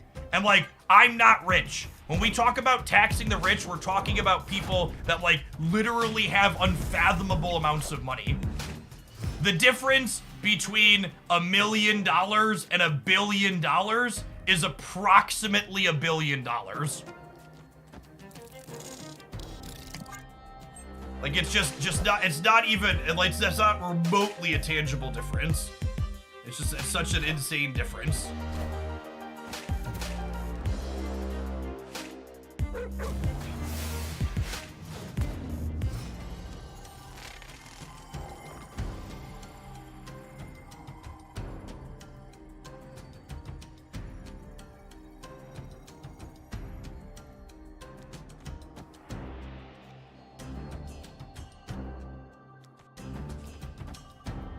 It's just this.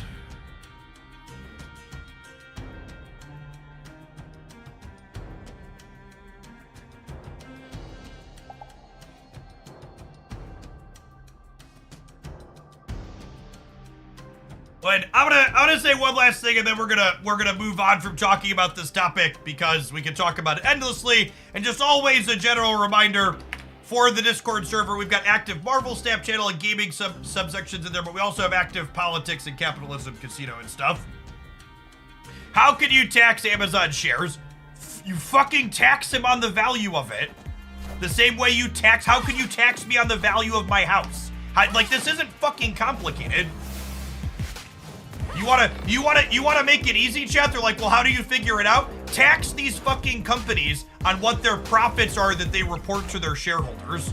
This isn't complicated. They're claiming they're making piles of money. Say, that's great. Good for you. You made piles of fucking money. Now pay us the taxes that you should be paying on it. It's really not. And then that also comes back to the don't let perfect be the enemy of good. One of the things that you often hear people say is, well, we can't do this because if we do that, it doesn't fix every problem the system has. It's like, well, we don't have to fix every problem the system has. We can fix some of them and iterate on it.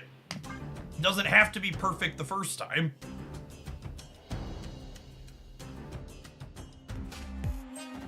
I don't actually know how the Human Torch Shadow Kick works here. Do I miss? No, I get it. Yeah, and then it doubles. Cool. I thought that was how it worked.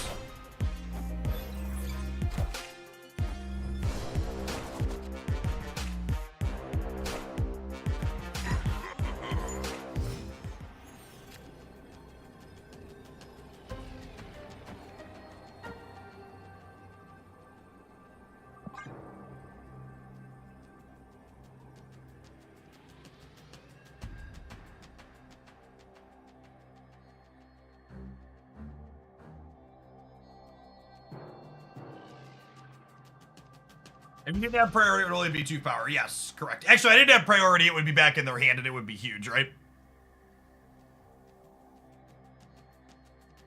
To close on a message before we move on from talking about money and politics is one of the greatest grifts the right ever executed on the middle class in the United States is convincing people that make $20 an hour that the reason they can't make $25 an hour is the people making $7 an hour. The problem with so many of the people that vote for so many things that are against their own best interests are because they think people who have less than them are the reason that they can't have more, not the people that have ungodly amounts of wealth. And when we talk about taxing the rich, we're not talking about people that make 100 grand or even 300 or 400 grand. We're talking about the people that have enough money to live comfortably and feed entire nations if they wanted to. Is $20 an hour a lot or minimum wage? Even today, $20 an hour is not that much. The local Taco Bell pays $16 an hour. Kanga, thanks for the tier 1. I should update that number to talk about it better. People that make $40 an hour, making $15 an hour, whatever it is. My numbers for a simpler time. My creations. Thanks, Kanga. You too.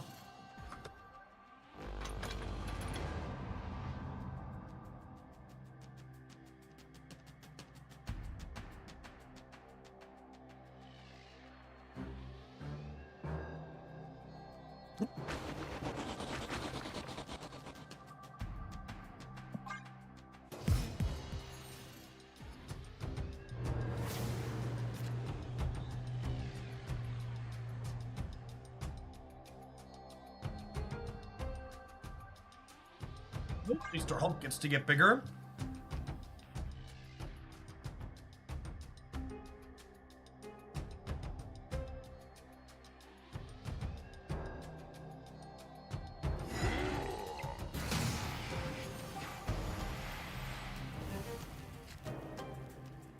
Okay, that's nice. Oh, I need to play Doggo out there, right? So we're gonna lose our hand otherwise. And could end up bad, but they haven't played anything either, so I'm gonna snap them on the Adelan here.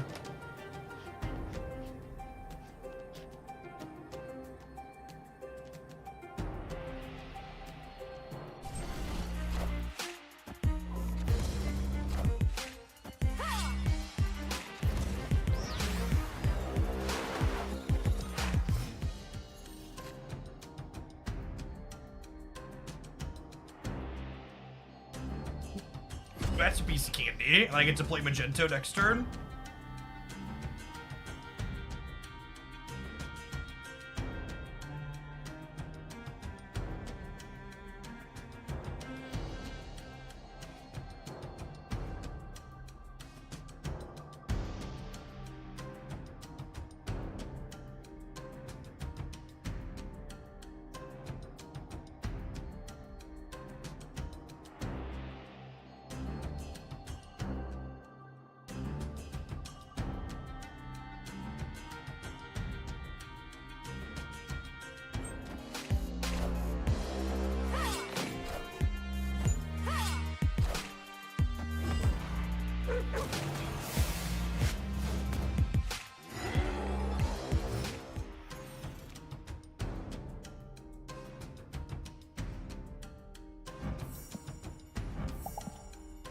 Excuse me, who the hell is that?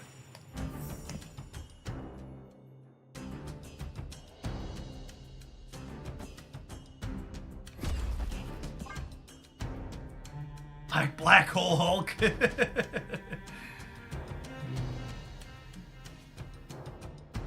Opponent snapped. Let's play for all the bananas, huh?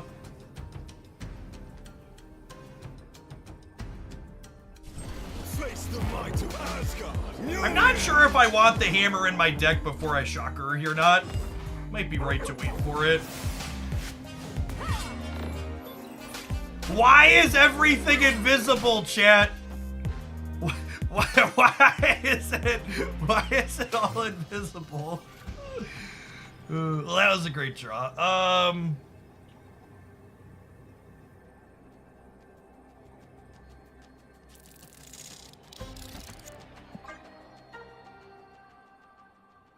I don't see what you're talking about. Yep. Thoxor, thank you for the 27 months. I appreciate that. Welcome back. This unironically would be a sick VFX for Invisible. That's true. Why is Quicksilver in this deck? So the idea that the submitter had is if you shocker Quicksilver, he goes to 0, and then is another 0 for Lockjaw, and then you can Jane Foster the zeroed Quicksilver back out. It's probably less than ideal still, but it's a neat novel concept. Adelan pulls Lockjaw. What? Oh, these are cards from Adelan out of Lockjaw. Yeah, that's probably why the bug is happening. I think that's a good assessment.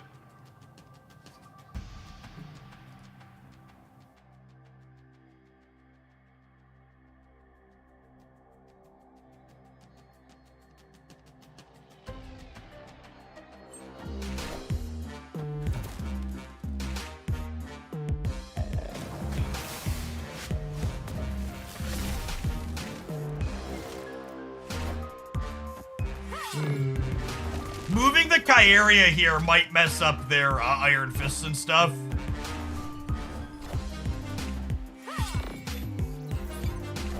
Like this might be a Ghost Spider.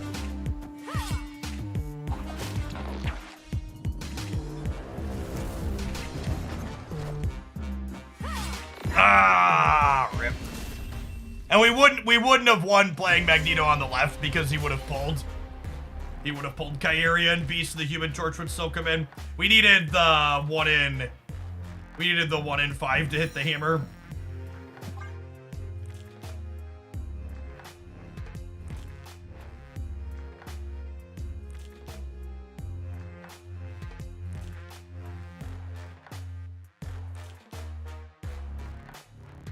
Thanks, Zarga. Behold my creations.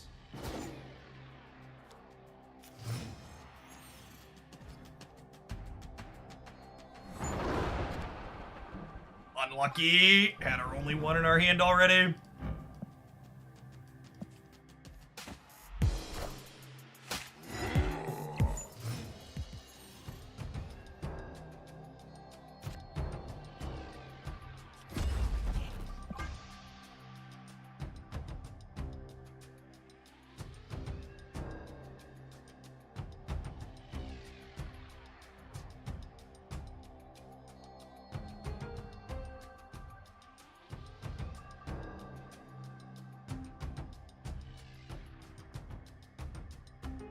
Hey, happy birthday to you too, Lark.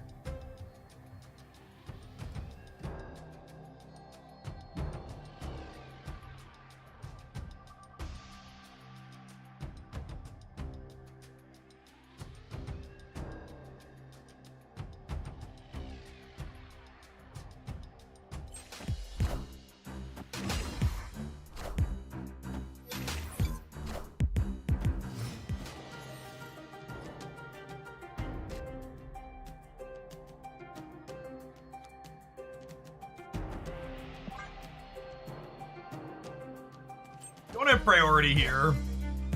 Sting. Face the might of Asgard. Mjolnir.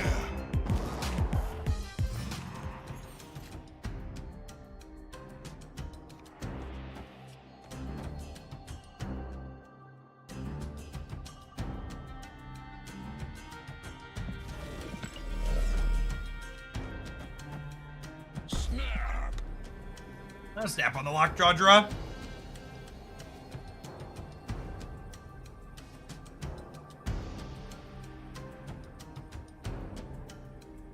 Yeah, it's looking like a bunch of the Midwest is gonna get snow dumped on them.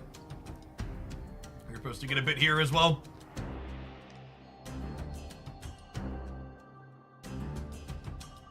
If you haven't seen the opponent's deck before, they're playing the deck I played to Infinite this season. You can find a highlight of it on the Hooglandia Snap channel. It's a lot of fun.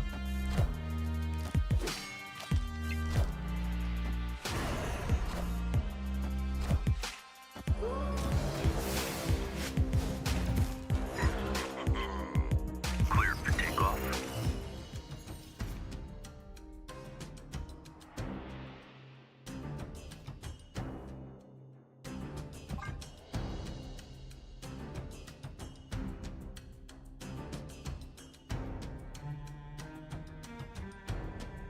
The opponent's deck worth it without Carrier. You'll be worse against Killmonger.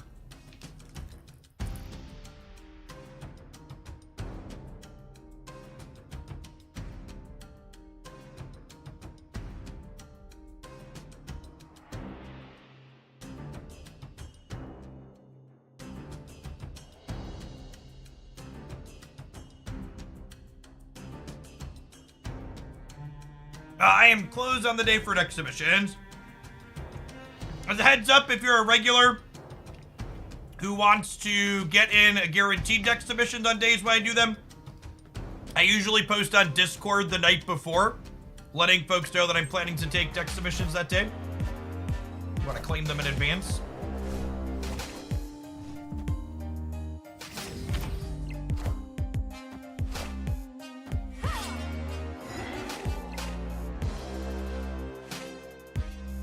Like to draw Thor's hammer, please. Infidon. That's basically the same thing, right? Yeah, can't stay here. Escaped.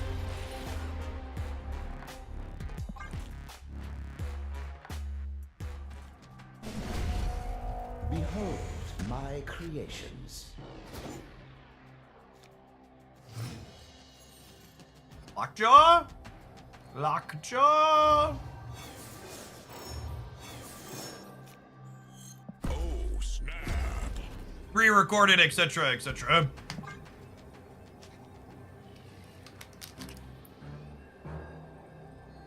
Opponent snapped.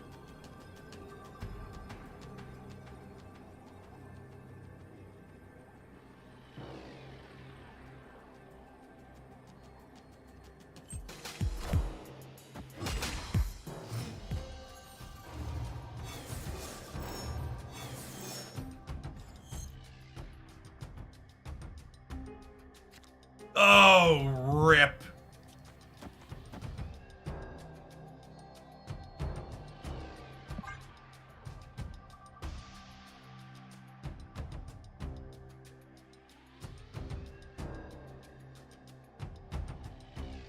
Yeah, this style of deck probably wants beta rebuild.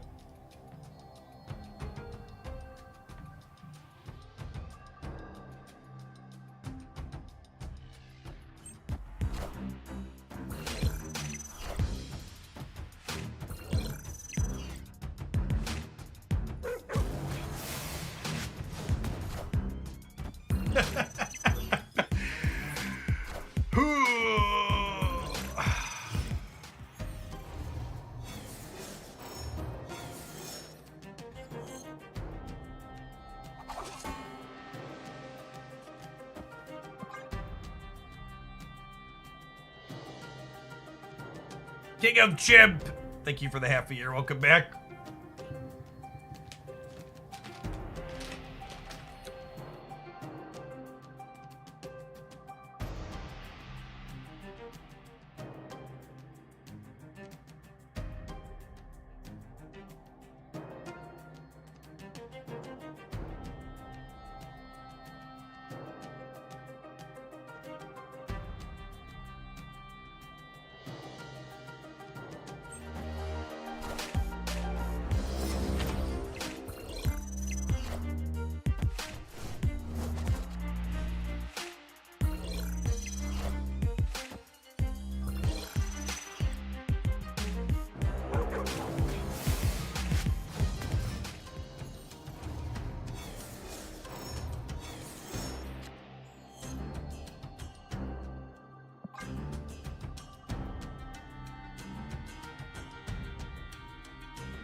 Our deck is so much less interesting than theirs.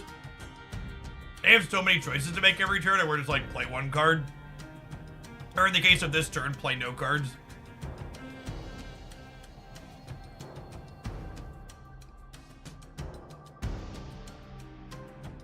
Yes, Marvel Snap Patch tomorrow morning. Tentatively, like, 22 hours from now.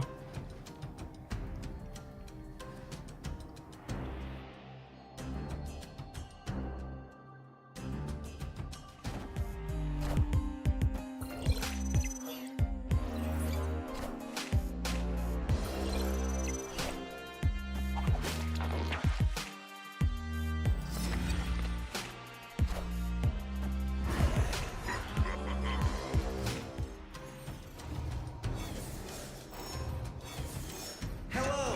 Hello!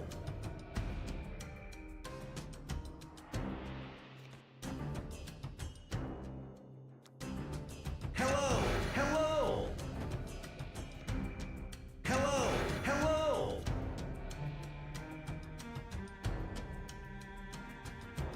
The problem is we might just be getting beasted. I think we're just dead.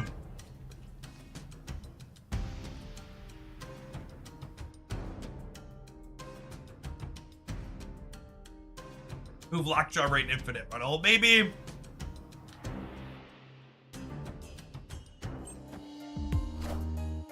Hello! So happy!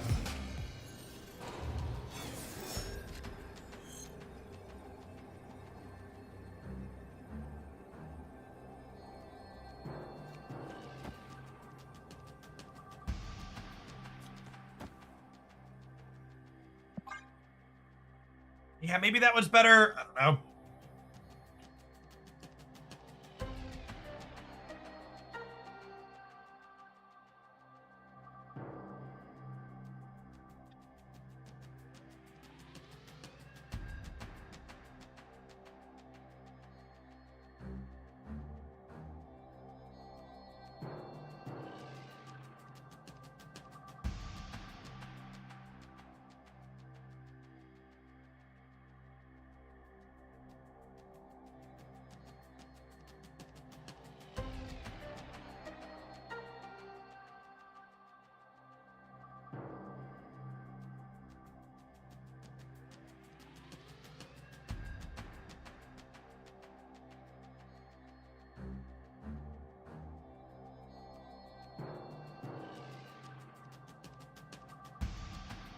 Do your own taxes, or do you have someone do them for you? Nah, I pay a professional.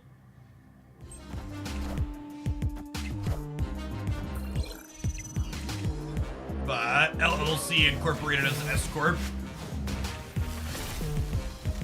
Pay someone that understands all that to do it for us. Oh my god, are we gonna sneak this out here?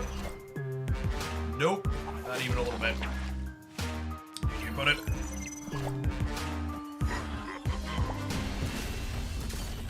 Lost the coin flip ultimately.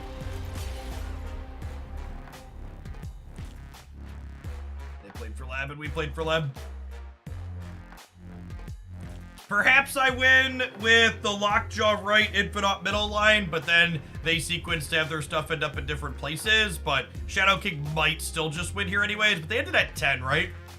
So if I would have had Lockjaw here, and let's say this rolls into this, I would have had Lockjaw 8, 13. I guess I would have had 11.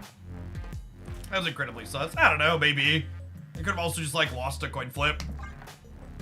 You know who else lost a coin flip that they could have played around, chat? Everybody that's about to get an advert. Remember, if you have a Prime sub, you can subscribe to the channel and dodge adverts without even spending your own money. Otherwise, we'll see you in 120 seconds. We're going to rotate to our next viewer deck here in a little bit.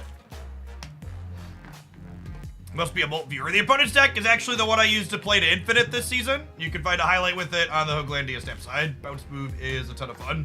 You know what else is a ton of fun? Pressing the like button if you're a YouTube viewer.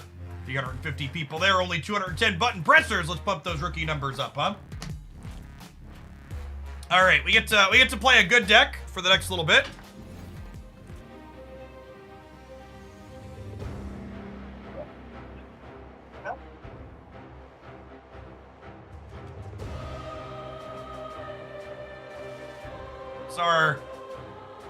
How's our win rate doing on the day so far?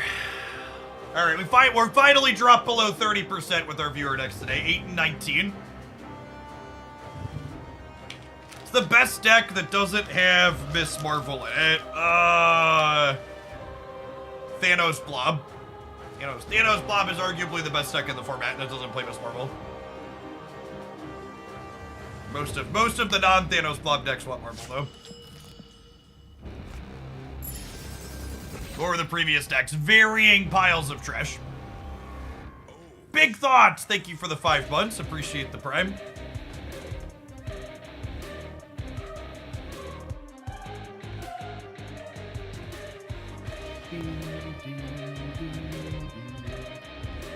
Should be broadcasting. It's what we do every day. Broadcast a little bit here and there and everywhere.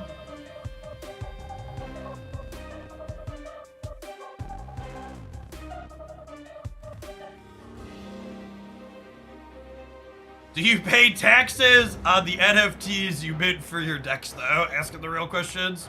Am I done with viewer decks? No, I have 2 more viewer decks plus Cerebro 2. We are done taking new viewer decks.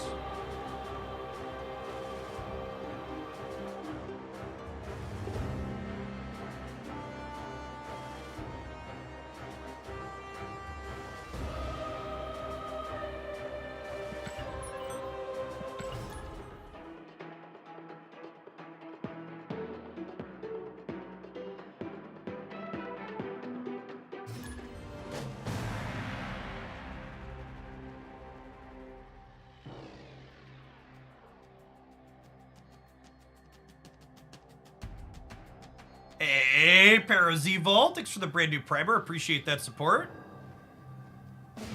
Zarchati, thanks for the 3rd of the year. Solid opener for us.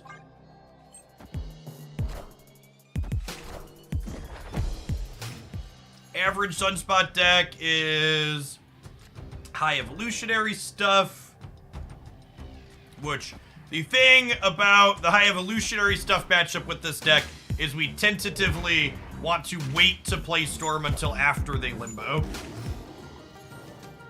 Okay, so Limbo is less likely with Zabu. This is a relatively neutral location for us. I think I'm gonna go ahead and just Storm. I really don't want to Storm this Sunspot location. Wind, aid Juggernaut my for hand. line. Thank you for the 23 months. Welcome back.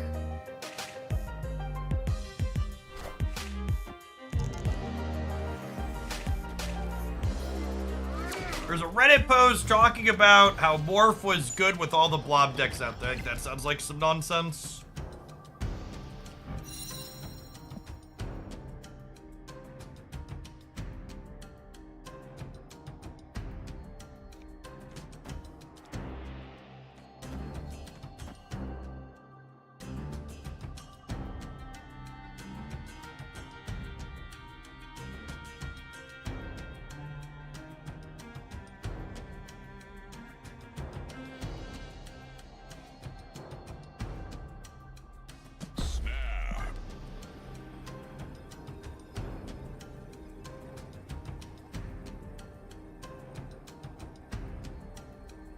I feel like we're in an okay spot here.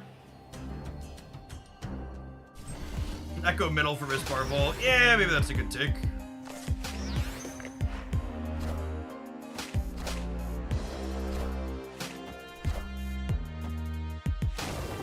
Although I'm beating Marvel with Cerebro Mystique, right?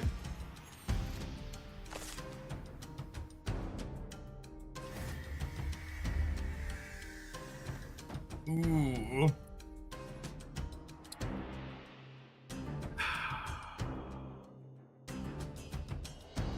If I Goose, I can't Mystique the Cerebro, and I have to Cerebro first here because I want the Nico bonus on it.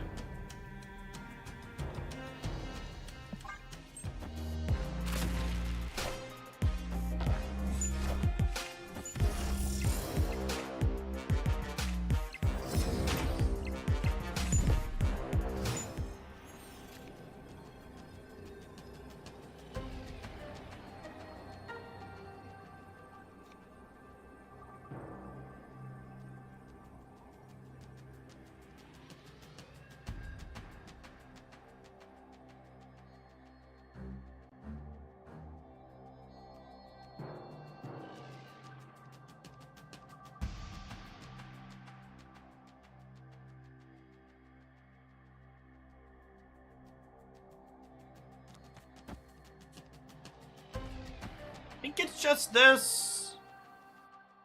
I need to spread out Mystique and Brood so that I need to spread out Mystique and Cerebro so I don't get tagged by an Enchantress. Is the concern.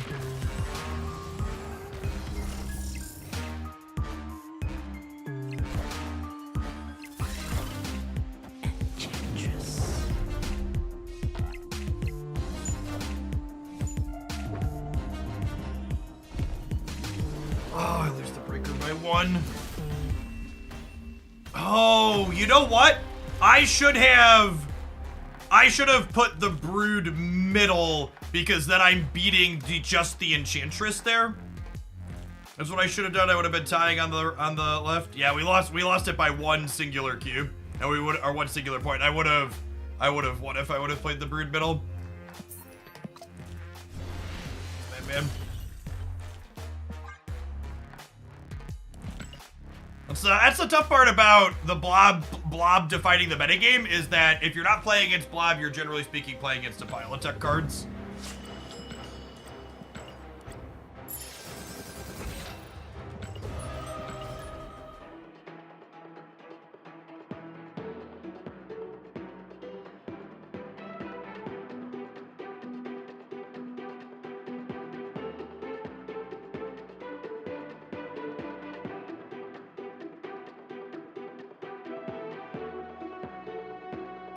Our sponsor today is HelloFresh. You can check them out in the United States using my link to get fresh ingredients for delicious meals delivered directly to your door.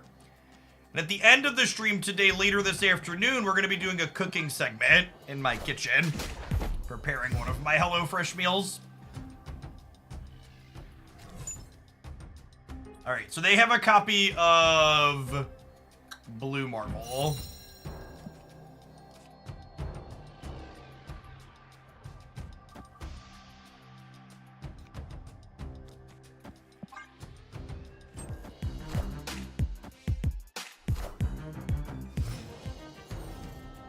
Loki.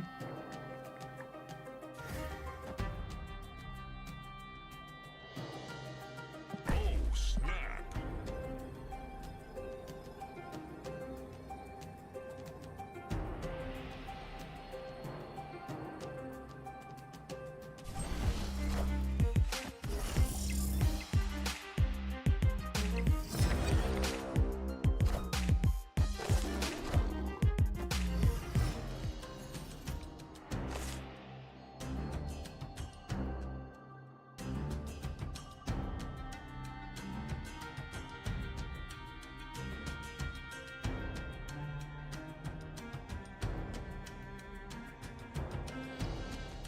This bonus, unfortunately.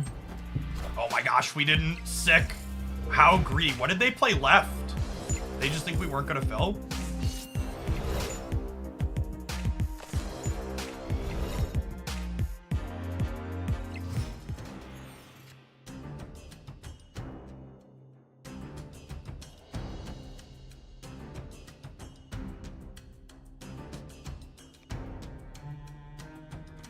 I don't have priority this turn, so I don't really want to play the Echo and let them know that it's coming.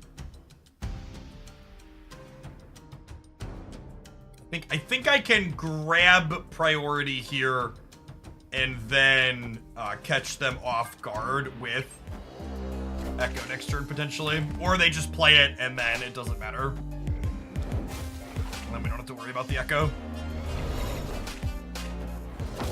If I'd have had priority going into this turn, we would have done that, but. And I have priority. Grabbing priority going into this turn is also important because it means I don't have to worry about my own Echo being played back at me. Which is definitely a thing. The hubris of Loki players, I assume they stay with their Quinjet. I don't know if my body's ready for this, like, top deck Enchantress or Rogue, but we're definitely crunching whatever they can do. That's playing our own cards against us.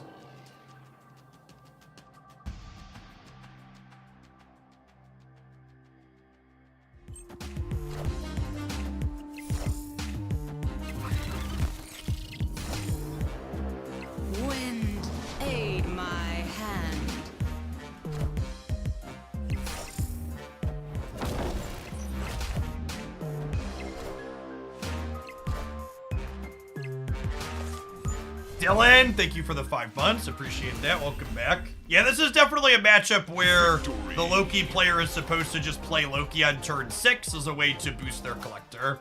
They should not be playing it proactively and copying my deck generally. It's a good sub for Teenage Warhead. Scorpion or Iceman. I'd probably play Iceman. Having another cheap card to fill in your curve is pretty good. Victory.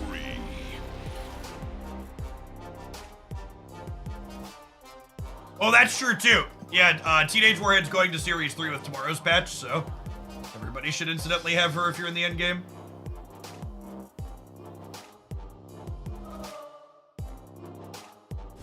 Opponent had to go, the opponent had to go.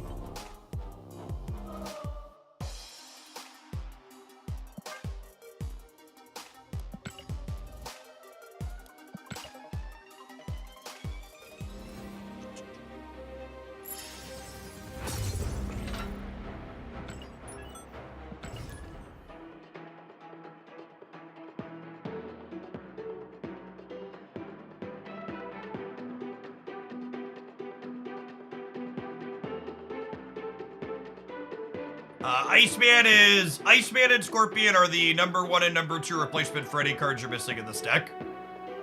I will say if you're missing Echo, this deck does struggle a good bit in the metagame. You need ways to deal with Marvel.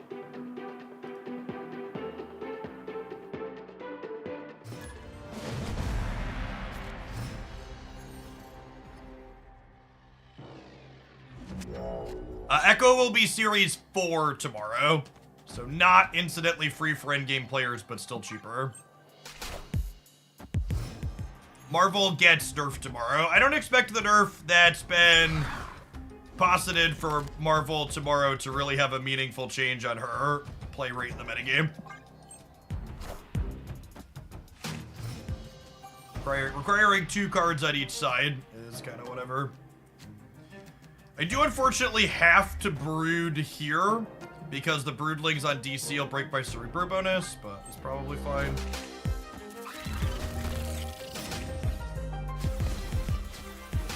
Split your cards for Cerebro 2 or only go for 2 locations. The answer to that question is it depends, gamers. Decks like Cerebro 2 are harder to play because they're not just you.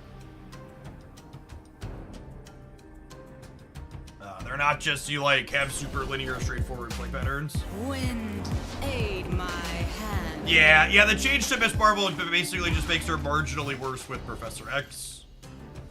Just like the TLDR. Not expecting Enchantress out of the average She-Hulk deck.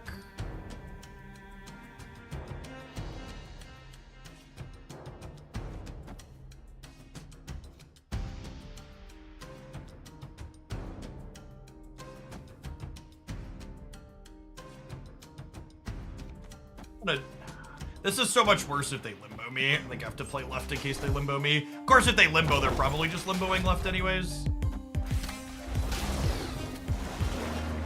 God's Green Earth are they playing?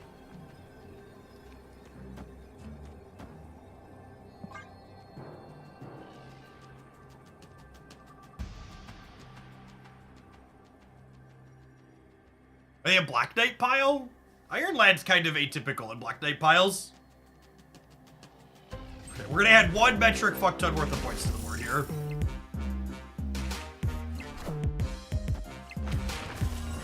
Fifth week of HelloFresh today, totally satisfied. Yeah, they're great stuff. Like I said, my wife and I use them periodically even outside of sponsored times. What an optimistic Magneto. Yeah, it is probably Black Knight, huh? With the Iron Lad? Like I said, Iron Lad's not usually a card you see in the archetype, but everything else here is saying Black Knight.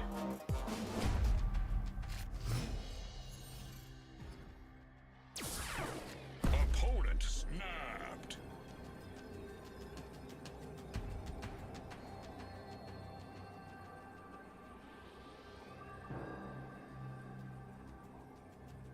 I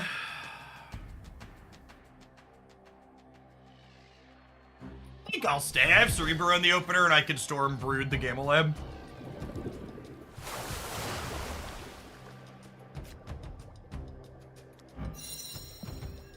I expect Shadow King to have text here, so I'm just gonna play him out for tempo.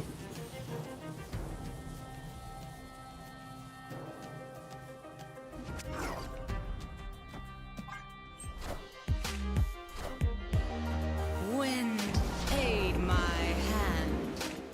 Black Knight is how I did my Scar challenges, but then immediately subbed him out. Yeah, that tracks. Oh, are they,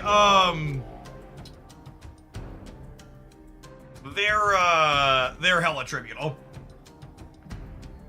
Okay, so we're looking for Goose.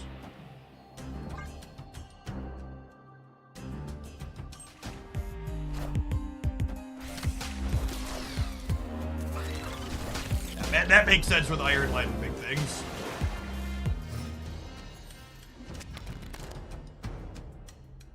Oh, snap.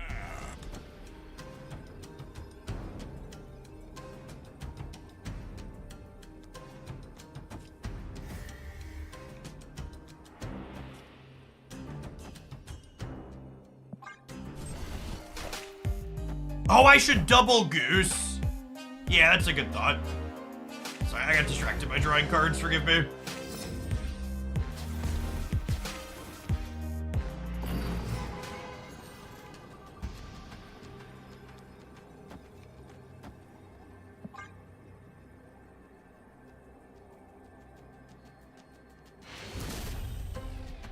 Victory. This is one of the best cards in Marvel Snap right now, chat. It is the crutch that everything remotely non-meta leans on to be able to be successful potentially.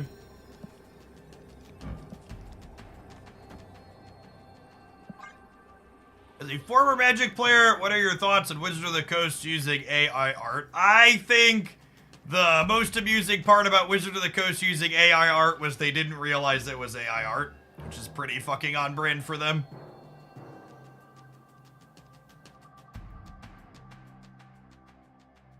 How could you double Goose? You can Mystique to copy Goose's effects.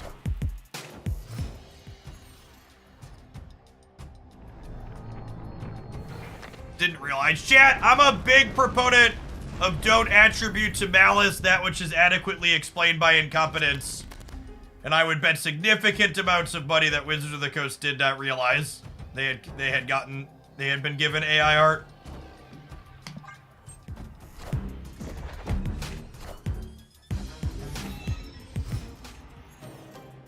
Talon's Razor is very real.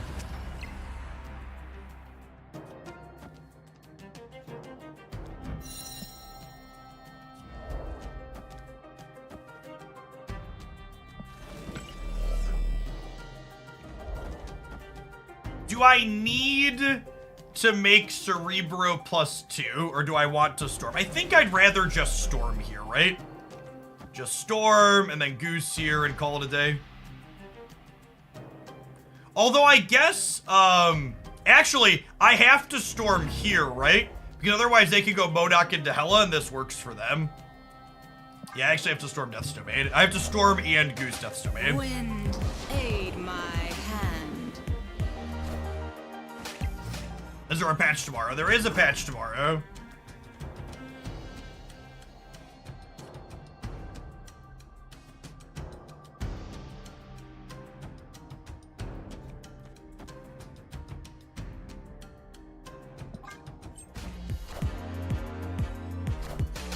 Do I need to Goose it? Oh, I guess we don't, huh? Because it's closing up. I do need to Goose it because my brain is bad, though. Pardon my brain, it is the worst. Yeah, what's their Storm? We should Goose the middle.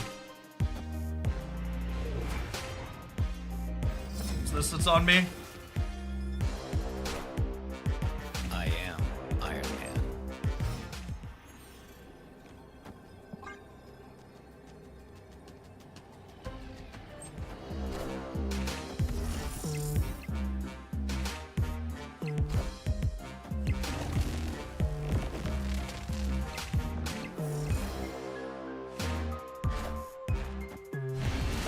Alright.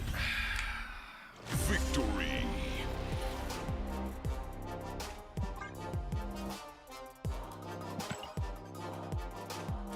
By the way, chat, You should definitely be playing Nico in this deck. She's very, very good. Was chilling in a stream over the weekend, and the content creator was playing Stream Pro 2, and they had Iceman in that slot. They were like very adamant that Iceman was better. But the stats are definitely very pro Nico.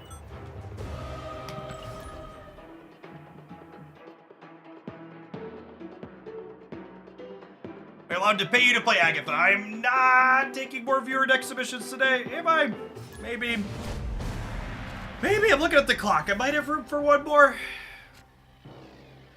I might have room for one more. We'll see. In general. Yes, in general. I will take Agatha submissions. We're playing Conquest. It's all for funsies anyways.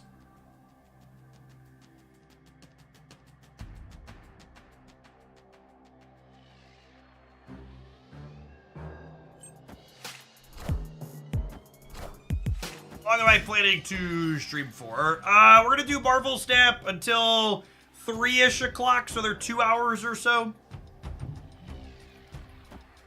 And then we're gonna close on the HelloFresh sponsored cooking segment.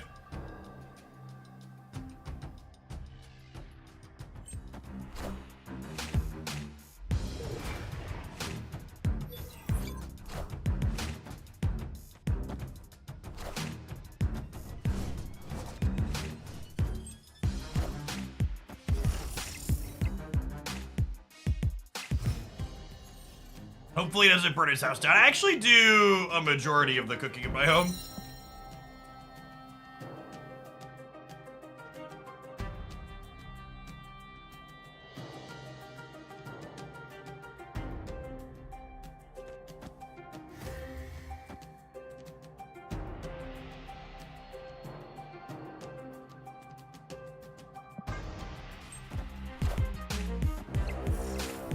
Need to draw 2 here.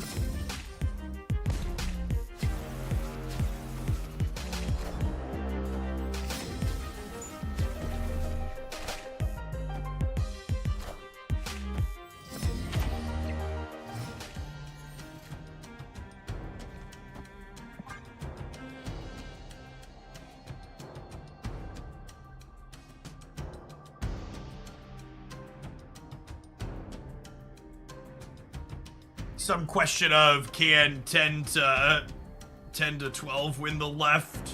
Maybe. You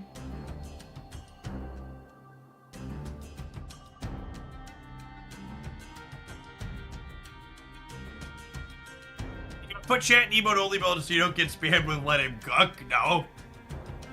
No, we'll probably drop off some viewers for the sponsored segments like we usually do, so we'll actually take chat out of sub only mode when we do cooking later. I appreciate the people that hang out when we do different things. Wind, aid my hand.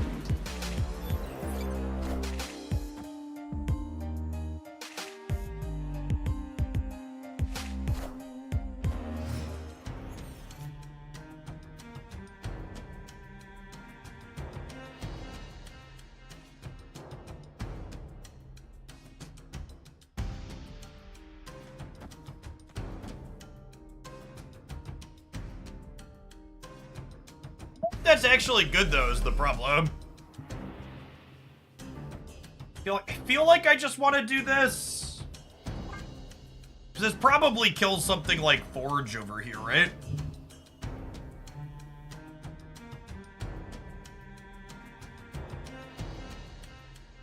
And a Brood left. I don't know if I want a Brood left. I think I'm gonna leave. I think they're set up better than we are. Escaped.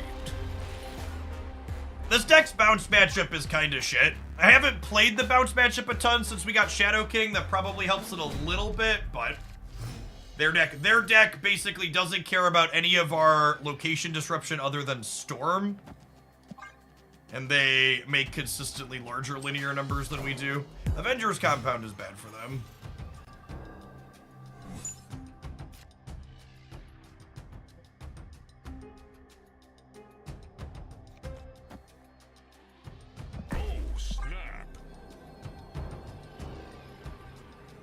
Many times you have to split a card to get a Crackle background. On the 6th split, you have a 10% chance to get the Crackle border effect.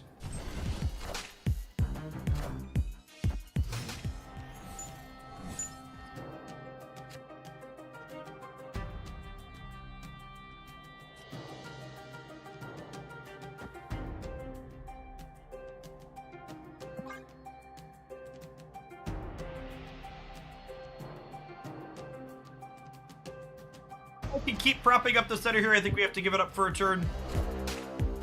Wind, aid my Hey, hand. J-Hog, thanks for the 13 buds. Welcome back.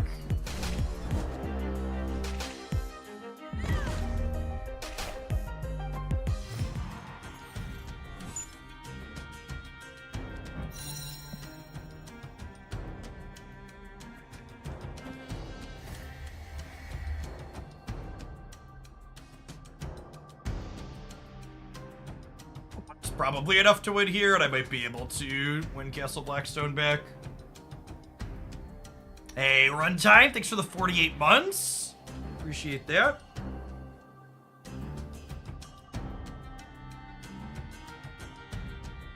I have 5 energy this turn. I already played a Falcon.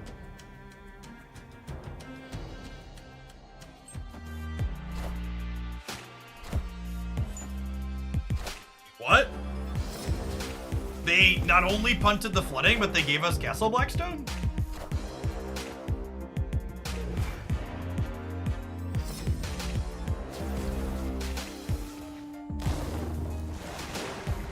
Clear for takeoff.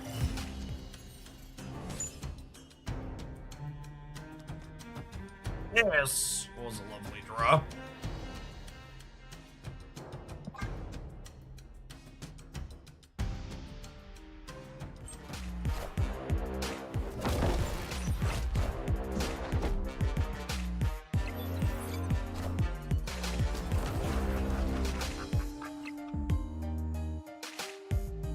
Oh, they're an Annihilus deck. Okay, that makes sense. This is the most common form of bounce.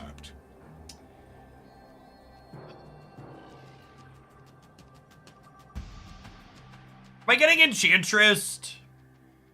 Some of these builds are like Zabu Enchantress decks. Man.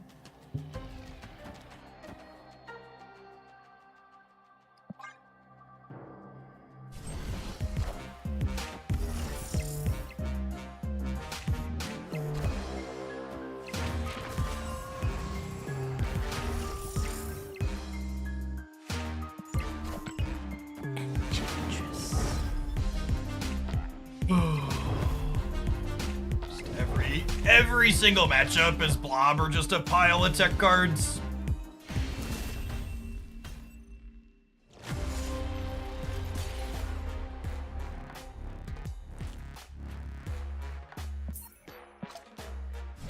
Watch this deck's game plan. You get a location that gives you a high power card like Monster Island. You win through disrupting them with cards like Echo and Goose and Storm, and then adding points to the board with Blue Marvel and Mystique copying Blue Marvel. Yeah, I guess I just didn't realize they were on Annihilus. We like saw a bunch of cards in the first game, and I didn't realize they were playing the bigger build with tech cards. So like playing Goose on turn 5 just didn't really make sense based on the cards that we had seen so far. I guess if we just like purely play the statistics on the most popular bounce deck, like the build with tech cards is the most popular one, but we just had seen 5 cards out of their deck at that point, and we hadn't seen Zabu or Sentry or Annie or any other tech cards. Frustrating. Alright, have some ads. We'll play a different deck when we get back. I'm not gonna take any more viewer exhibitions today. We're gonna play the last 2, and then we'll go to the next one.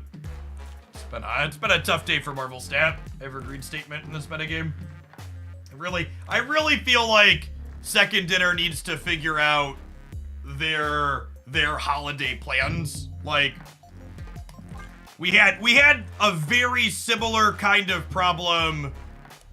We had a very similar kind of problem last holiday season when all their people went on vacation, and we didn't get any OTAs or balance passes for big gaps. And like, I don't think it's like the solution obviously isn't don't treat their people like human, don't give people breaks, but I feel like they need to figure out some way to like have scheduled deploys some kind of shift while they're gone. I don't know if it's like queuing up another patch that can be automated, but they probably just don't want to deploy stuff while they're not there, right? But it definitely feels like one of Snap's biggest things going for it is the regular balance, and we feel it extra hard when we like go a month and a half without that.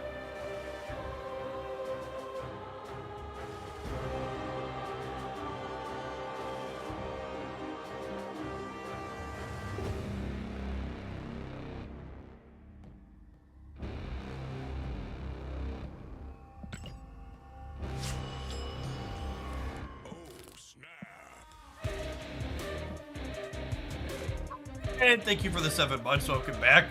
They need better churn. That constant churn is important. Apparatus, thank you for the quarter of a year. All right, we have Cerebro 5 that's attempting to play Martyr. I don't see this not being a disaster, but let's queue up with it. Evergreen statement for the day. Magnars, thank you for the 14 months. I appreciate that. Welcome back.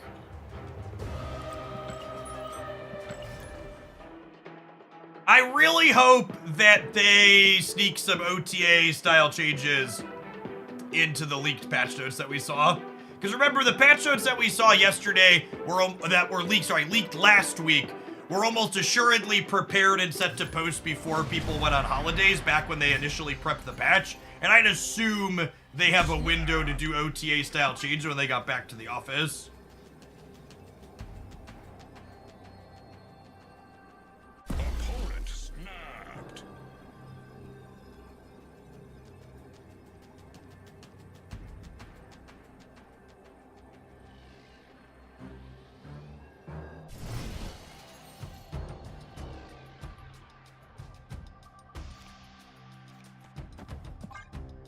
Zerd probably gives us Castle Blackstone here. Played C5 the other day and Blob kind of puts it in the trash. That's necessarily a Cerebro problem. Alright, well, we're no longer a Cerebro deck because there's a Murray Island.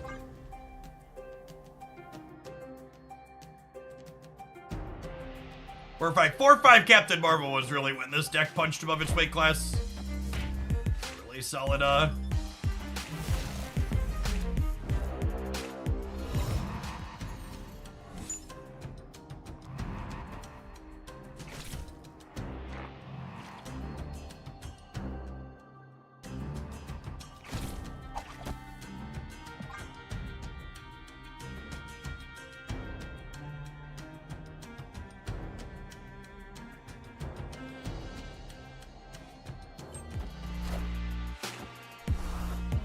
Friendly neighborhood Spider-Man here.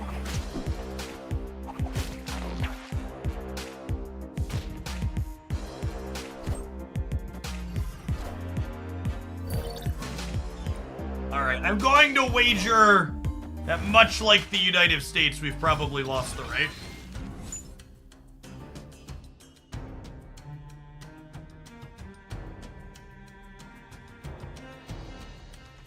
Do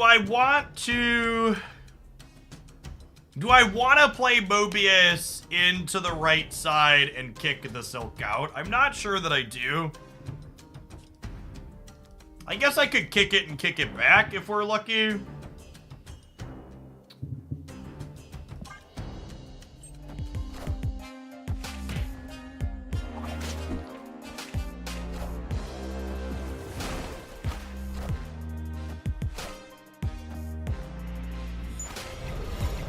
Did their Maria Hill seriously give them a collector? Is this a real timeline I'm living in?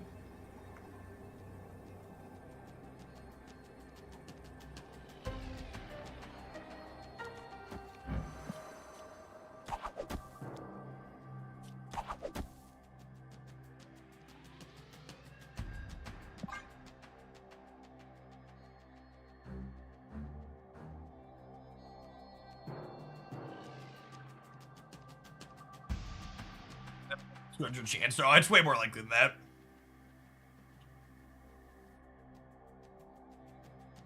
Maybe we're supposed to Doom on 5 to add power to Murray and then kick Silk out on 6. Yeah, maybe.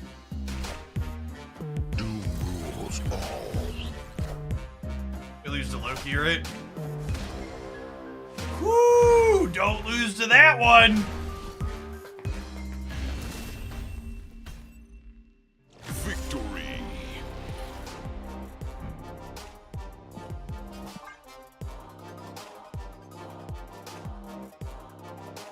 Great chat. Undefeated with Cerebro 5 to start the day.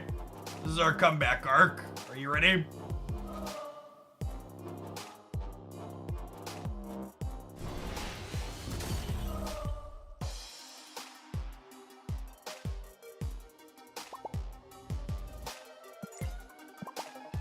Stop, rollover! Are there goodies? Am I breaking out the credit card?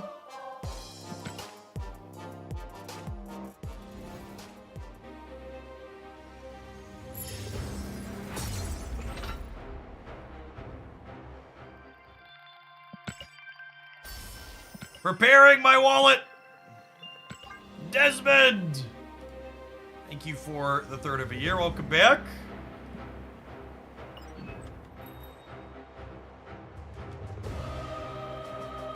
It is in fact ticket time, chat. It is in fact ticket time. That depends, do you want tickets? This is not a ticket bundle, chat. This is gold at a better rate than buying gold at $100 a pop. This is $18 for 2,000 gold and 1,500 credits with 2 gold tickets incidentally thrown in that I don't have to care about. Literally any bundle up here that has more gold than I would get at buying gold at $100 a pop is an auto buy for me. Oh, snap.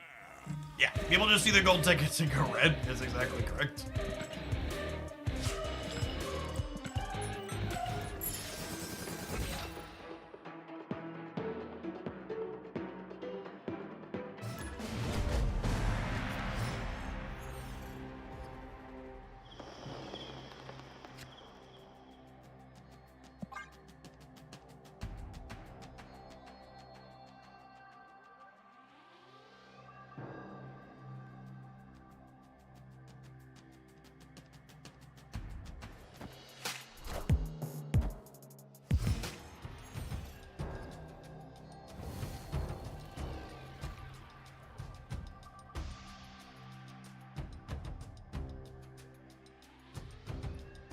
Yep, they're definitely beating us in the Emmys, so we'll take a card out of them.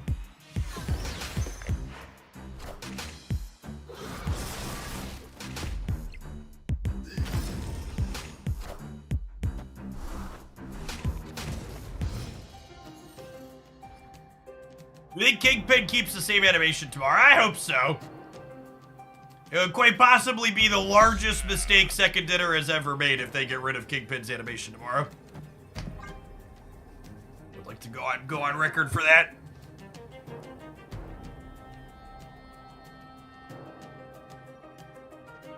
I'll have to, well, unfortunately, have to report them directly to their new investors if they get rid of Kingpin's animation.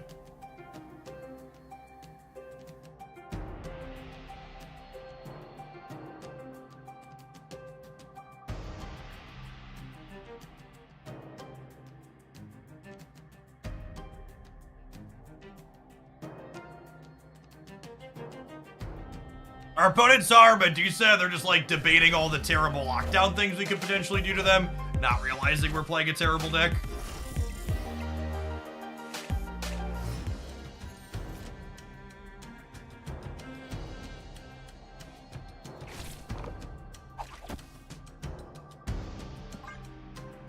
Is there a real difference between the web shop bundles or just credits versus gold and progression? One of them is better than the other if you care strictly about progression. I think the one with gold, gotta run the numbers. Friendly neighborhood Spider-Man here.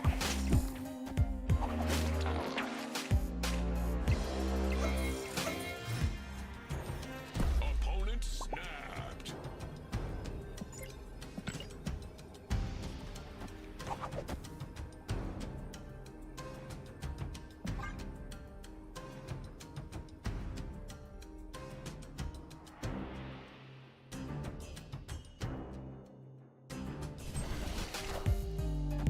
Enchantress. it better to hold card upgrades tomorrow to get downgrading Series 3 cards faster? Chat, you get Series 3 cards pretty quickly regardless. Wouldn't be super concerned about it. I think the way this shakes out, I'd rather have 21 on here and here than only 7 over here, rather than 14 and 14.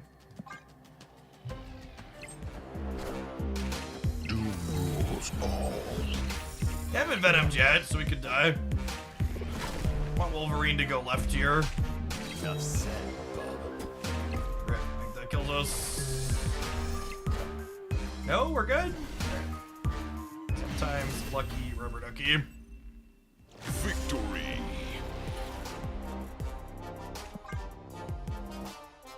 Rebirth 5 gamers. So powerful.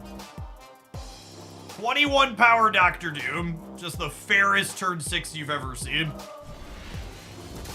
I had to build my entire deck around this and get fortunate with my locations, and I still only made 21 points of power with my 6-drop.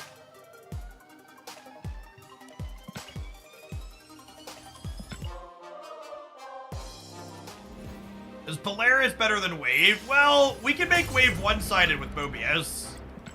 But yeah, Polaris might still be better.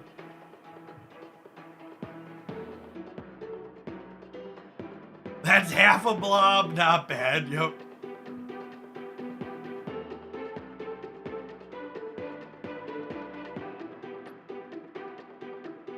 Look at how hard we work to obtain a fraction of his power.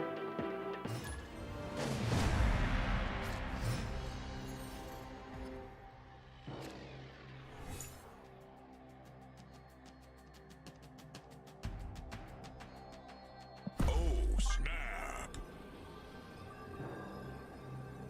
Opponent snapped.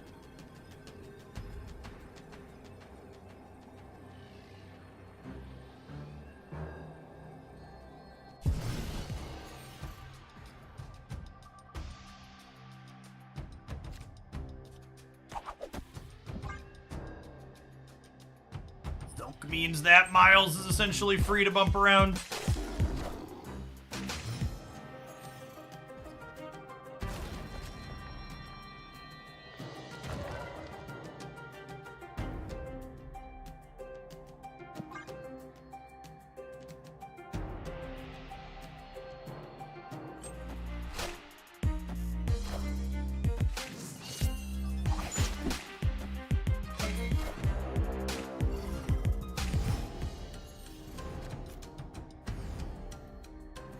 Mobius is very much not optional in this metagame. Holy.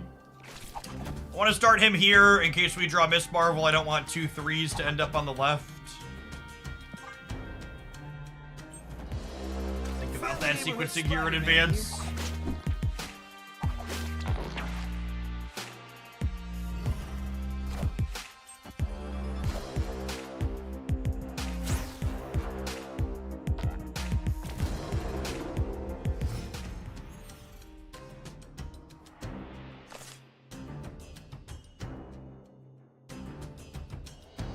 I think I Enchantress the Quinjet, right? Because they're gonna Loki us for 6.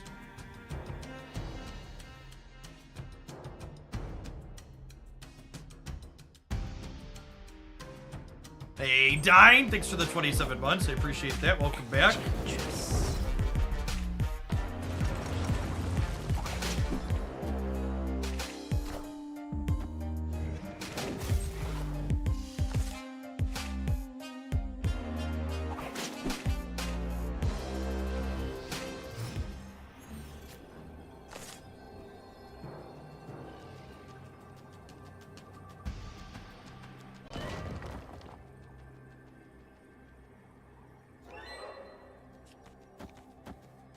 Is this ideal? I think this is actually ideal.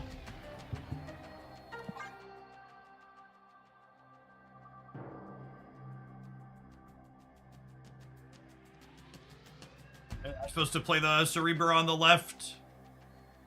Try and dodge Enchantress.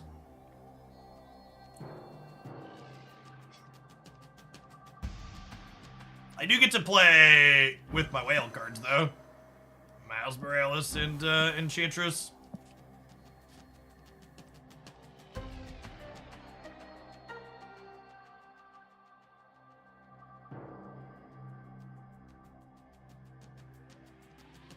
Is the cooking stream gonna be Jeff playing Marvel Snap in the kitchen while his wife tries to get his attention? I do most of the cooking in my home chat.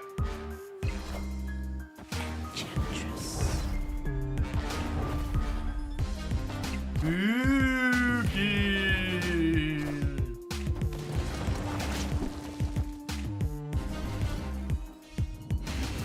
Yeah, okay.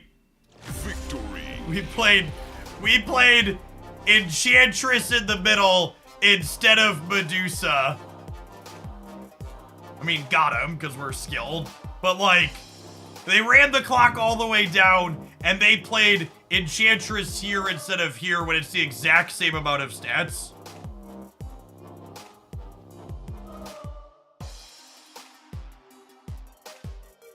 This is literally just +3 for them in the center.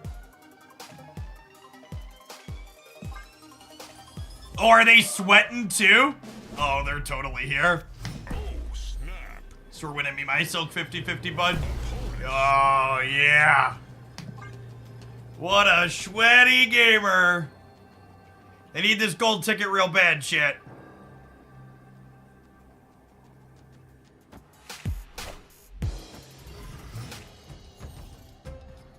Some good old-fashioned baby rage.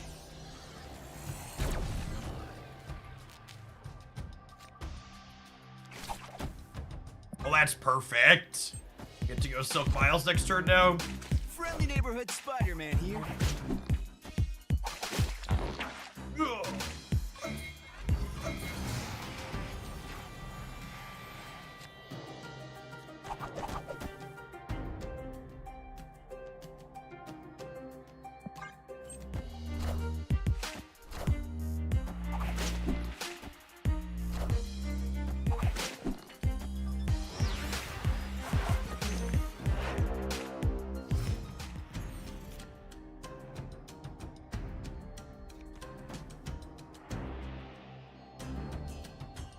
This just actually doesn't matter.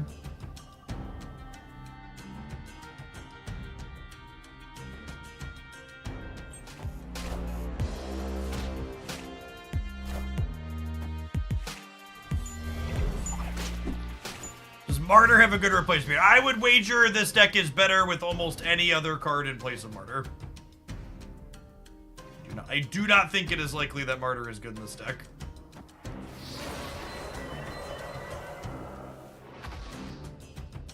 Should Lizard in the middle in case of Rogue?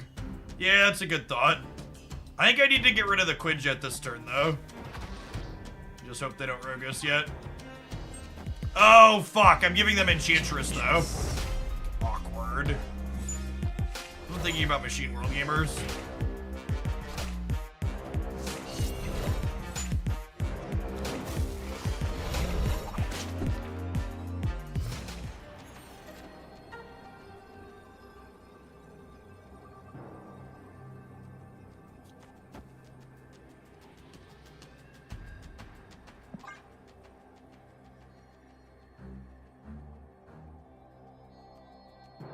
Oh, they did Loki the guaranteed one, that's true. Our deck's so good against a ghost, chat, because nobody has any idea where our cards are going to end up at, least of all us. Don't worry, Dankin Darter, you can figure this one out. I believe in you, bud. Friendly neighborhood Spider-Man here.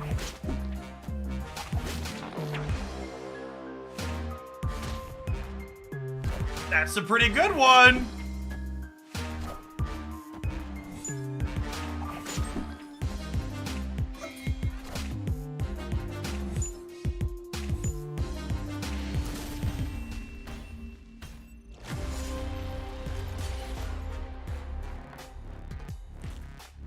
It didn't matter where the silk went, because if the silk ended here, Martyr would jump.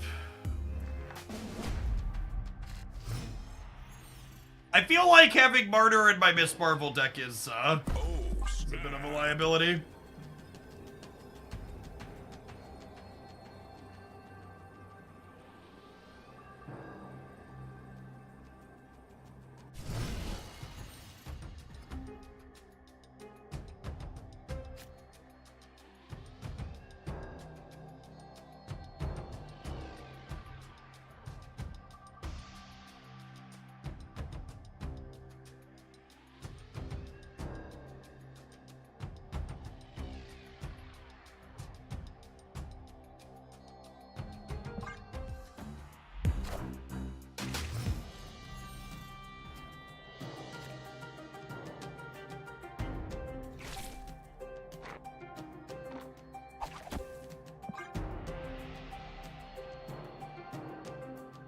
Needed barter in this deck because she reminds me of Captain Marvel back in the day. Oh. Friendly neighborhood Spider-Man here.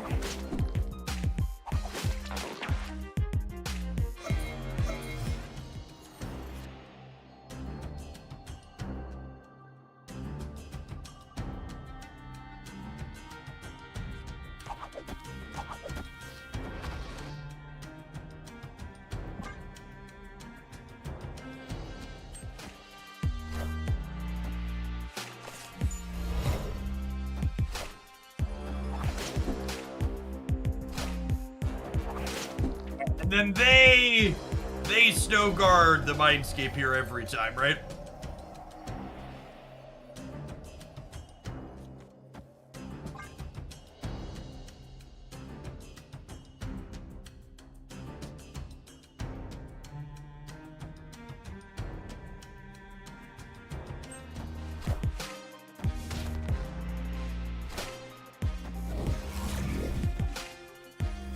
Every time has been called, okay? Sure.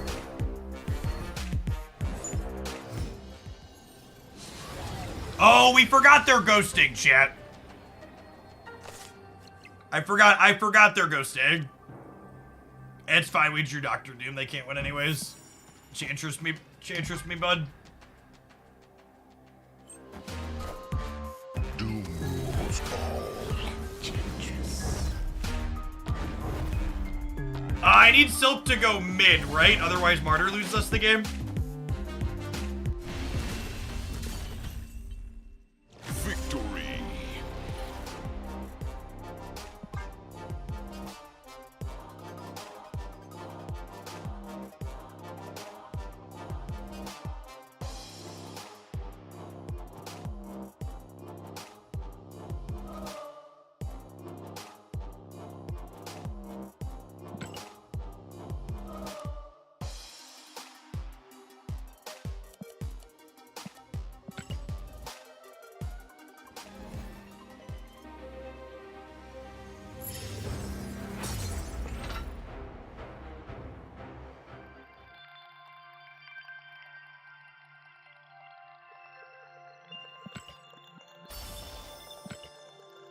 Alright, well, Cerebro 5 got itself a gold ticket, starting in the Proving Ground, so I think it's only fair to let it run it down as far as it possibly can.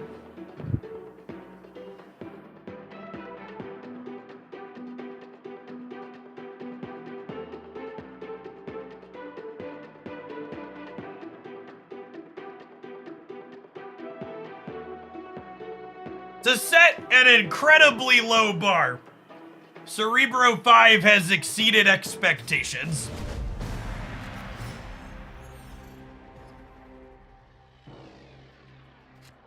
Ooh! A piece of Clintar candy.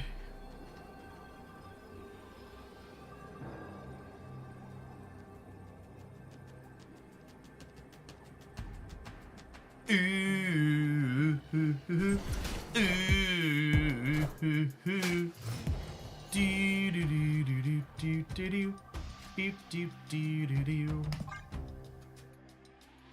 Alright, Black Knight, there's no way we have enough points to beat this deck, right? I guess if we pull Mobius, maybe we're okay.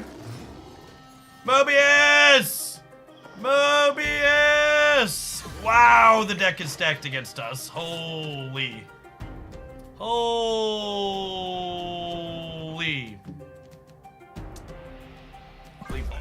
I believe we have died. Escape. Cerebro 5 has to be at least 67% better than Cerebro 3. That's just basic math. That's true, you know. Double count that one. I know it's true all day. Oh, snap. Well, snap on the Mobius in the opener here.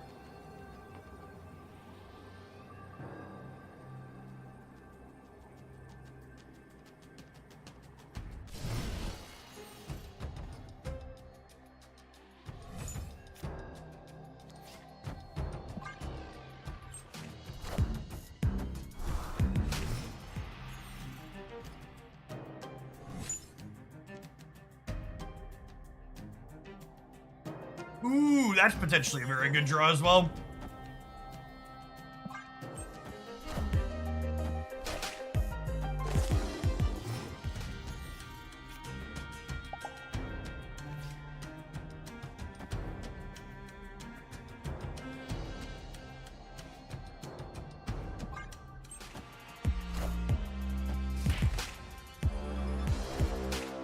So, I want to Spider-Man into the Space Throne potentially, but I wanted to wait to do it until I could grab something from here, because if the Spider-Man goes right, I lose my Marvel bonus with Mobius.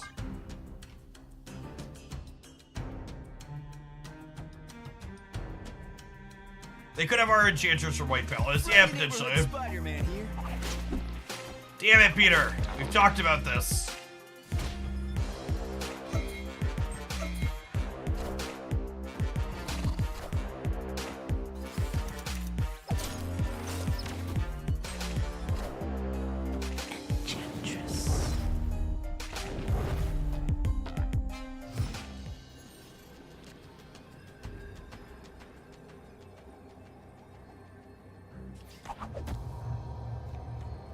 I think we're actually still fine. I think we're actually still fine.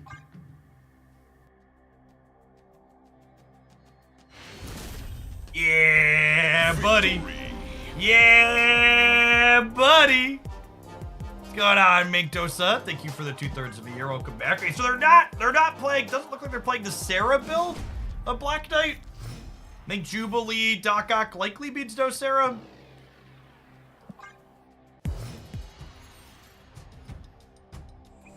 Can't ever win this location in a million years.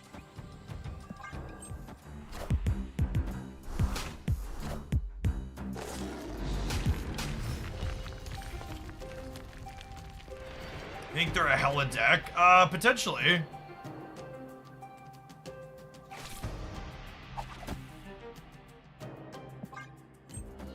Friendly neighborhood Spider-Man here.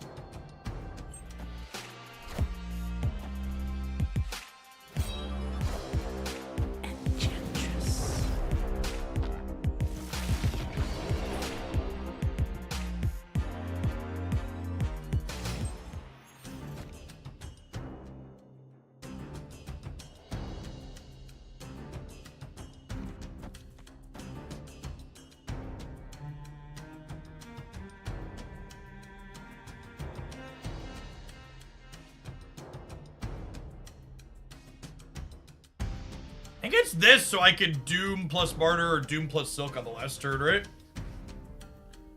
Well, I don't think it's likely they have ways to get more stats into the right. I'll step them.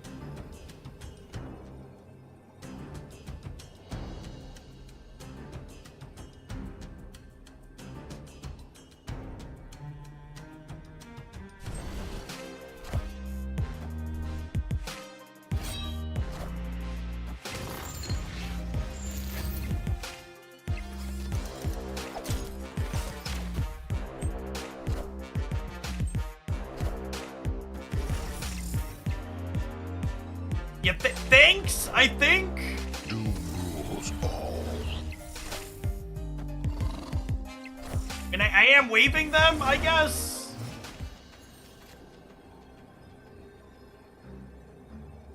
Oh my god, this actually gives us the bonus on each side too.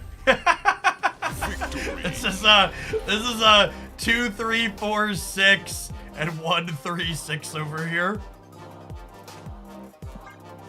Outside of like the exact instance of our Miss Marvel getting Enchantress by it, I think Doc Ock's probably pretty good for our deck on average, huh?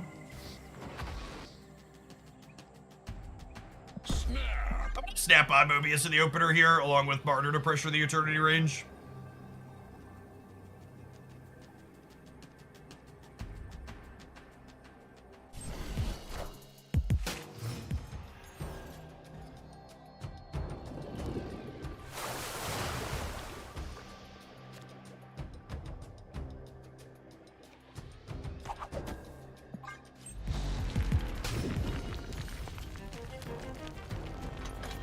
Mobius wave is it 2023? Asking the real questions.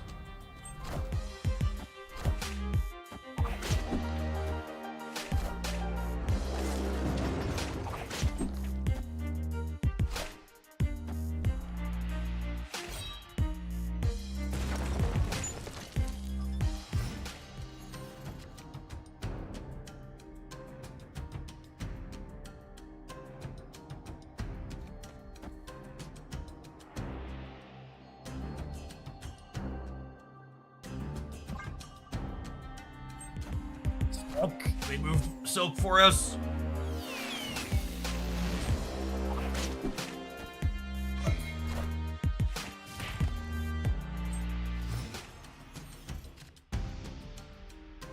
Oh, and Dr. Doom's perfect because now I get to do this, right?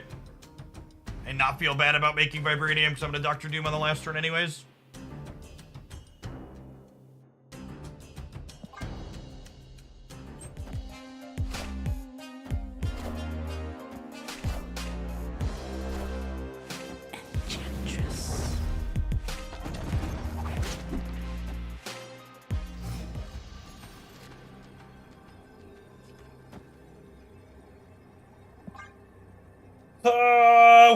We might get to see a martyr lose animation here, gamers. No, we're good. I think we're good. Okay. Got him. Victory.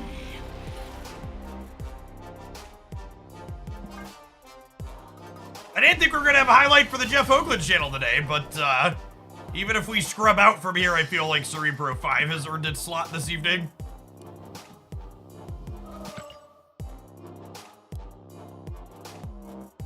Hey, welcome back, Retro. Appreciate it. Chocolate Rain, thank you for the quarter of the year and the birthday wishes. Appreciate that. And Mendoza, thank you for the 2/3 of the year.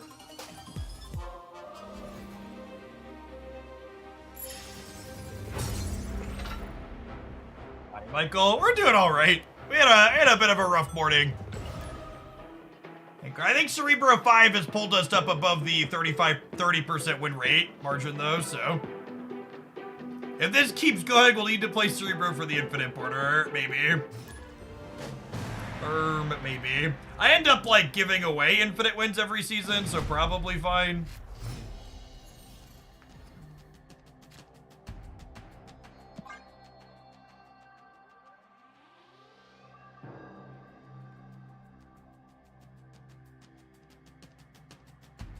Do you get the Iron Man variant yet? Not yet. They keep running a bunch of good value, like, smaller bundles, so I think I'll get there just from nickel and diming those at this point.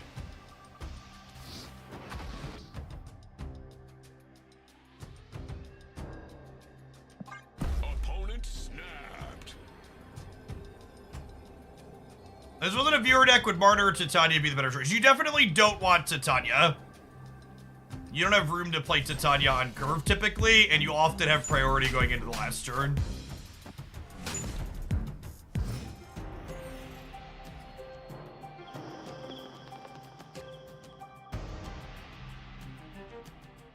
Decided I'll never snap a good hand in this meta if my opponent's deck has 14 cards turn 1. Yeah, it's probably smart. So it depends on how good your deck is into that matchup, though. Oh, I should have run ads before this match. Rip. Cool. I think we'll still be good to not have them auto-run, but it might be a little close. I'm gonna leave before I show them Miss Marvel here. Escape. They're certainly beating us with Death's Domain in their Destroy deck, so go next here. Yeah, I hope Moon Knight is on their list of cards to get a rework at some point. Definitely not quite as good as he could be.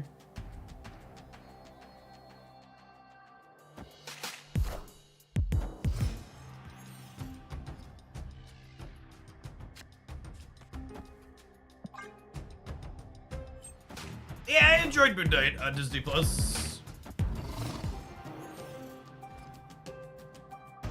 Should Moon Knight get a Blade-esque buff, maybe? I don't know, I feel like giving it targeted discard for the opponent is tough.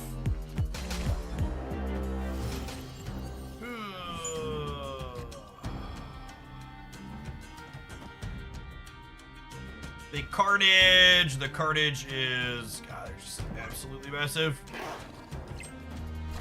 If the Wolverine doesn't jump center, though, I'll get to draw some cards, too. We want Wolverine to go right here.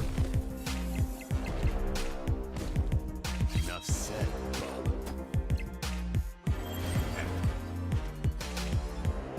Some socialist Asgard here.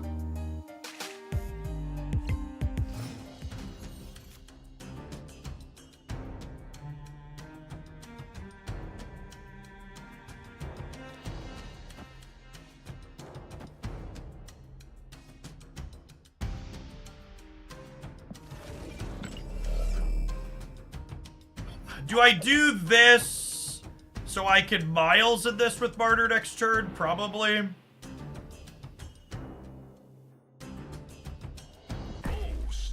I'll snap him as well. The downside to playing Silk is Victory. Silk could end up left, which disables my Miss Marvel there. But the wave here is one-sided, remember? Because I have Mobius, so... Hey, Max. Thanks for the over 2 years. Welcome back.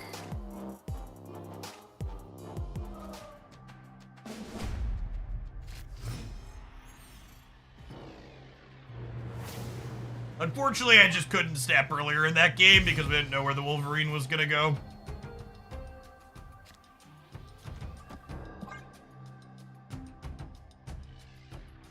If they don't have a turn 2 play here, we'll snap them. One thing to keep in mind here is that the average Bucky Barnes Destroy deck, per the meta stuff, is a Professor X Goliath deck. They could just be someone with a smaller, newer collection as well, but potentially thinking about plays with X and Goliath are things we're going to want to do here.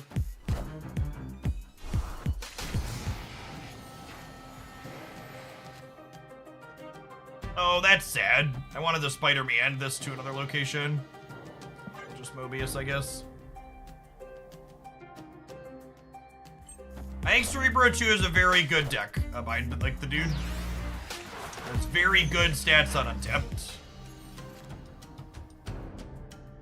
Enjoy that style of deck. It is a fine choice to be playing.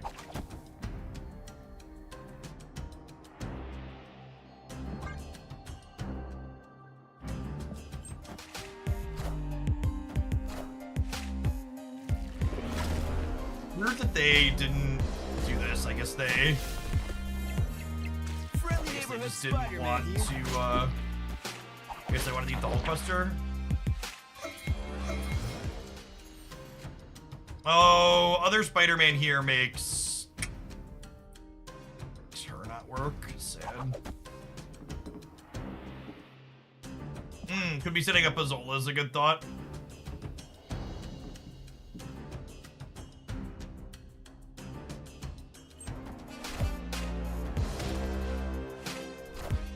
Power out of my 4-drop, chat. Unlucky. Snap. Victory. There are noodle-itties here. What decks do you think New Quake will fit in? New Quake's just going to be a generically good tech card. You can play it in a lot of different decks.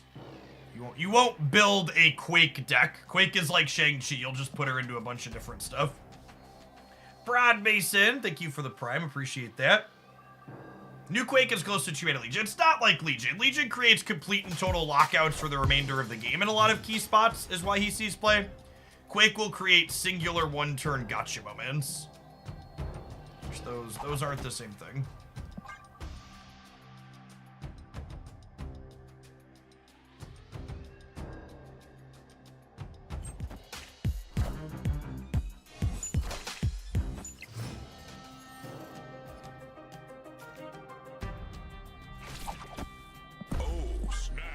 I'll snap before I break up Wolverine and Nova here.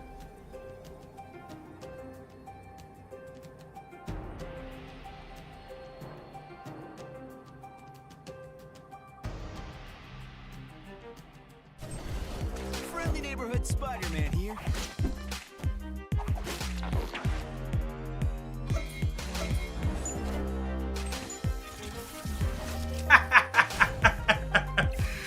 That's one for us, I think. Could have gone worse on the Sakar. I didn't really have good pulls for it.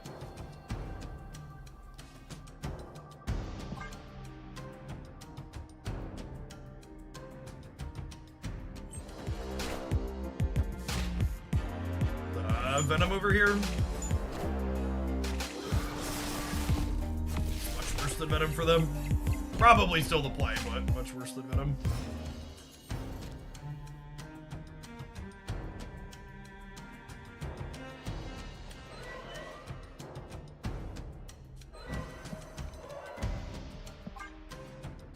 Silk with Marvel on the left could get us in some trouble.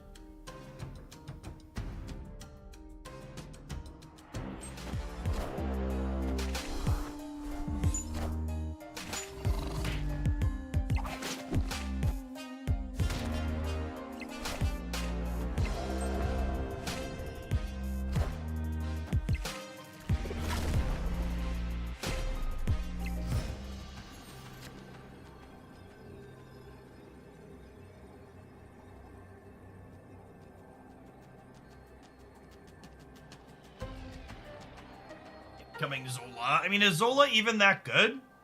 They could high roll it, I guess.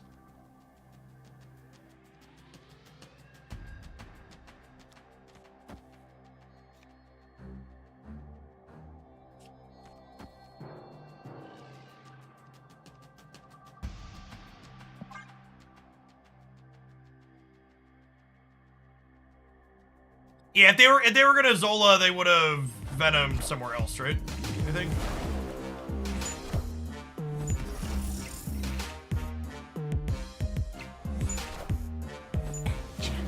Holy! Are we good still? I think we win center and left, yeah?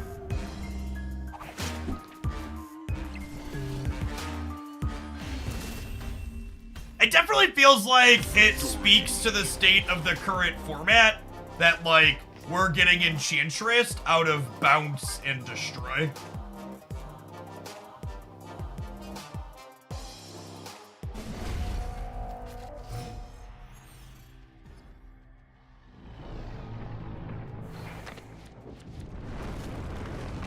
Alright, if they snap, we'll leave. Opponent snapped. Escaped.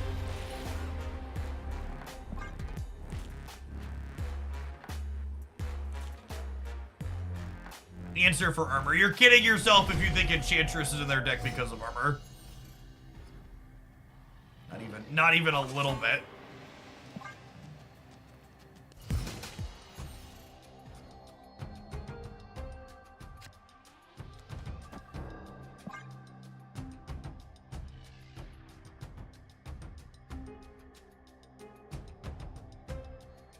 Yeah, I wouldn't be surprised to see Shang in their deck as well.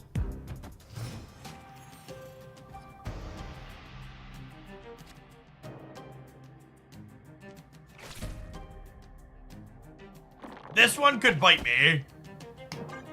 We could end up putting a ninja into a 1 power stat line in DC, but I think I want to break up the Shadowlands here. I have 2 things there that they want to blow up.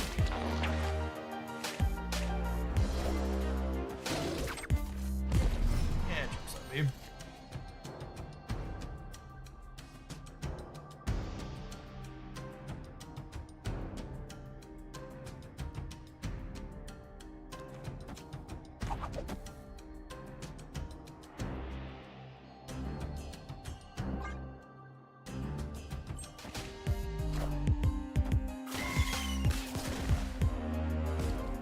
Hey, Helsem, thanks for the brand new primer, appreciate it. Clear for takeoff.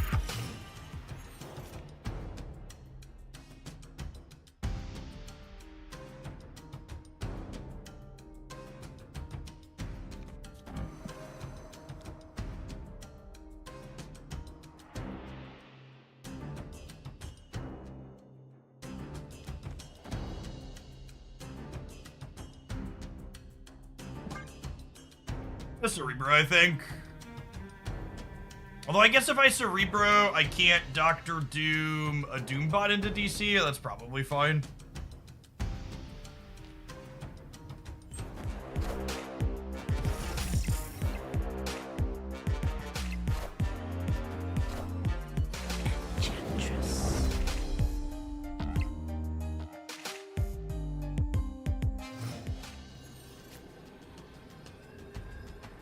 I think we stay, right?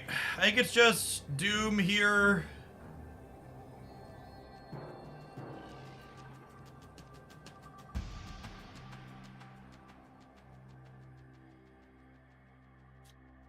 There could be an argument to Dooming here in case they play for here and here.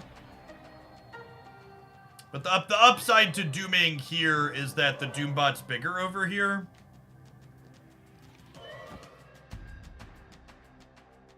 Opponent snapped. But you're already all in. Probably go staying on the extra aggro staff without having their play locked in.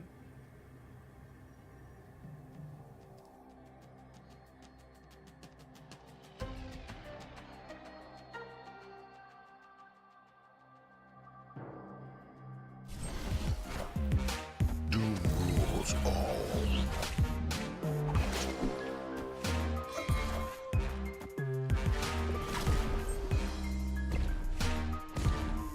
Enough said. Victory. Never a ghost, chat. Never ever a ghost. Just pressing buttons.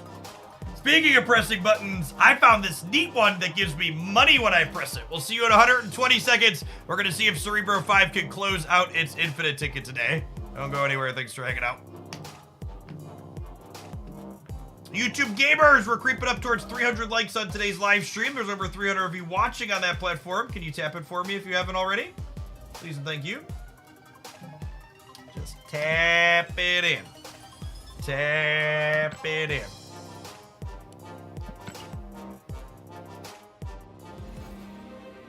All right, after Cerebro 5, our Cerebro 5 run is going to be done after this match, win or lose. We've got a Jean Grey build-around request. We'll do something fun with her, and then we are going to do some cooking on the stream. Thanks to our sponsor, HelloFresh. Is Kyeria worth spewing for? I think Kyeria is easily a format staple going forward. She's a very good Marvel Snap card. The thing to think about with Kyeria is it kind of depends on how many resources you have available to you, whether or not you want to pick her up. Because Kyeria doesn't really define or create any new decks. She's an optimization card. So you have to ask yourself, is it worth you spending resources on a card that you could just substitute for armor and be marginally worse in some spots? Oh, I have your Nimrod submission too. I forgot to write it down when we changed it. Good shout. Thank you, B-Knight. We have two more then.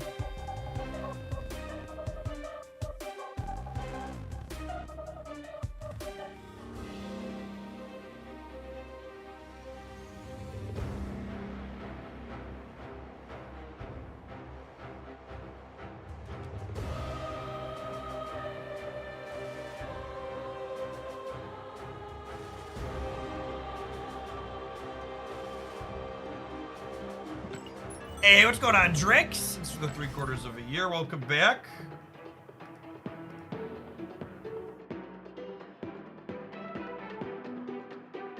All right, Ken Cerebro 5 fully crushed the finish line. It's been a marathon. We're sprinting. You can see the end in sight. Who's our final boss? One time, bro. Don't blob me. Give me another person playing a meme deck. Meme deck finals. Okay, they're only playing 12 cards, chat. They're only playing 12 cards. Will Kyeria be treated like Cage? No. When they adjusted Luke Cage, they explicitly said they were removing global effects from 2 energy cards. Kyeria is not a 2 energy card.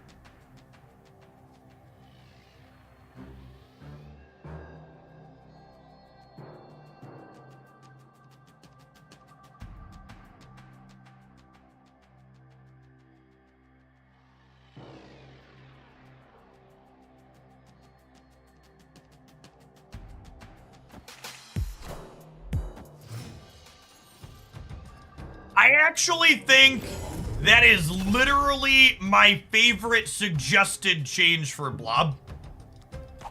People have been kicking that one around, and I think it would actually be perfect. Blob could only be played on an empty lane occupying all 4 spaces. I would greatly prefer that change to all of the other various ones people have suggested. I think that change has the greatest possibility of actually meaningfully adjusting the card. Son of a bitch.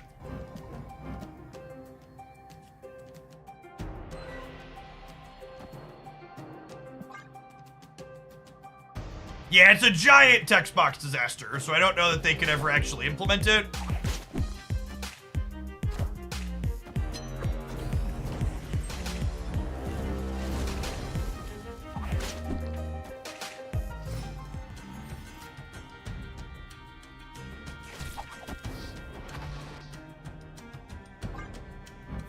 Or just magic Friendly variant neighborhood and split. Spider-Man here. Giant text box disaster sounds like my LinkedIn profile. LOL. Can we ever beat the card Cyclops? I'm not sure that we can, gamers. I'm not sure that we can.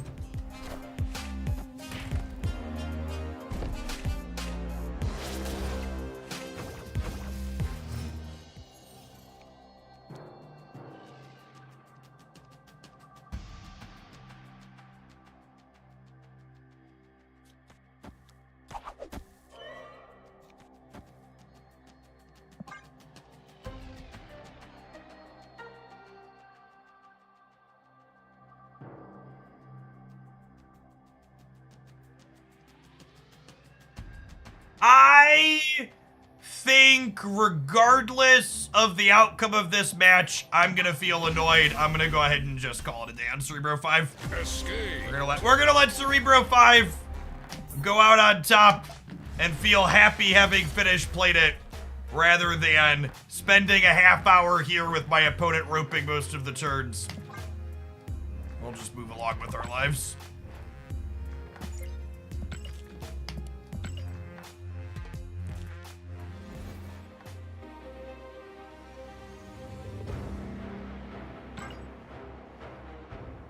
Oh, I got the mute through the screen. You can click him and mute him through that screen. You better believe we got that.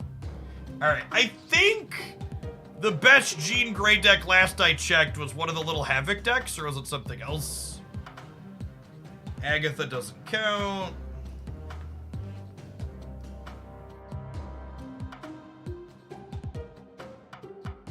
A fucking abomination that is.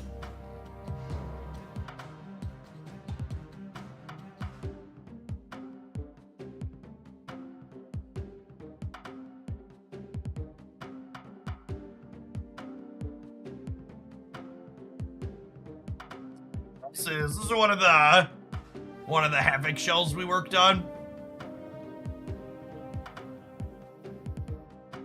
It's got the little disruptive package in it. Gene Steggy Boy. I'm not playing Stegron until Kingpin gets changed tomorrow. How do you make it so that the deck tracker auto hides and you click on yours and your opponent's portrait? There is a experimental feature you can check that does that, but it doesn't work a significant portion of the time, as a heads up. This is a similar build, actually, to the deck highlight that I posted today on YouTube. So it's pretty reasonable. It's missing Echo. I probably want to shove Echo in here. Any final thoughts on Cerebro 5? I think most of our success with Cerebro 5 during that set was because we played against other people playing mediocre decks or people that made key mistakes while playing their good decks. I do not think Cerebro 5 is competitive or has the tools to keep up with the metagame.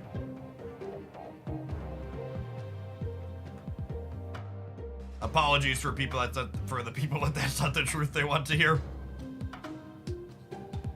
I just don't have a good cut for Echo in here, huh? That's why we didn't play it last time. I think I'd have to give up something like Angela, and I don't know that I want to give up one of the stat sticks. It's like Angela or Cosmo, and I think Cosmo's probably better.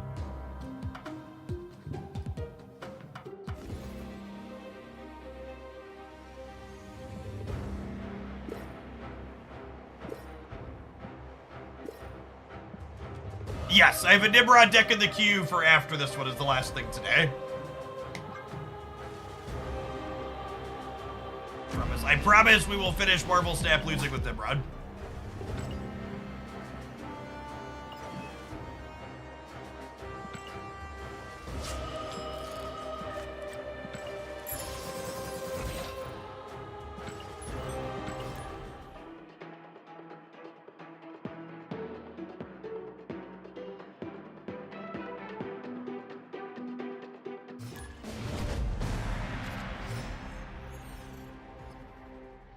I wish this Jean Grey didn't just look like complete and utter shit when you split it.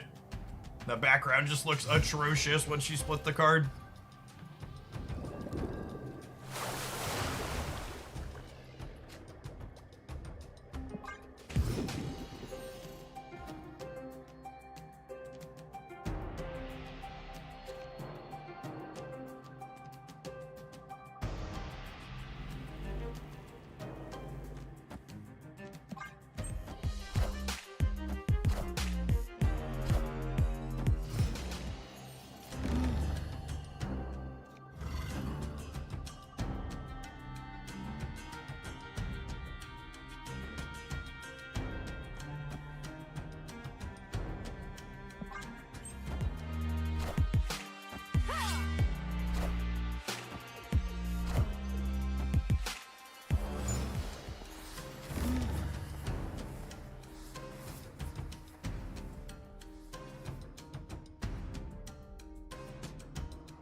Yeah, we were talking about maybe fitting an Echo, but Cosmo does extra work in the face of, so what's it called?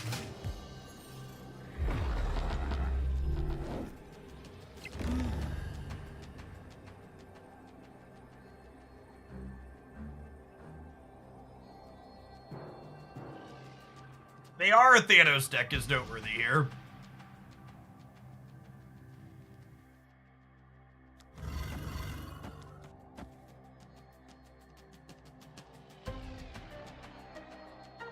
This is bad again, Soulstone and Power Stone, but good otherwise. Just play Goose Right to keep him honest.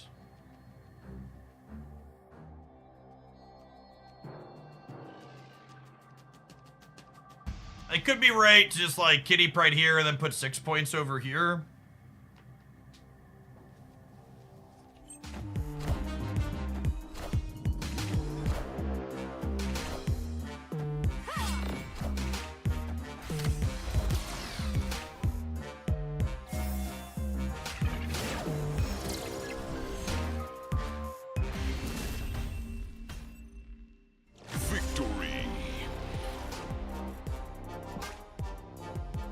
Boom, boom. Jean Grey confirmed busted. I mean, she is, like, pretty reasonable in this type of matchup. Like I said, chat, this is a deck that we built shortly after Havoc released. This core is something that we featured before in a couple different ways. It doesn't always have to have Jean Grey in it, but she's a reasonable tech card here in a few different matchups.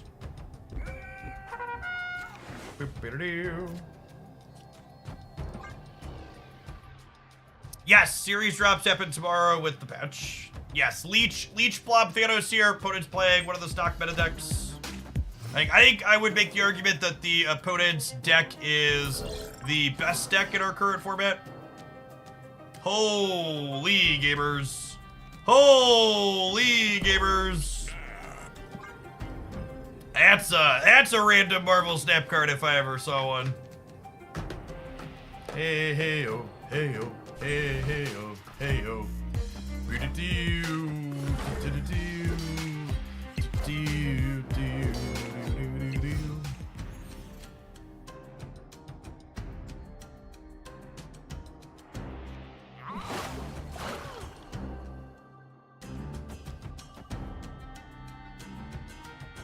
You say best deck in the format, are you talking strictly about Conquest or also about ladder? I am going to make what maybe some people would constitute a hot take and would say at no point in Marvel Snap's existing history has there ever been a best deck that was the best deck on only the ladder or only Conquest. I think potentially at some point in the future we could see those two things diverge. But as of right now, I think very firmly those two things have just always been in overlap. Wow, what an absolutely rancid, variance-fueled shit show. Holy crap.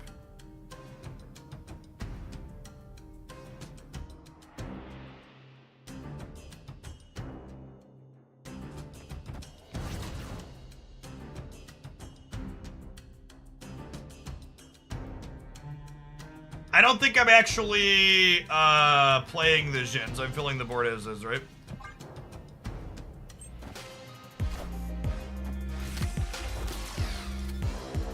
They hit Mind Stone to draw stones out of their deck before they use the Nord Dimension.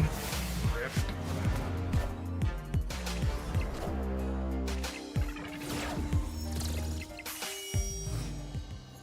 Come on, Leech. Yeah, Leech had actually been pretty okay for us, huh?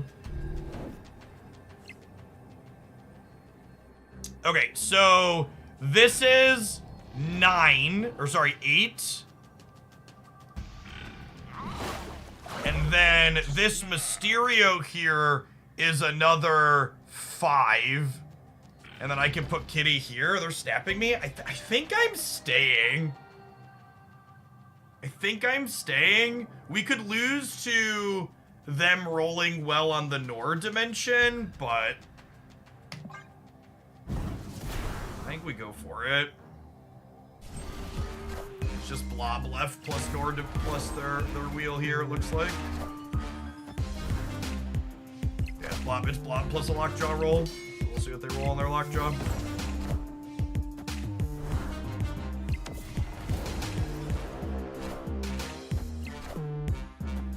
Oh, they drew their other stone out of their deck. Woo, puppy! Sometimes lucky rubber ducky. I'd like to dedicate this one to Bast.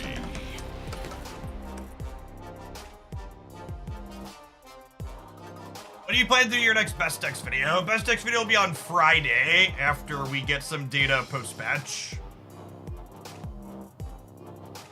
Yes, Elsa was some numbers for a second. Also accurate. No shame, your opponent worked so hard for their 636. Yep. It's the best deck you played so far today. I'm gonna be honest and say that most of the decks we've played so far today have been terrible.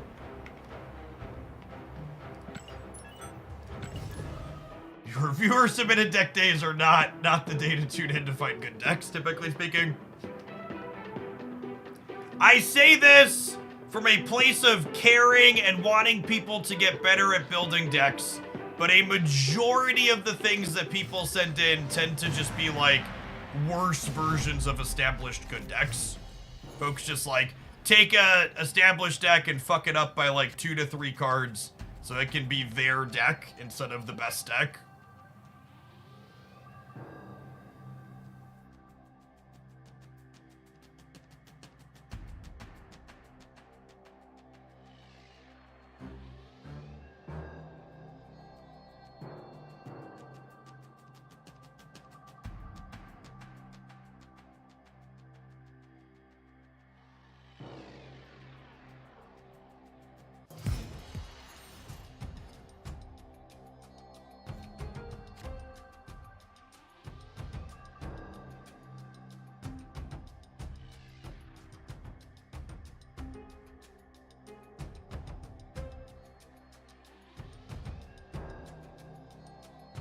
Ooh, that's a fun one.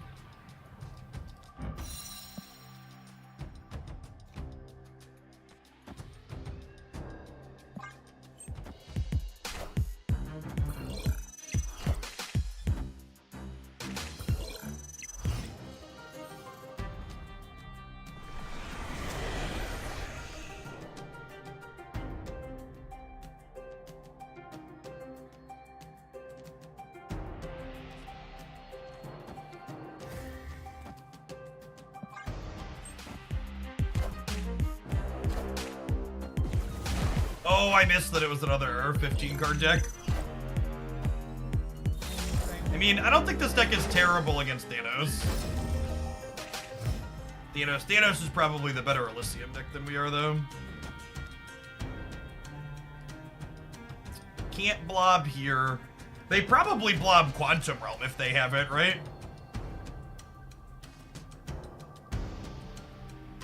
Snap. I'll snap them, actually. The Cosmo pull here.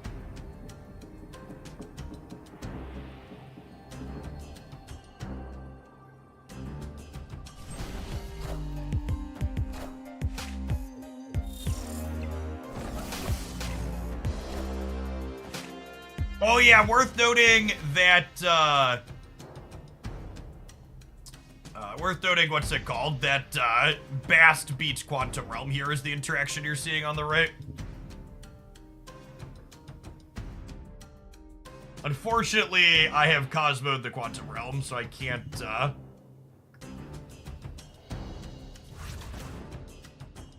can't play Hood. Do I want to punt the center? Is it punt the center and just count on Demon Havoc to win the left?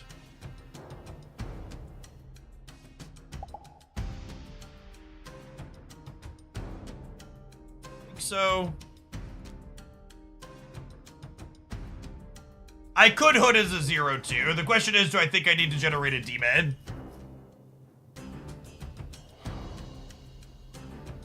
I'm gonna decline. I'm gonna tentatively still play for the center. See if I regret this.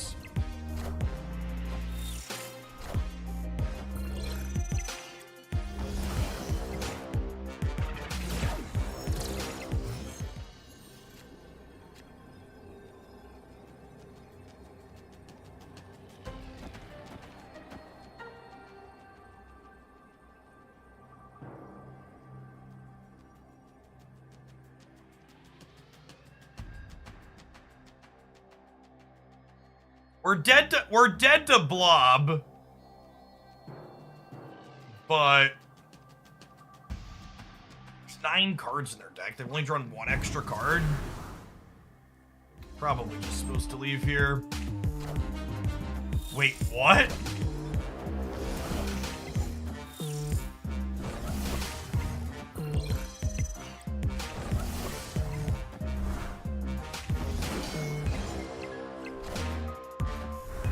I incredibly won't stay from them.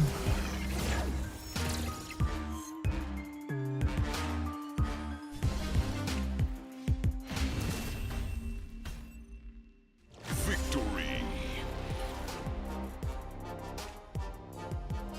Did they throw? I think so.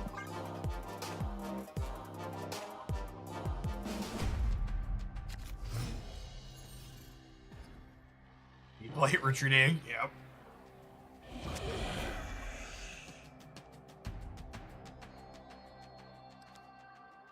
Getting a D-man? I don't think so.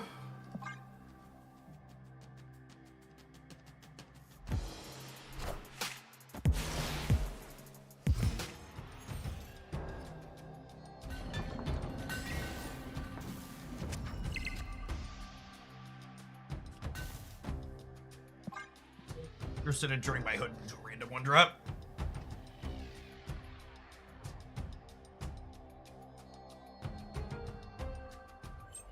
Yeah, maybe they thought we'd leave and what they were doing was good enough otherwise.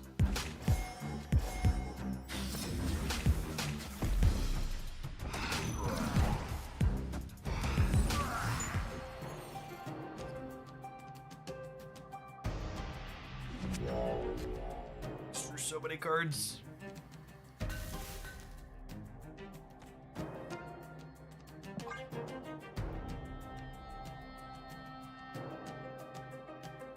It's Bishop into Jean into Cosmo Demon.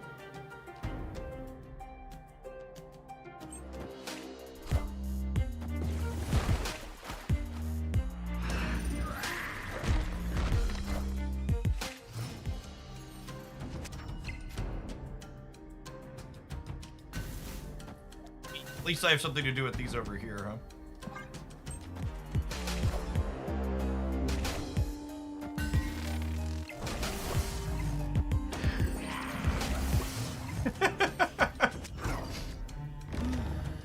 Never tell me the odds, gamers.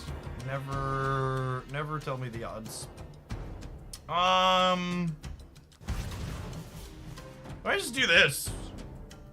Can I snap at this point? I think so.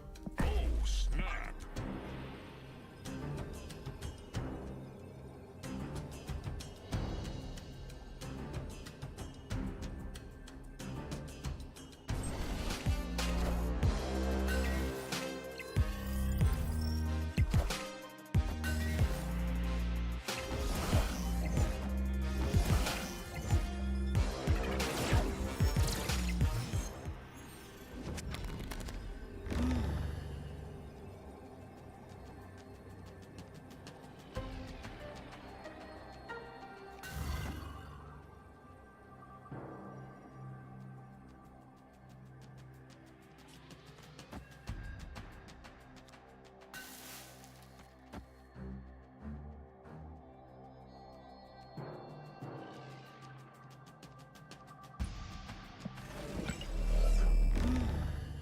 Is it this? This is 10 plus this is 14 center. So it loses. This loses them playing anything in the center.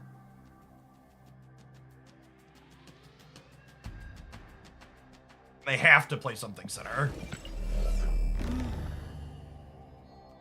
Maybe it's this, actually. Final answer.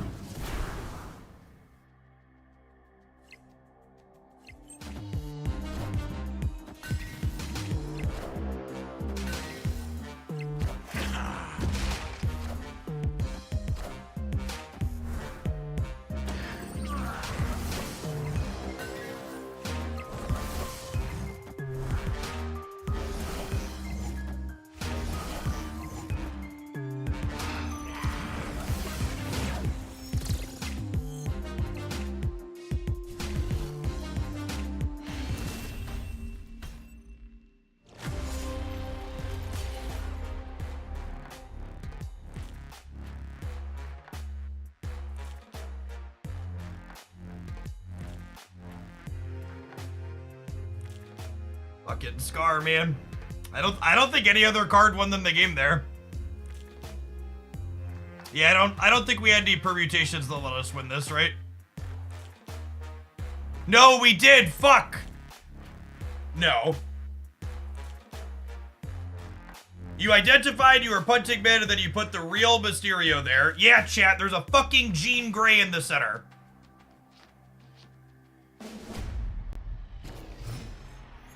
I could have goosed the center and put the real Mysterio right, but that operates under the assumption that my opponent is punting the left, which I don't know that we can make when they're a Thanos deck. So the people that are now having 2020 vision and telling me we could have won that game, you need to stop armchair quarterbacking me, and you need to make the argument of, Jeff, you should have made this other play, and this is why. Because otherwise what you're doing there is just a hindsight play, and it's not useful or helpful. You're just being annoying.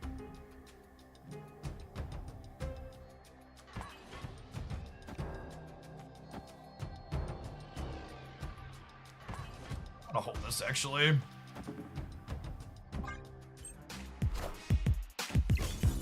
Yeah, and like, the other part of that hindsight play is you're like, okay, you need to make this play to play around fucking Scar, which, like, no one is playing.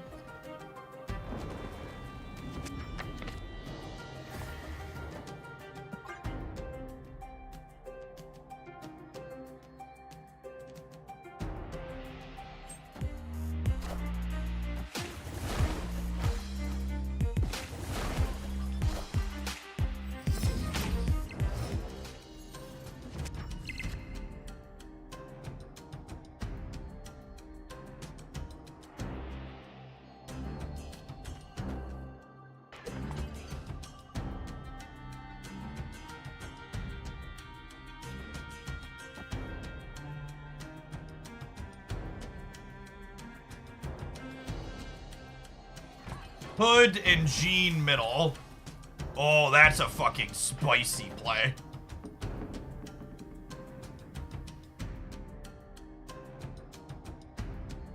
Snap.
Think this does what I want.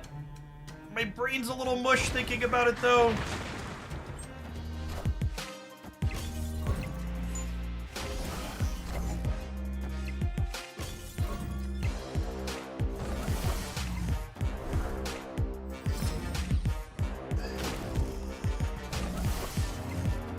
I can put the demon in to keep it there. Do I need to keep the demon in the middle?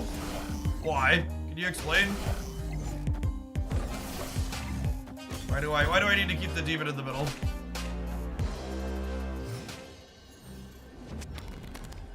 Because of Jeff the Baby Land Shark?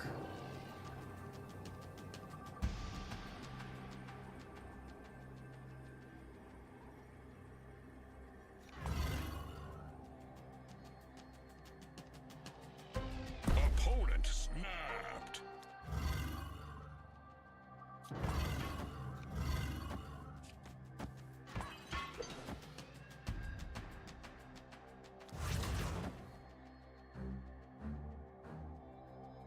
Nico comes back to my hand.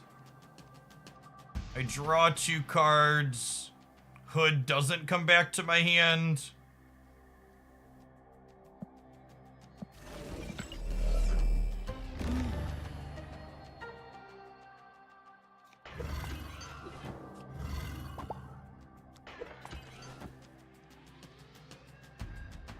Fuck you, Chud.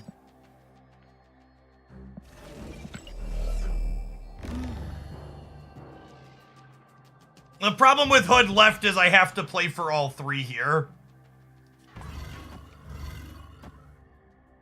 This puts 4 cards in my hand. Yeah, I just can't play for all 3.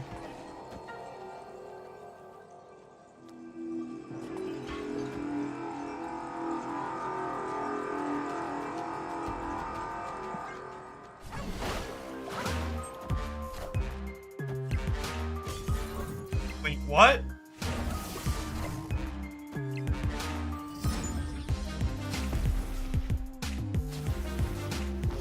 They not have Blob? I assume they just had Blob plus Stone because they have 7 energy this turn.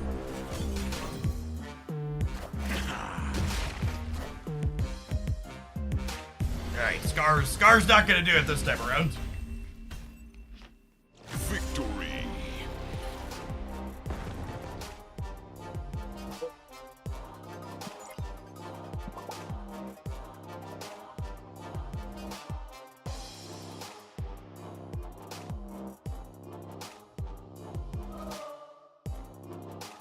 Instant Scarba.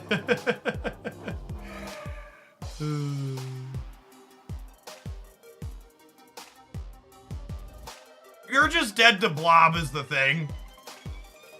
I mean, we got lucky and they didn't have it in the top half of their deck, I guess, but it feels bad that there was no way I could beat Blob here, right? There was no way I could keep something in the center and get 2 demons into the left.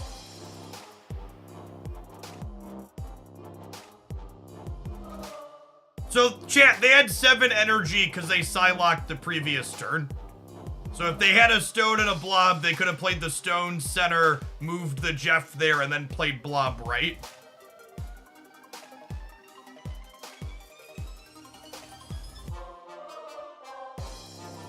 Yeah, I don't think, I'm just like, I'm trying to do, it's time for ads. I'm gonna run the ads and I'm gonna sit here and think if there was a way for me to get 2 demons in here and still a demon here. I don't think so.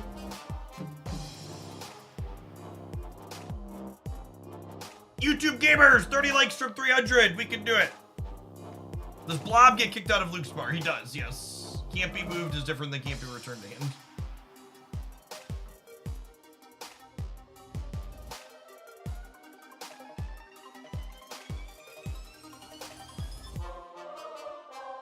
So if I play my 2 demons here, that's 2 cards out of my hand. Then the real math was Nico plus Hood Center is only plus 3 cards back to my hand. Yeah. Yeah, I think my count that we got to in game that I couldn't play for the left while simultaneously putting a demon into Luke's bar is correct. Hey, thanks for the over 3.5 years, Hyde. I appreciate that. Welcome back. Threat level Evan. Thank you for the 12 months. Sorry, we were deeply engrossed in counting. Presto McPurface, thank you for the 13 months. Welcome, welcome, welcome back. This armchair stat player thought it was fine. What's going on, Techius Rex? Appreciate the 2/3 of a year. This play brought to you by man who plays crap load of Hood. Yes. Like I said, this core is very similar to the... It's very similar to the Bastion Taxes deck that I posted on the YouTube channel today. It's basically just playing Jean Grey in the slot of Echo with some other small changes. I have in fact successfully survived another trip around the sun hit streak. Afternoon. Hit streak with the massive pile of sub gifts. That's incredibly generous of you. Happy Monday.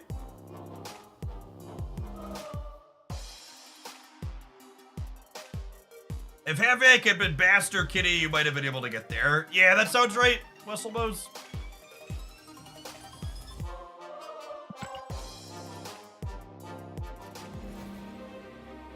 All right, we're 2-0 against the best deck in the format in this Infinite Conquest.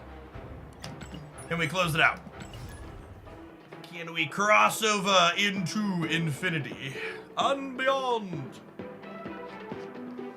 Now, gamers, we got about an hour more of Marvel Snap before we're done gaming.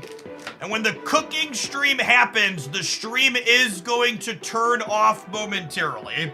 Because I have to turn the stream off on my computer down here and have it go live on my laptop set up with the streaming rig in the kitchen.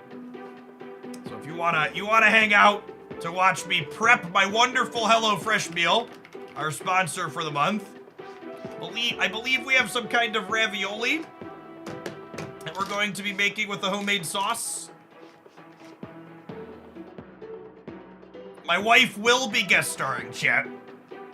She put together the streaming rig upstairs this morning while we were down here. Shout out to her.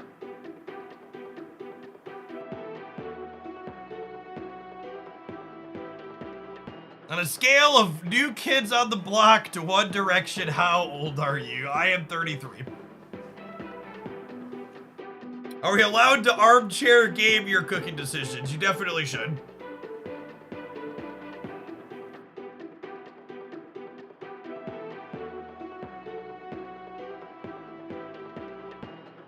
He's about an NSYNC on that scale. I think NSYNC and Backstreet Boys sounds about appropriate.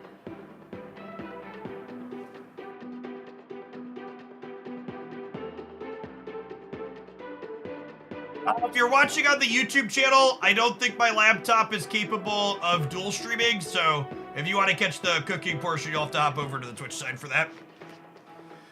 I want to get into Bounce. Is Werewolf a good pickup tomorrow? I think Bounce definitely still wants to play Wolf, yeah.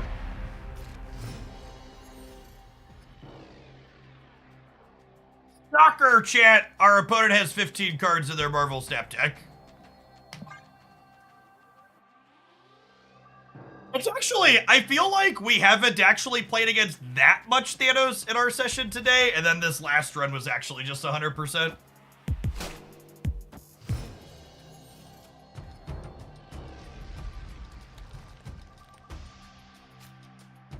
You'll note that I waited to Bast on turn 1 because every draw in our deck other than Cosmo benefits from getting Basted, so I'd like to Bast here. Before anybody asks, putting Jean Grey on Morag is not a combo. Jean Grey never locks people out of fully being able to play to the board. My birthday or my Twitch birthday? My birthday.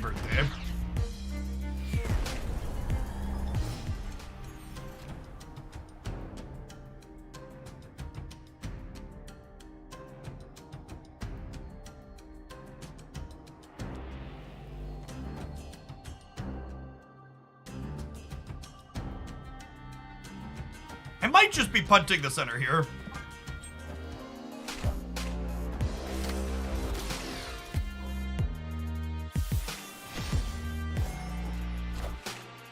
Oh, reality sucks, chat.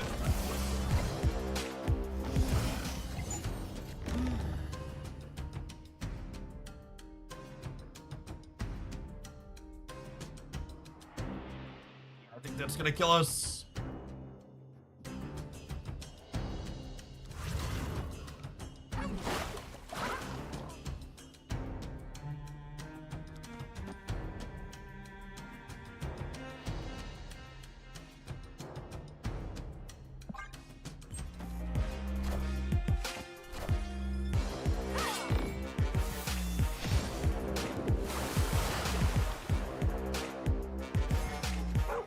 Holy shit! Normally people buy me dinner at least before this happens, usually. What an absolute fucking trash can of reality stone rolls.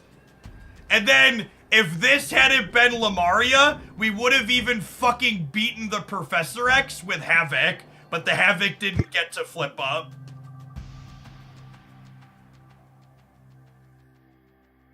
We win, right? No, these are only +3 and +4. I'm only going to 11 here.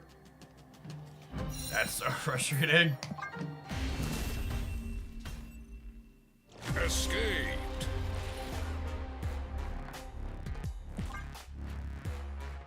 Even Demon only tied there, and then we lost. Oh, you thought Demon instead of Jeff. No, I wanted the flexibility to move Jeff.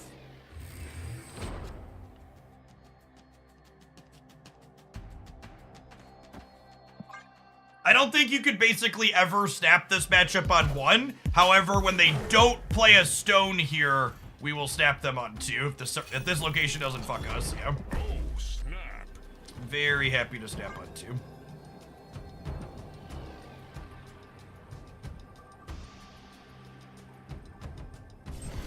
Someone Miss Marvel emoted me after I leached their Thanos deck, and then they played Infinite on turn 6. Good thing it was only a useless 620 and not the blob I was worried about. Oh god, why does it hurt so fucking much? That's funny right there.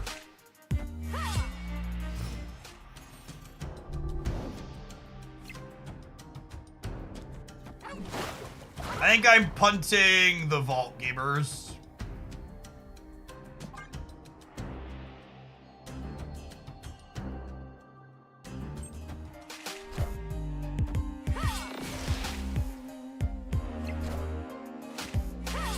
And then we have priority here, so we'll get to Cosmo the right.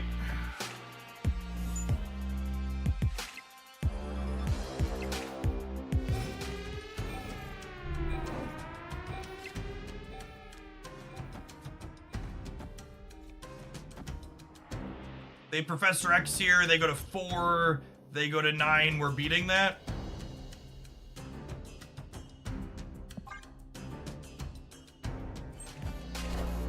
Is there a similar deck to this without Nico and Havoc? I think you can get away with no Havoc, I don't think you can get away with no Nico.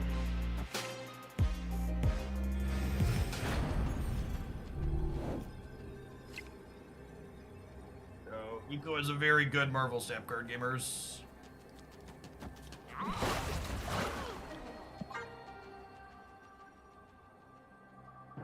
We have definitely lost the vaults.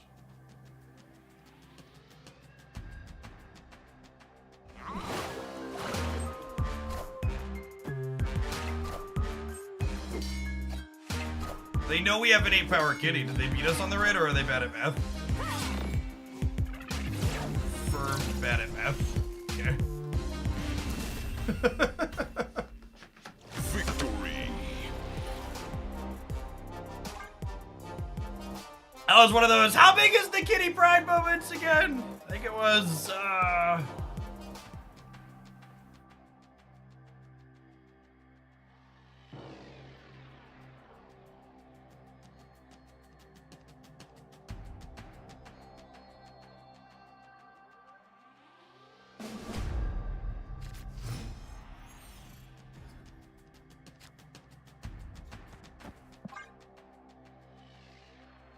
math is for ropers. It's true. Oh, I think we're done pedaling for the day. I don't really want to stand yet, because we're going to be standing for the cooking portion, so. Opponent snapped.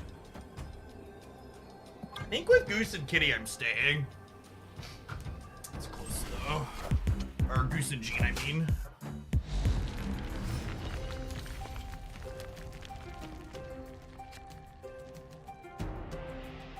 The Cosmo?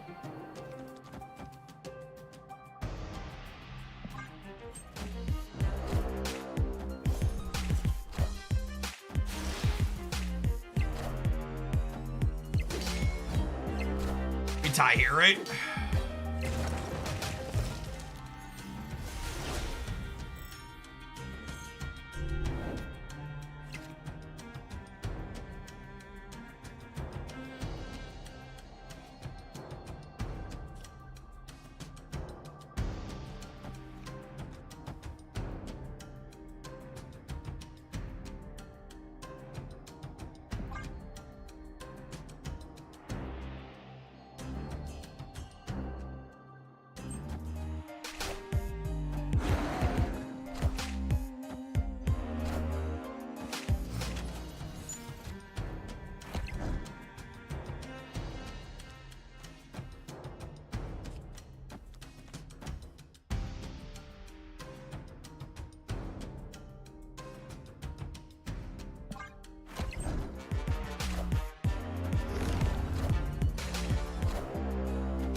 All systems go.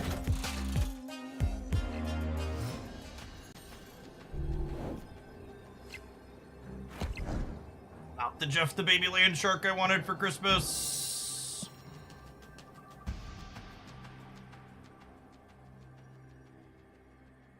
Just can't beat Magneto on the right this time around.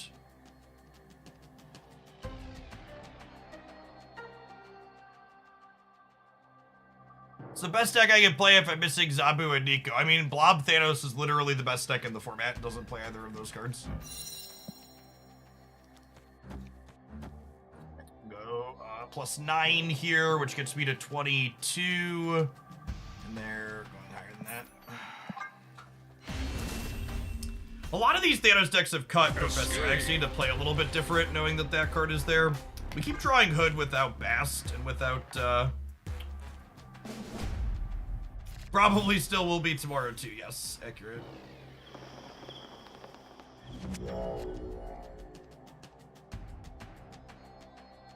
Opponent snapped.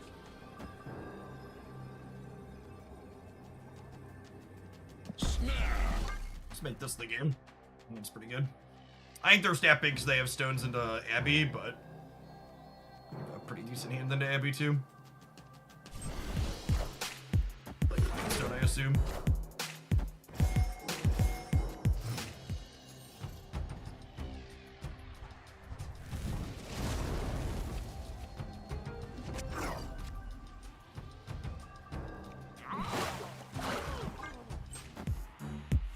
Resource efficient play of Jeff here.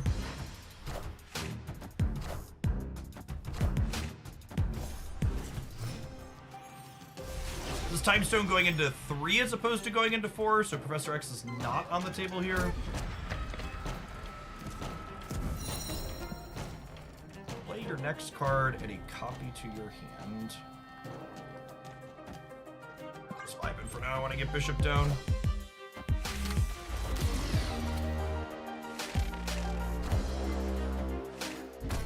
Could be Iron Lad Professor X. You're never playing around Iron Lad Professor X yet. Playing around Iron Lad Professor X is a very, very bad play. Should not be something you remotely think about.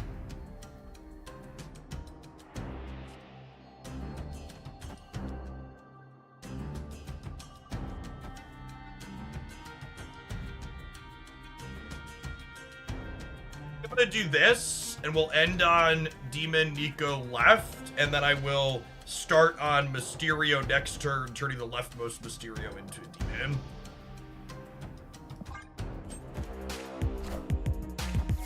I have this location covered by Bishop, so they don't want a Professor X here. And then we have Goose covering here, which now keeps their Devil Dino out as well, which is great. Your Mysterios always play themselves out left to right. So your leftmost Mysterio is the one that always gets, what's it called? Do I want to play Jean Grey? So the interaction with Goose and Jean Grey is an interesting / awkward one. It makes it so if they have anything cheaper, they have to play their cheaper card here first, meaning they won't be able to play something bigger. Yeah, you can DM me your name on X or email it to me and I'll unblock you later.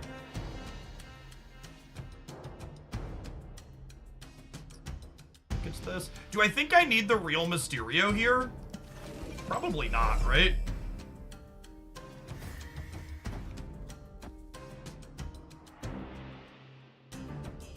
Why not?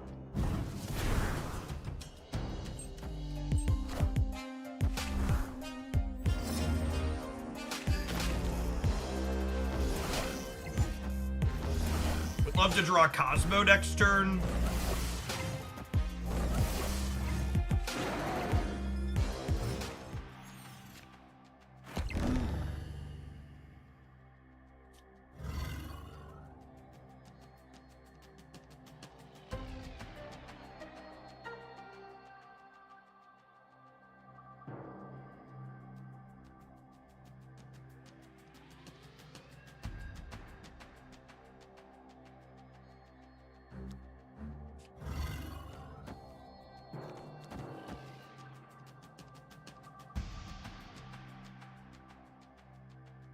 It's 8 enough on the right. It probably is. We get Soulstone there.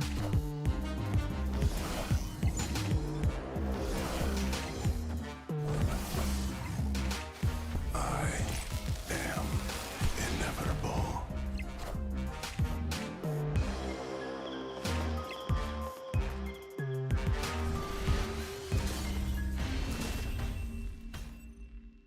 Victory. Chat, this is your fucking brain on Legion. Legion is a very serious drug.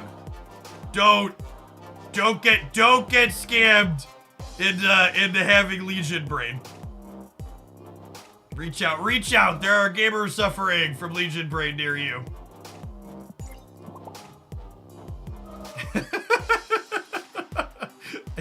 there was an Onslaught Citadel right there.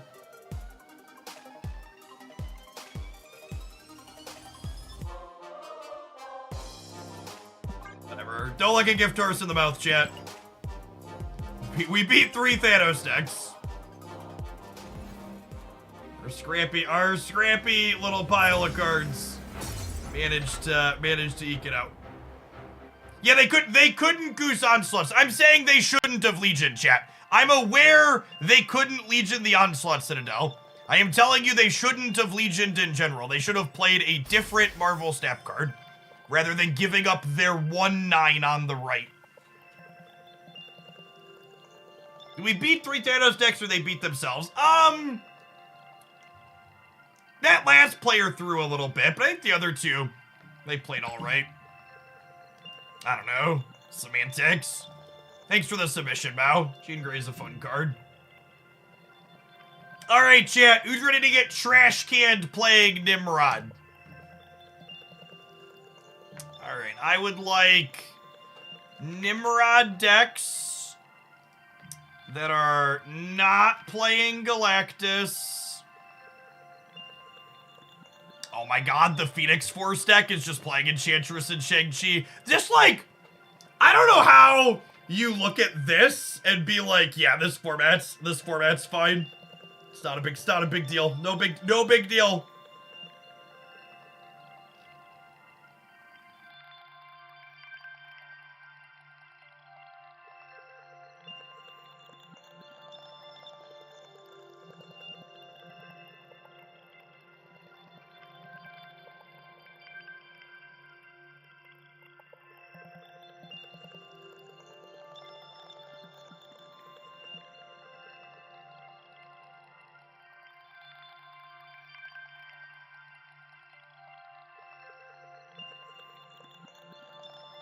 I'll start with something close to this, I think.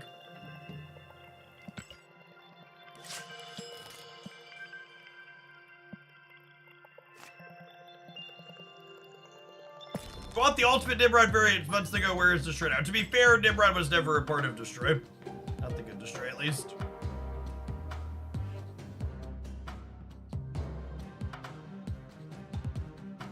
I think the Death Killmonger part of this is probably nonsense.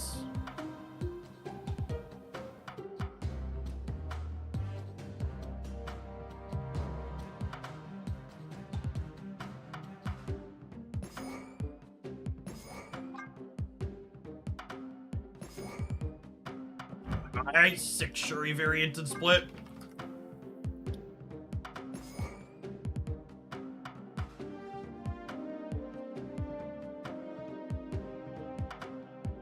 This seems fine. I kind of want to play Magic. I'm gonna put in Magic over like. I love these two.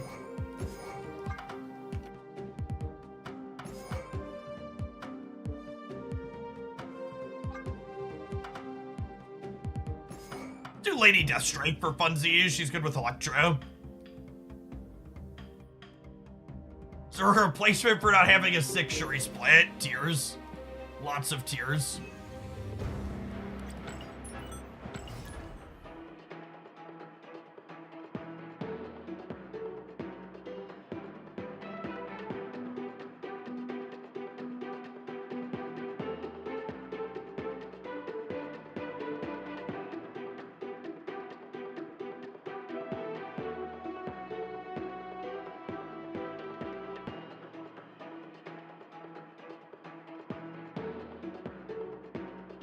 Thanks. I know we have a lot of churn. A lot of churn in here. So people that didn't see this earlier. Second Dinner got a bag of investments here recently. Just for the people that are wondering about the stability and long term of Marvel stat. That's not a small amount of money. And they are gonna be expanding into making more video games in the future. There was a lot of uncertainty and fear-mongering, a lot of shitty YouTube titles and thumbnails about Snap and Second Dinner dying because of new verse stuff changing.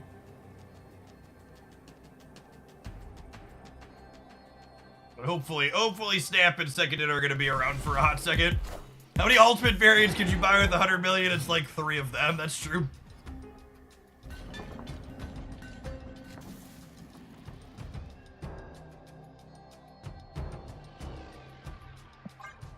Can someone who's not plugged in to how exactly that works, tell me what Series B means in the context of that tweet? What does Series B mean?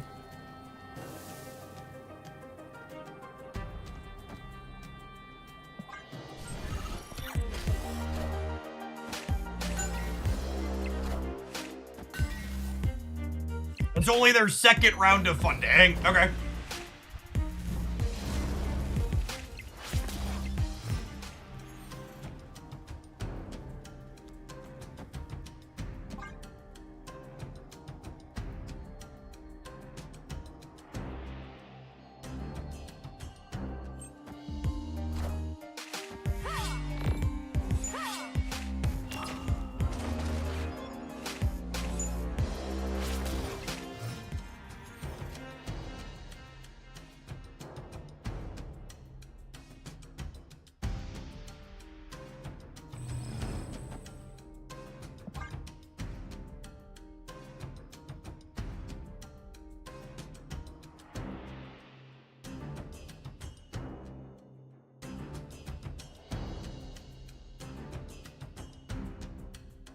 Series B is usually intended for big expansions and reaching scales.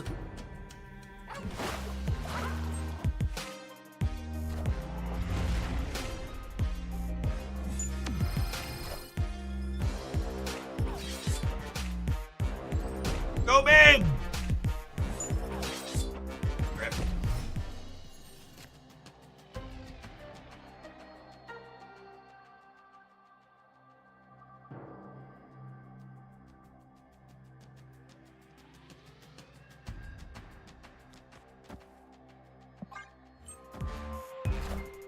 I would like the record to reflect I'm no longer making good plays, I'm making fun plays. One hit, two more shall take its place.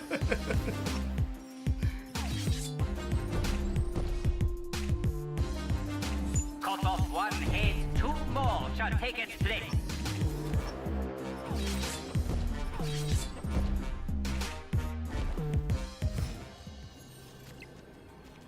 Maybe they were good and fun plays. Dun dun dun.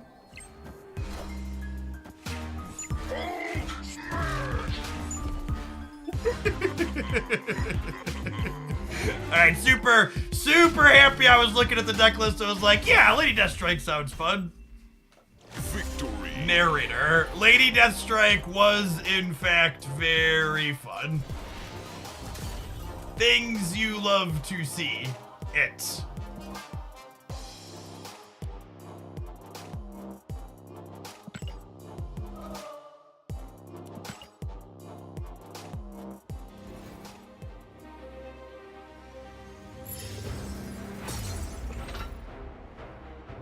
Was Lady Deathstrike your most successful card in 2023? I don't remember.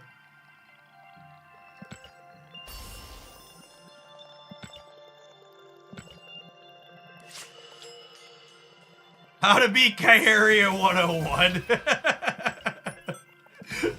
just try to blow up her entire lane multiple times, chat.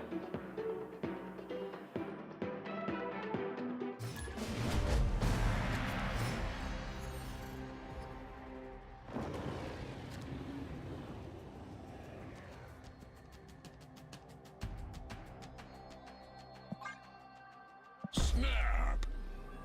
Opponent snapped. Yeah, second dinner, where's my year in review so I can know how many times someone played Magic or Storm? It's funny because it's true.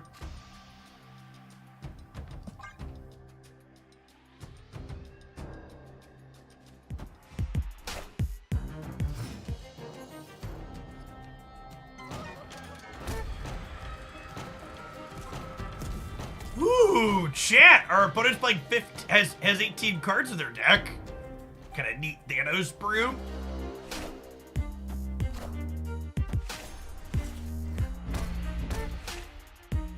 Thanks, Incinerator.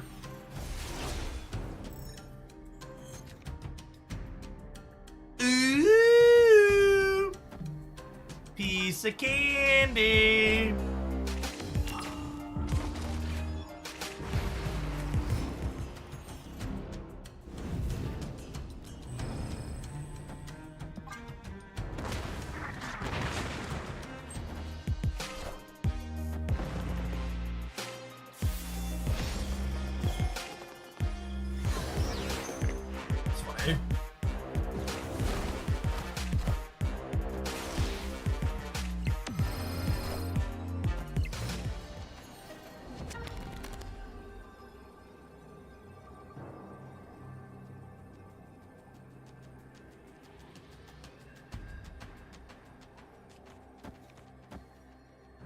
This beats the Blob, right? Loses to an Eliath left, though.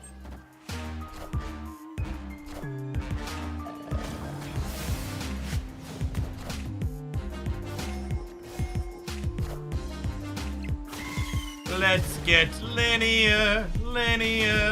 We want to get linear. Let's get into linear.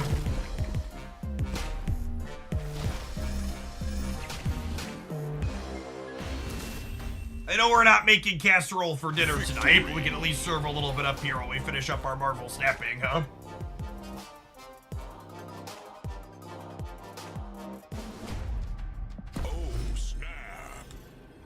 Oh, did they not snap me because...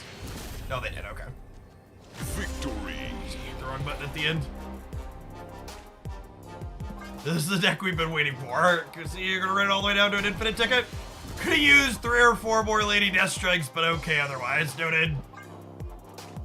Take notes on that one for the future.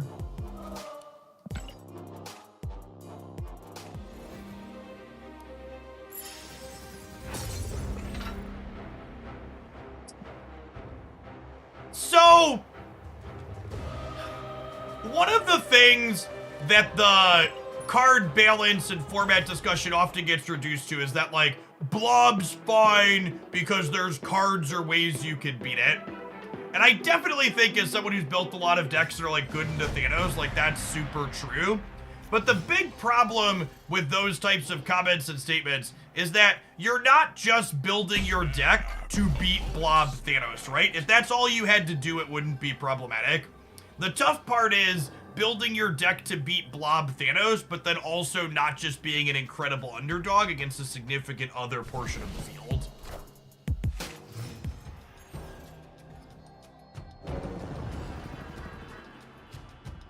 You know, I bet Nimrod stuff's actually kind of okay in this matchup. Because they're what's it called? Oh god, this hand's insane now. So we get to go Magic into Shuri, Nimrod, into Venom, into Zola, my Venom. I just made a 14 power thing. I think we go bigger than the 14 power thing.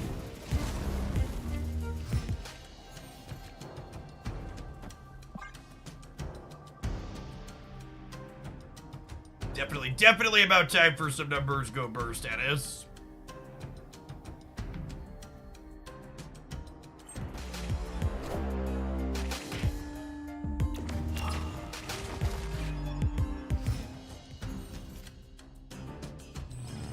It's like an old Galactus fine because debris exists. I mean, that was a real argument that a lot of people made, right? Null to close the game. No, I don't think so. The opponent's archetype doesn't usually play ways to interact with Limbo.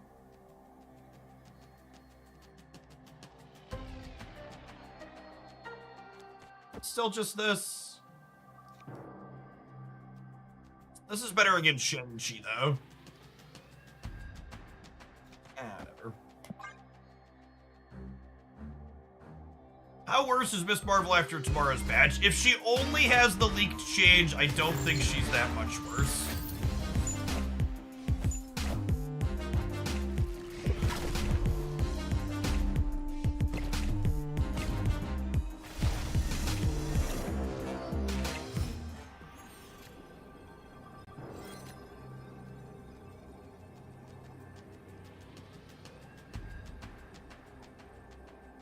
I suppose now we die to Shang?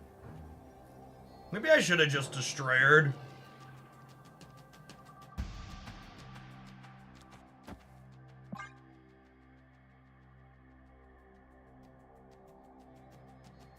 Oh, we could Zola right.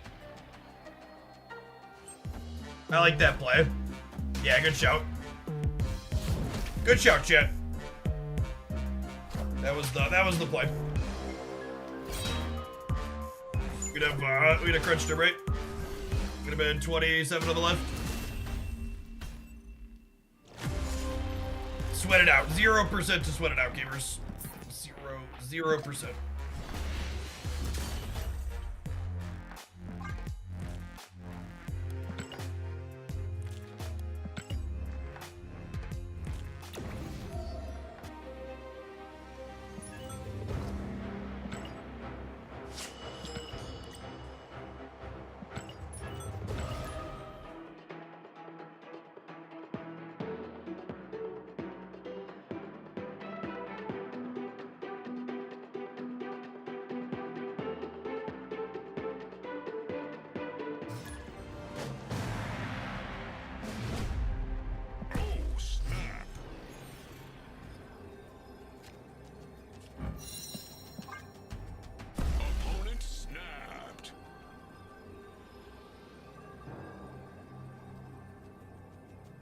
I just tried to Zola my 36 power human torch with Kairi on the board. Oof. Oof. Some good deck building right there.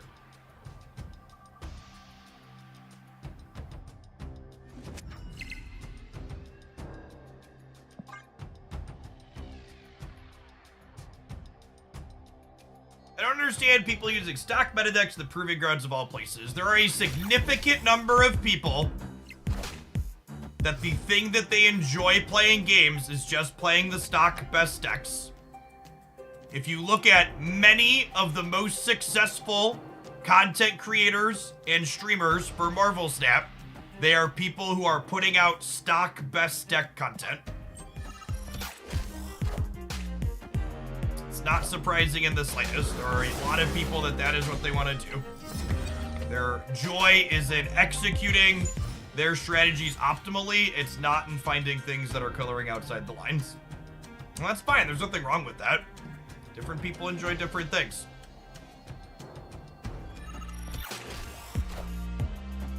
So the entire year, number. Welcome back.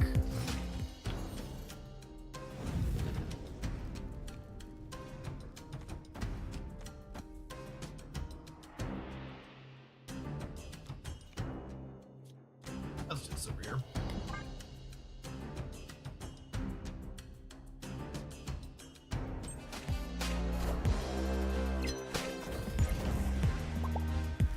Play Nimrod.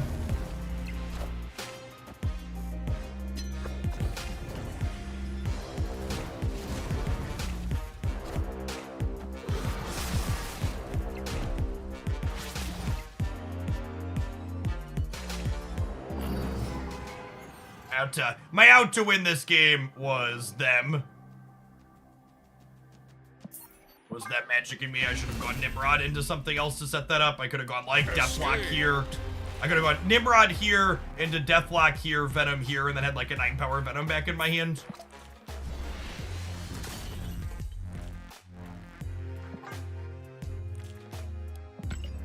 Yes, this is gonna be our last Marvel Snap deck here for their 10-15 minutes before we close out with some cooking upstairs.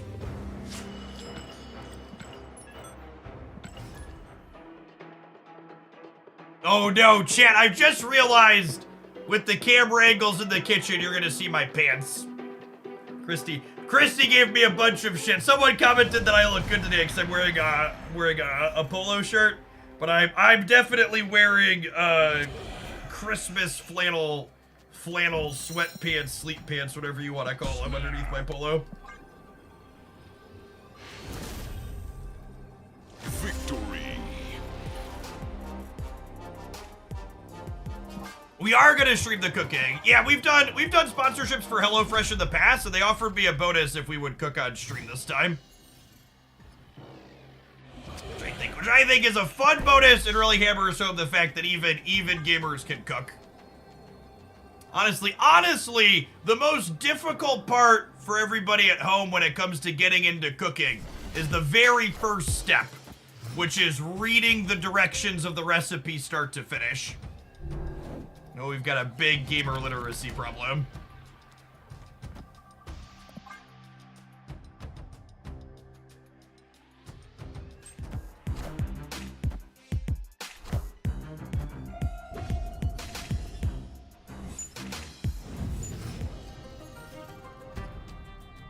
Can you disclose what was the percent for the bonus? They offered me a flat 600 USD to cook on stream. In addition to what the sponsorship pays out.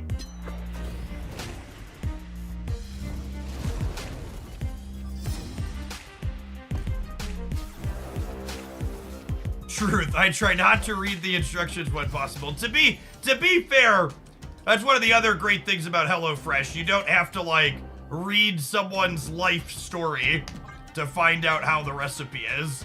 Like you Google random recipes for things. It's like 12 paragraphs of stuff with little bits of instructions in the middle. It's just absolutely abysmal.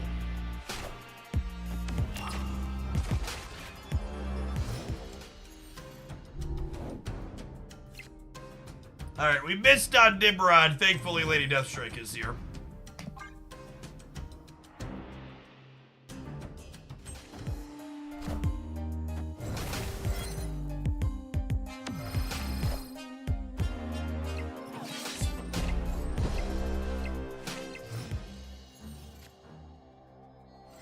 Isn't that SEO? Yeah, I believe the we give you random life stories is SEO related.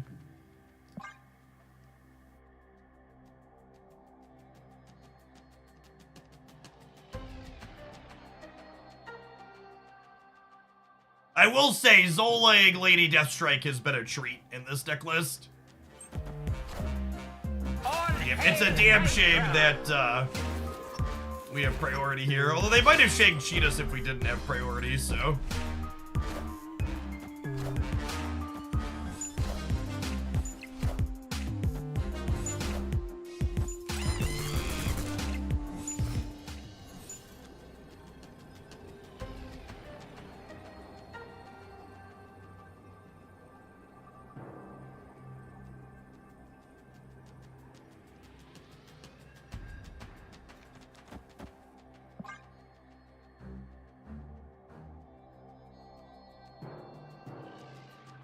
Yeah, I think it's just Nimrod Carnage right here.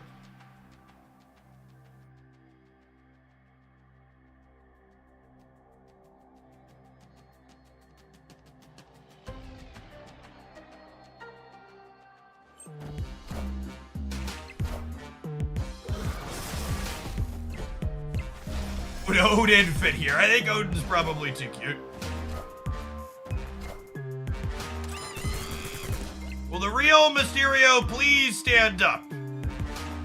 No problems here. Y'all act like you've never seen a Carnage before. Arnim Zola's all over the floor. Nimrod's bursting the door. Like a professional champ.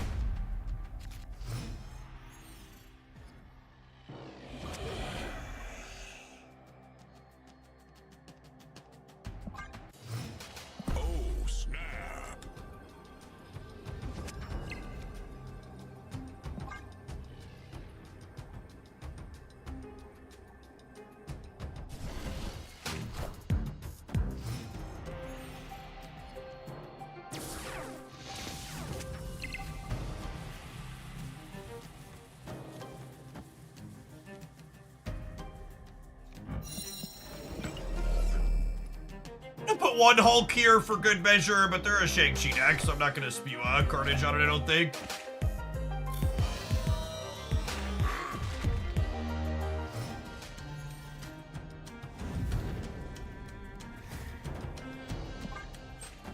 I think they fixed the bug where this doubles.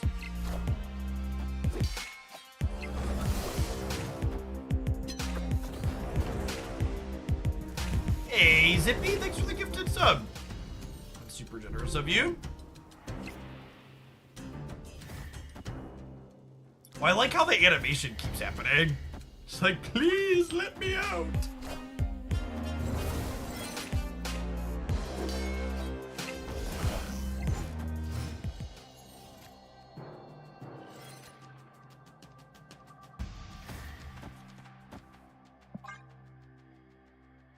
The bug was fixed-ish. That's a good way to put it. Opponent snap. Yeah. Bug, come on, it's a proving ground. Stab me.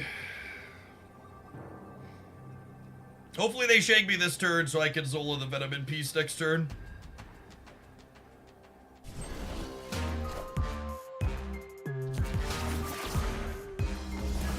Oh, rip. Boring.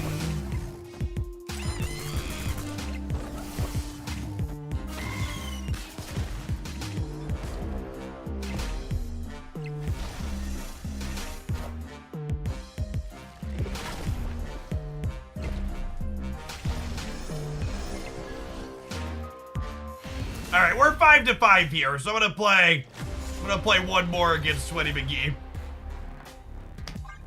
We would have crunched it if they had to end the game of Limb. This deck's actually probably an okay choice. There's been a bit less Professor X and more Shang-Chi, and like they can't Shuri your Nimrod, or they can't Shang-Chi your Nimrod. Oh, nice! And with second Limbo, I don't have to worry about magic happening. Oh my god.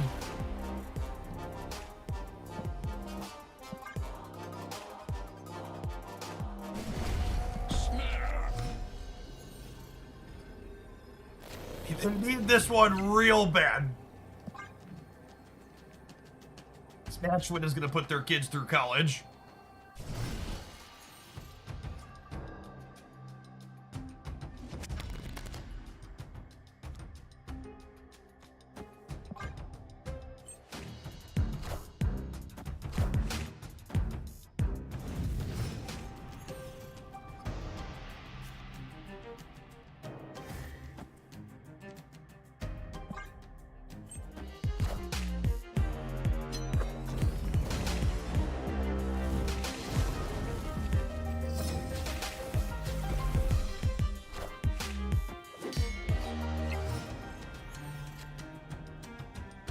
It.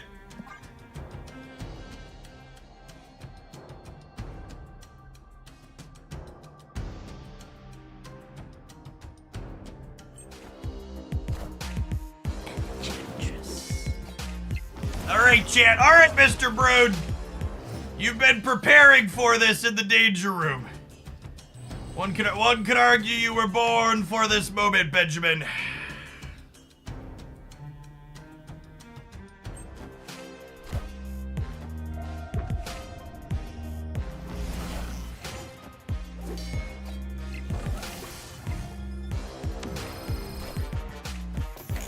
Hadouken! Easiest game of Marvel Snap I've ever played in my life, gamers. Things you love to see it.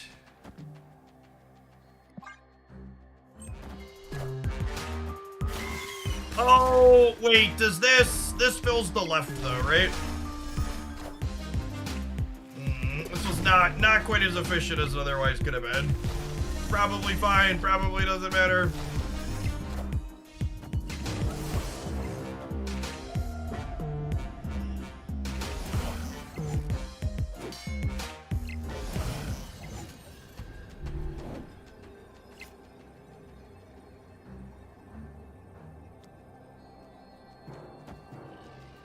Is this the correct play?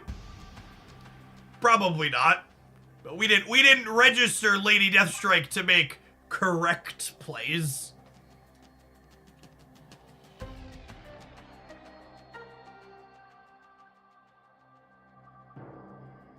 No, my 50 power and all dies to a Shang-Chi. The Destroyer is definitely better than Shang-Chi them.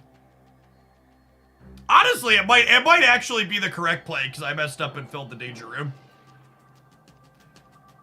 This is definitely a Leroy Jenkins moment.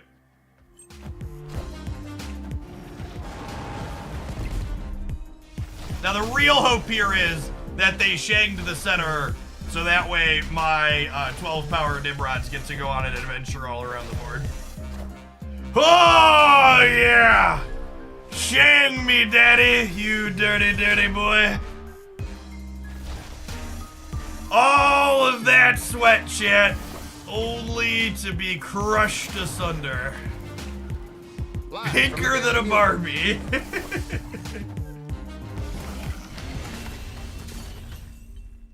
Victory.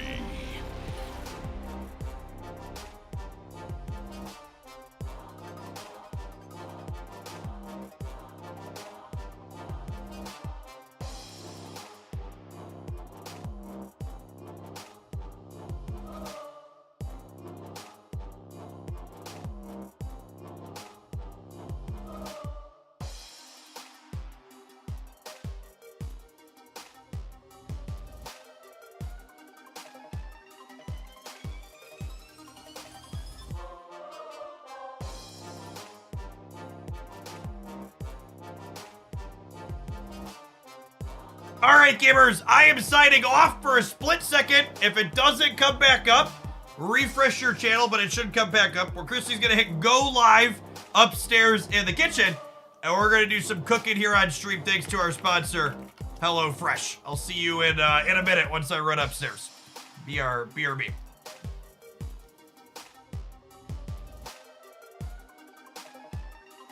YouTube gamers, you'll need to switch over to Twitch if you want to watch the cooking segment.